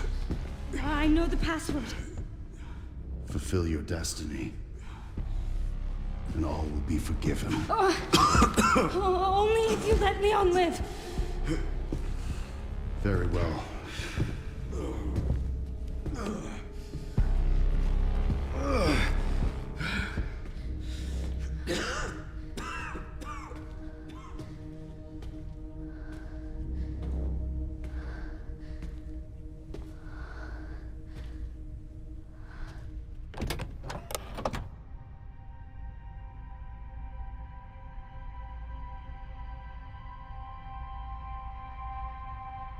I was wrong, and I am plagued by guilt. I'm gonna destroy Elvis. You promise you'll end this.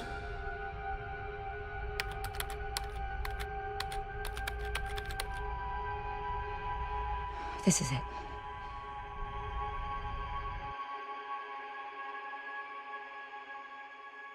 Oh wait, was that the wrong one?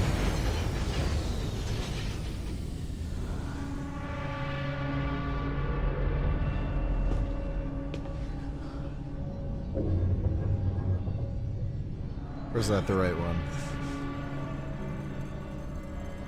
What did you do? What I had to. Grace, get out of here!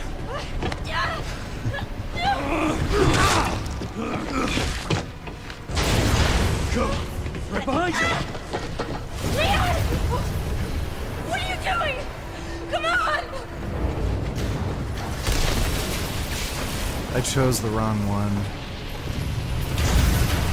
Leon!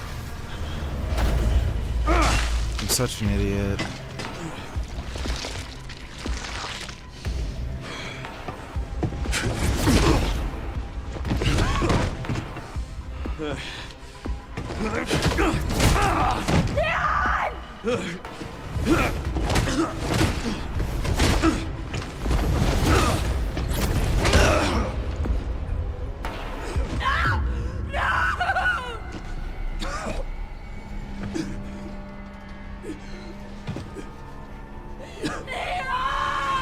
Hey, your butt looks good.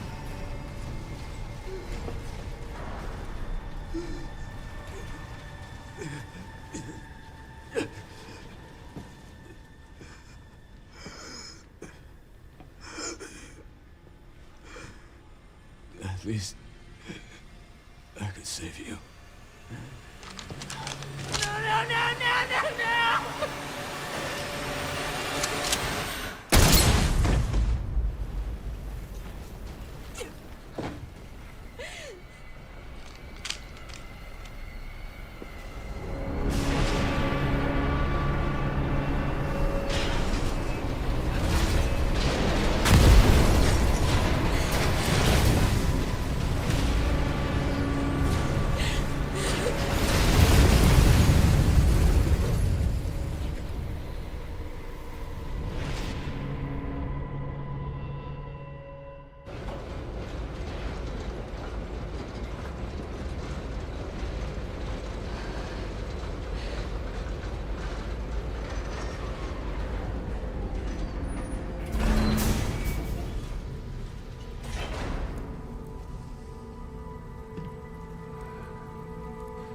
What a nice derriere. I wish I could have saved you, Leon.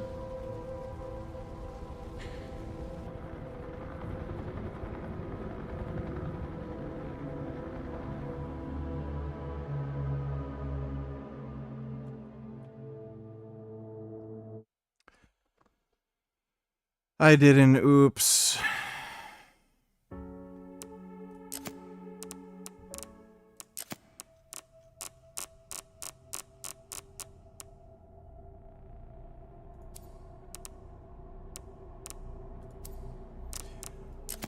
Let's take a quick look at some of the mods again. I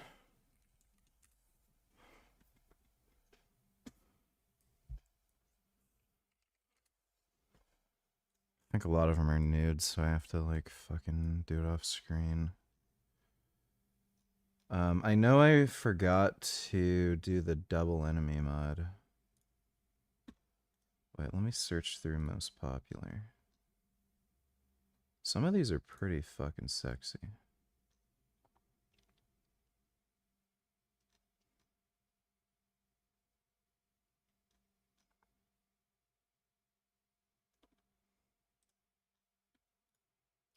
Schoolgirl costume for Grace with like no panties. Paul Saladino nonsense. I'm sure this will be nice and retarded. I am a 2-year carnivore. My scalp psoriasis completely went away within the first few weeks. My restless leg syndrome went away within the first month. My acne-prone skin completely cleared up within a week. And it only took a few months to get rid of my brain fog and completely get rid of the horrible period pain that would make me unable to work and leave me on the floor crawling in pain. It's so cool. Yeah, it's crazy how vegetables will do all that to you. How are they still legal? Just fucking retarded. To think that autoimmune diseases. Like, by the way, he doesn't even follow a carnivore diet. She had multiple autoimmune conditions, acne, painful periods. A lot of these things that we think of as incurable in Western medicine are being fixed by people who are making intentional dietary changes. I don't think everybody needs to do this. I think vegetables can be a healthy food for people if they don't trigger immune conditions. And they're certainly better. Oh, what a change.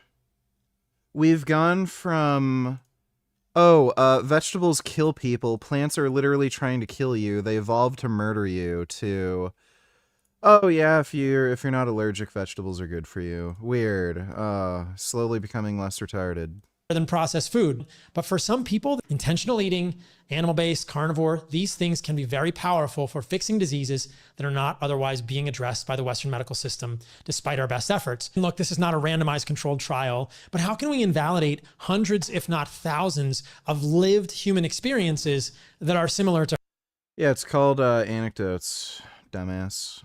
You'll also find people who say they saw ghosts. Does that mean ghosts are real? Hers, where, including myself, cutting out foods that many people think of as healthy, whole grains, in my case, a lot of vegetables, lead to resolution of previously incurable, despite many medications, autoimmune diseases and better quality of life. I know many of you in the audience have had positive experiences with animal-based diets and carnivore diets, and I hope you will share those experiences in the comments. I am a What a fucking retard. An animal-based diet contains saturated fat. Should I be worried about my cholesterol? The response to this question depends how metabolically healthy you are. Multiple studies. No, it doesn't depend. ApoB is the primary risk factor for congestive heart disease. So the higher your ApoB, regardless of other risk scores, the more likely you are to develop atherosclerosis. And by the way, like by metabolically healthy, he's talking about like insulin sensitivity and shit. The reason a lack of insulin sensitivity and type 2 diabetes or prediabetes, the reason it's associated with higher risk of heart disease is because of how it affects your serum lipid score. It increases the amount of ApoB containing particles there are in your serum. So that's why it increases risk. Show in people that are metabolically healthy that the relationship between cholesterol and cardiovascular disease is massively attenuated or not even present. There's actually Nope, not true. People without diabetes, who are normal weight, exercise, don't smoke, drink, all that, who have high cholesterol, have higher, like considerably higher rates of heart disease. So that's just bullshit. a recent study done with coronary artery calcium scores. Oh my God. Yeah, so coronary artery calcium is not... that doesn't actually tell you the absolute burden of plaque, and it also doesn't give you a prediction for actual cardiovascular events. And in those people that had a coronary artery calcium score of 0, there was no connection, no relationship between levels of LDL cholesterol and cardiovascular disease. He's making up terms now. So half the people who have a coronary artery calcium score of 0 go on to have a heart attack. It doesn't show you the actual burden of atherosclerosis. It only shows calcified plaques. There's calcified plaques and there's soft plaques. CAC, coronary artery calcium score, it's in the name, only looks at calcified plaques. Also, yeah, you wouldn't expect LDL to predict a CAC score. Because, again, calcified, calcified, there's calcified and non-calcified plaques. So... So often when you go to a doctor, they just look at your cholesterol, but they don't ask you what your fasting insulin is. They don't ask you how metabolically healthy you are. They don't even look at your fasting blood glucose. They just want to get your cholesterol down no matter what. Fasting blood glucose isn't really a great measure. You really want to look at HbA1c. There's a lot of different reasons for why you may or may not have elevated fasting glucose. Like, if you have to take a walk up a big flight of stairs before you get a fasting glucose test, your glucose is going to come back elevated. There's a lot of things that can elevate fasting glucose. There's actually a recent study on soccer players. Their fasting glucose, it was technically fasted, was super high. It was in the diabetic range when they're actually playing soccer. What? And I think this is just an incomplete story. In metabolically healthy individuals, a slight rise in your cholesterol because you're eating more saturated fat and less seed oils, I don't think there's a shred of evidence in the medical literature to suggest that's going to increase your rate of cardiovascular. Oh, you mean aside from randomized trials? Oh, okay. The gold standard for research, I guess, just doesn't do it for him. All right. I guess trust me, bro. Some random bitch who uploaded a TikTok video, that just says it all, right? Fucking idiot. This is how closing the windows in your house might actually be harmful for you. We're still technically in the shade here. I'll take a measurement now. Reading 20 microwatts per centimeter squared, 9x in infrared intensity, but that goes across the board. And you can feel it. It's warmer right here. I'm going to get more infrared if I sit outside in the shade. I'm still getting some infrared, even indoors with the big window open. What if I close all the windows? What happens to the infrared then? Most likely, it's going to be blocked. Let's test it. Infrared light exposure has gone down a lot. 0.8 microwatts per centimeter squared. So it's like a 3x reduction. But the visible, the blue light is still the same. So that ratio is shifted, which is... What the fuck is he doing? Does he know what infrared is? It's heat. He lives in fucking Costa Rica. No shit, there's gonna be more infrared outside where you don't have fucking air conditioning and there's sun and humidity. Like, what does any of this matter? A problem. Low emissivity or low E windows is the norm now because it's more energy efficient, will regulate temperature better, but that's stripping away the infrared light from our indoor environments, which we're already spending not enough time outdoors. 93% of the time indoors. So you want infrared to balance the visibility. Buddy, turn off your air conditioning. You'll get plenty of infrared. Sit next to a fire. You'll get plenty of infrared. Leave your oven door open and like just have that heat waft out of the oven right onto you. There's your infrared. Like, what the fuck? Take a bath in warm water. And that's probably how our bodies always sense it with being outdoors. When you have an imbalance between the visible and the infrared, problems happen. Yeah, because that higher energy visible is strenuous on our cells. It's creating this oxidative response, which is good, wakefulness, but reactive oxygen species are generated, and that's where you need the infrared to come and clean that up. So the infrared triggers melatonin production in the mitochondria, and that balances the visible. Yep. So basically, the goal is like, open the windows, guys. Open it up. Like, this is just such retarded nonsense. Like, There's it's Frank Tufano level fucking gay retarded shit. Thinking out there that too much red meat equals cancer. What do you say to that? This one is crazy. It's one of the most common misconceptions. Humans have been eating... Oh my god.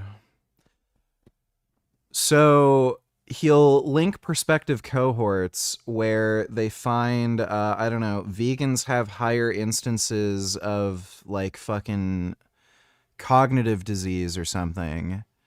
But then when there's perspective cohorts linking red meat to cancer, oh, it's made up bullshit.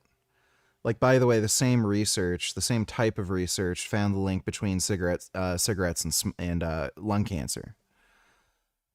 So, if this type of research can find a link between cigarettes and lung cancer and heart disease and all these other problems, I don't know why it can't find a link between certain food choices and cancer. And by the way, there is extraordinarily strong mechanistic evidence, like, also supporting the idea that red meat causes cancer. Like, we actually know the exact mechanisms in which it does it.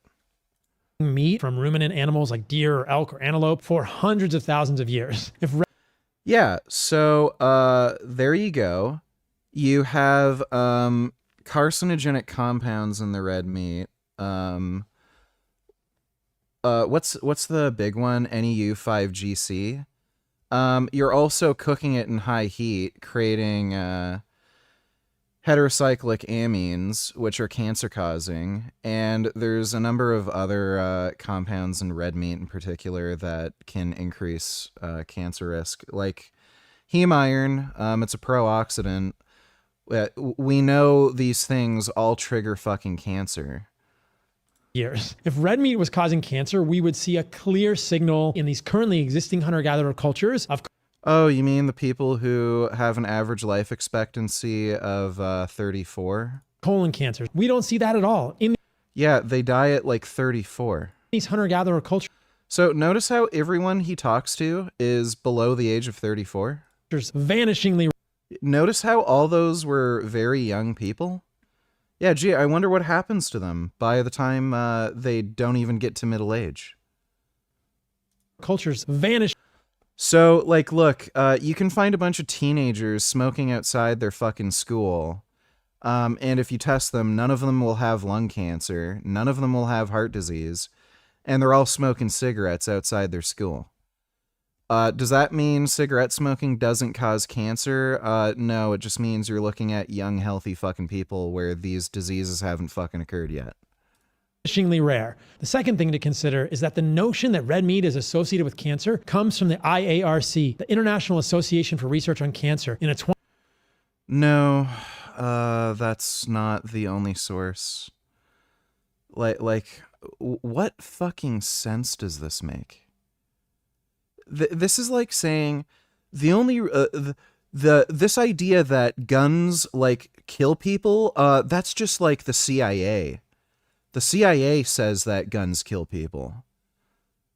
Like, I think there's a lot of other people who figured out that, like, if you shoot somebody with a gun, it'll kill them. 2015 decision. There were around 20 people on that panel. The majority of people on that panel were actually vegans and vegetarians. So there was some... Gee, I wonder why they're vegans and vegetarians. Bias. They made that decision based on over 400 studies, but only decided to include 14 in their decision. Of those 14, all of them are observations. Did you know that the people who decided to make child rape illegal are all people who don't rape children? Did you know that? Does that make you, like, think for a second whether or not, like, we should ban child rape? Because, like, they might be biased or something, right? They included no interventional studies. The majority of those four... What do you mean interventional studies? What the fuck does he mean by that? So you're telling me we're supposed to, like, try to give people cancer in a fucking randomized trial? Like, there's no interventional studies with cigarette smoking and its association with lung cancer. So I guess cigarette smoking doesn't cause cancer, according to you? What's funny is you will find carnivore fucktards who will bite that bullet like Bart K. 14 studies show no association between red meat and cancer. So where... Oh my god. Look at any large prospective cohort, nurses' health study, health professionals' follow-up study, they all show a clear link. Where in the world does the... The only studies that don't show a link between red meat intake and cancer, they don't have a big enough gap between the lowest and highest consumers. That's it. IARC come up with the crazy notion that red meat is associated with cancer. There's just... Like, by the way, this is also based on extremely strong mechanistic data, which he won't mention because he's a lying fuckwit. What a dumbass. Just a monumental fucking idiot, dude. That's a special kind of retard. Truly a special kind of retard.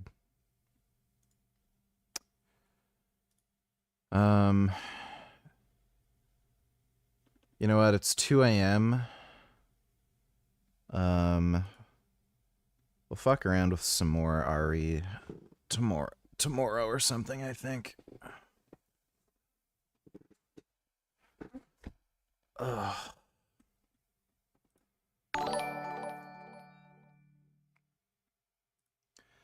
Demonology youth enthusiast, Johnny Tellers. People want you to have a cage match with this guy. He's on steroids. Carnivore. C tier. Let me see.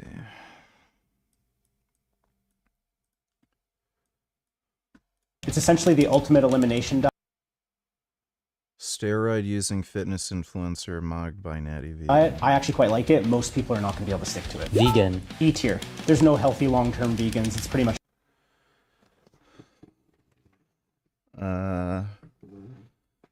Is 16 years not long-term enough? This guy uses steroids? Wait, who the Oh, that's Negra. He's responding to this fucking idiot. I'm just gonna guess by the way his shirt fits that I kind of mog him. So, yeah, 16 years vegan. What? August, September, October, November, December, January, February, March, and most of April. I've been on steroids for 9 months. So, I guess we debunked that. Nonsense diet. You can't sustain that. Vegan diet for sure is rated lower than a carnivore. Both are essentially elimination diets. So why do I mog you? That are not going to be sustainable long term. 2, 3, 4. I'm on steroids and I still have more hair than this guy. 4 years, maybe, if you're supplementing a crap ton.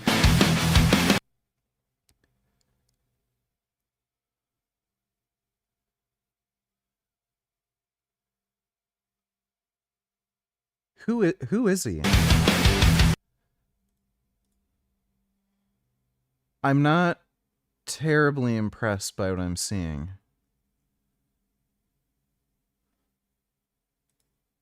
But who is that guy?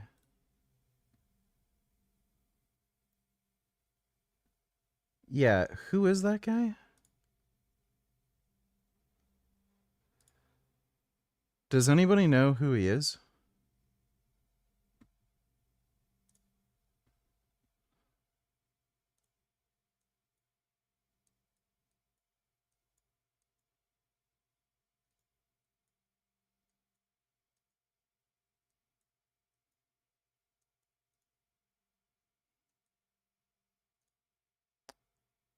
Who is, yeah, who the fuck is he?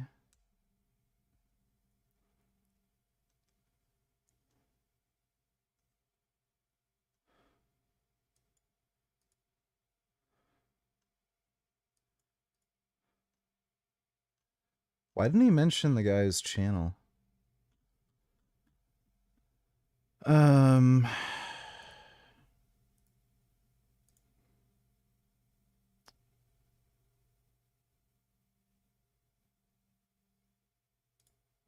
Yeah, I can't find who this guy is. Nobody's even mentioning it in the comments. Thanks for the donation, Demonology.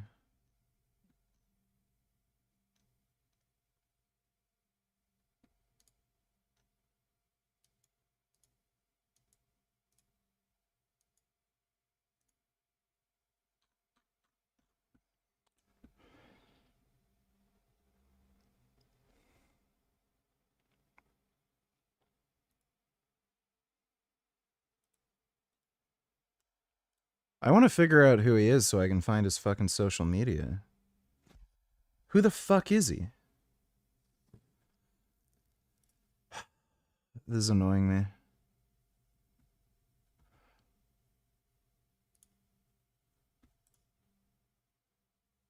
How do you do the search with Google Lens thing? Oh, there we go.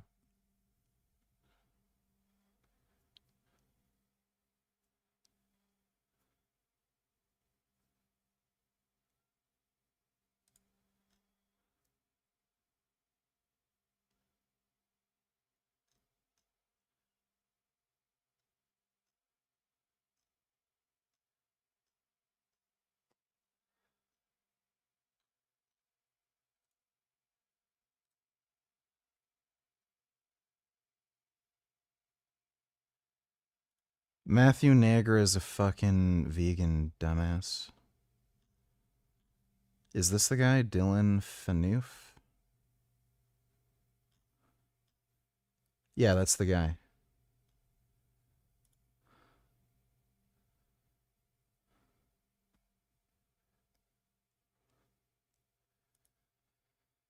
Okay.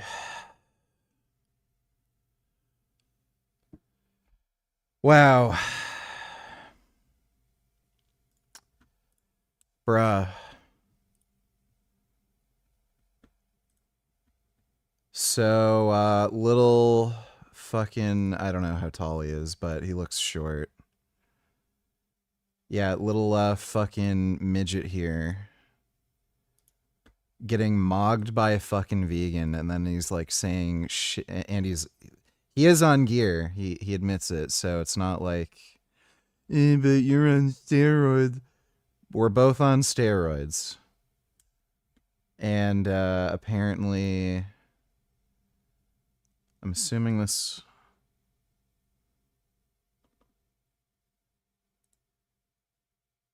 Oh, wow. He's really small. This is from back in March. Dude. Oh my god, he's so tiny. The fuck? That's hilarious. What a dork.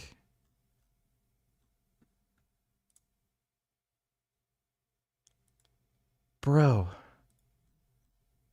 I mogged this guy as a fucking natural lifter. So this guy's on fucking steroids.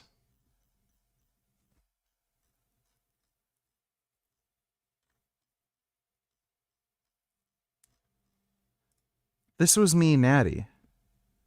So I started using steroids August 1st. This is from June 13th. That's me, Natty. That's him on fucking steroids. And then he's saying, you can't follow a vegan diet long term.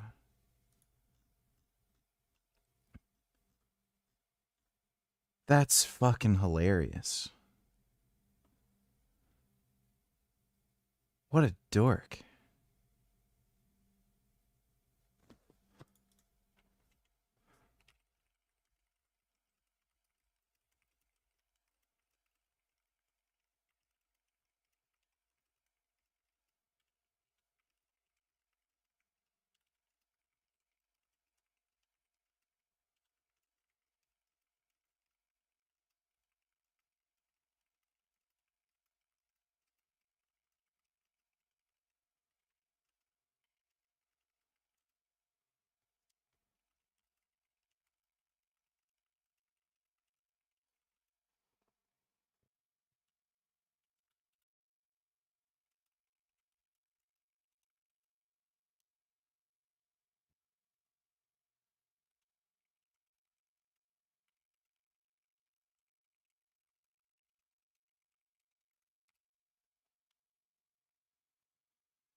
Well, there we go. I messaged him.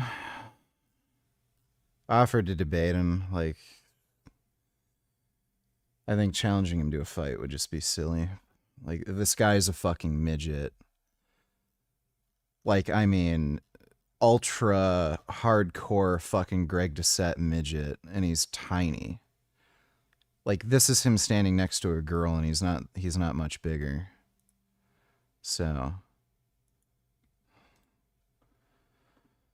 what a dork, dude. Bro, like, this fucking dork is saying, oh yeah, vegan diet, You're gonna be like weak and malnourished and you can't follow the diet long term.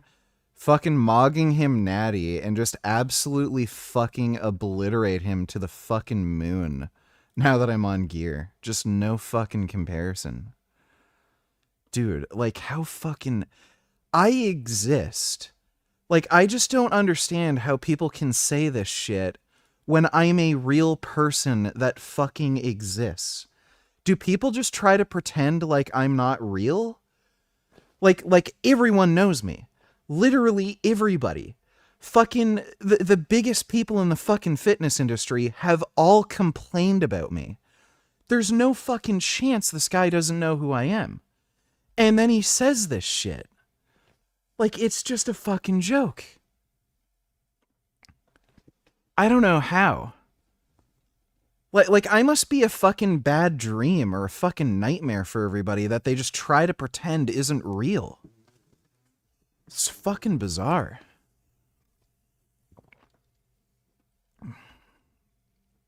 Oh yeah, that pussy won't ever debate me. Like, give me a fucking break, dude.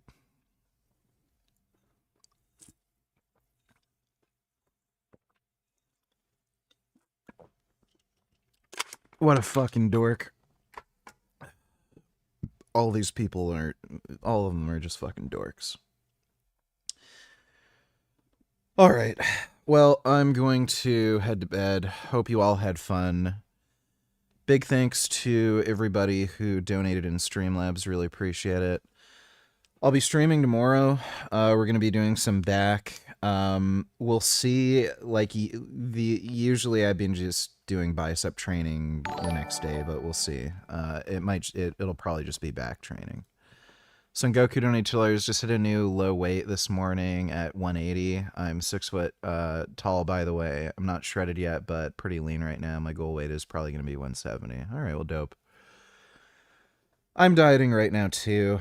I weighed in at 136.8 or something this morning. My weight was going up while dieting. I got back up to 240 pounds, and then it's gone back down a little bit to 236. But I've been getting leaner. It's just I've still been able to gain muscle mass and shit. So I'm not entirely sure where I'll end up weight-wise, because it keeps like going up and then going back down a little bit and then going back up. But yeah, if I get around 230, I'll probably be like pretty damn lean. My abs and stuff are already like starting to pop out. Like, you've seen my workout live streams and shit. I'm already like fairly lean. Thanks for the donation, though, Son Goku. Good work, man. You don't have much more weight to lose, just 10 pounds. But thanks again, everybody. Hope you all had fun. So workout stream tomorrow. I'll try to do that as early as I can, then, normal stream later in the day as usual. But I will see you all tomorrow. Sweet dreams.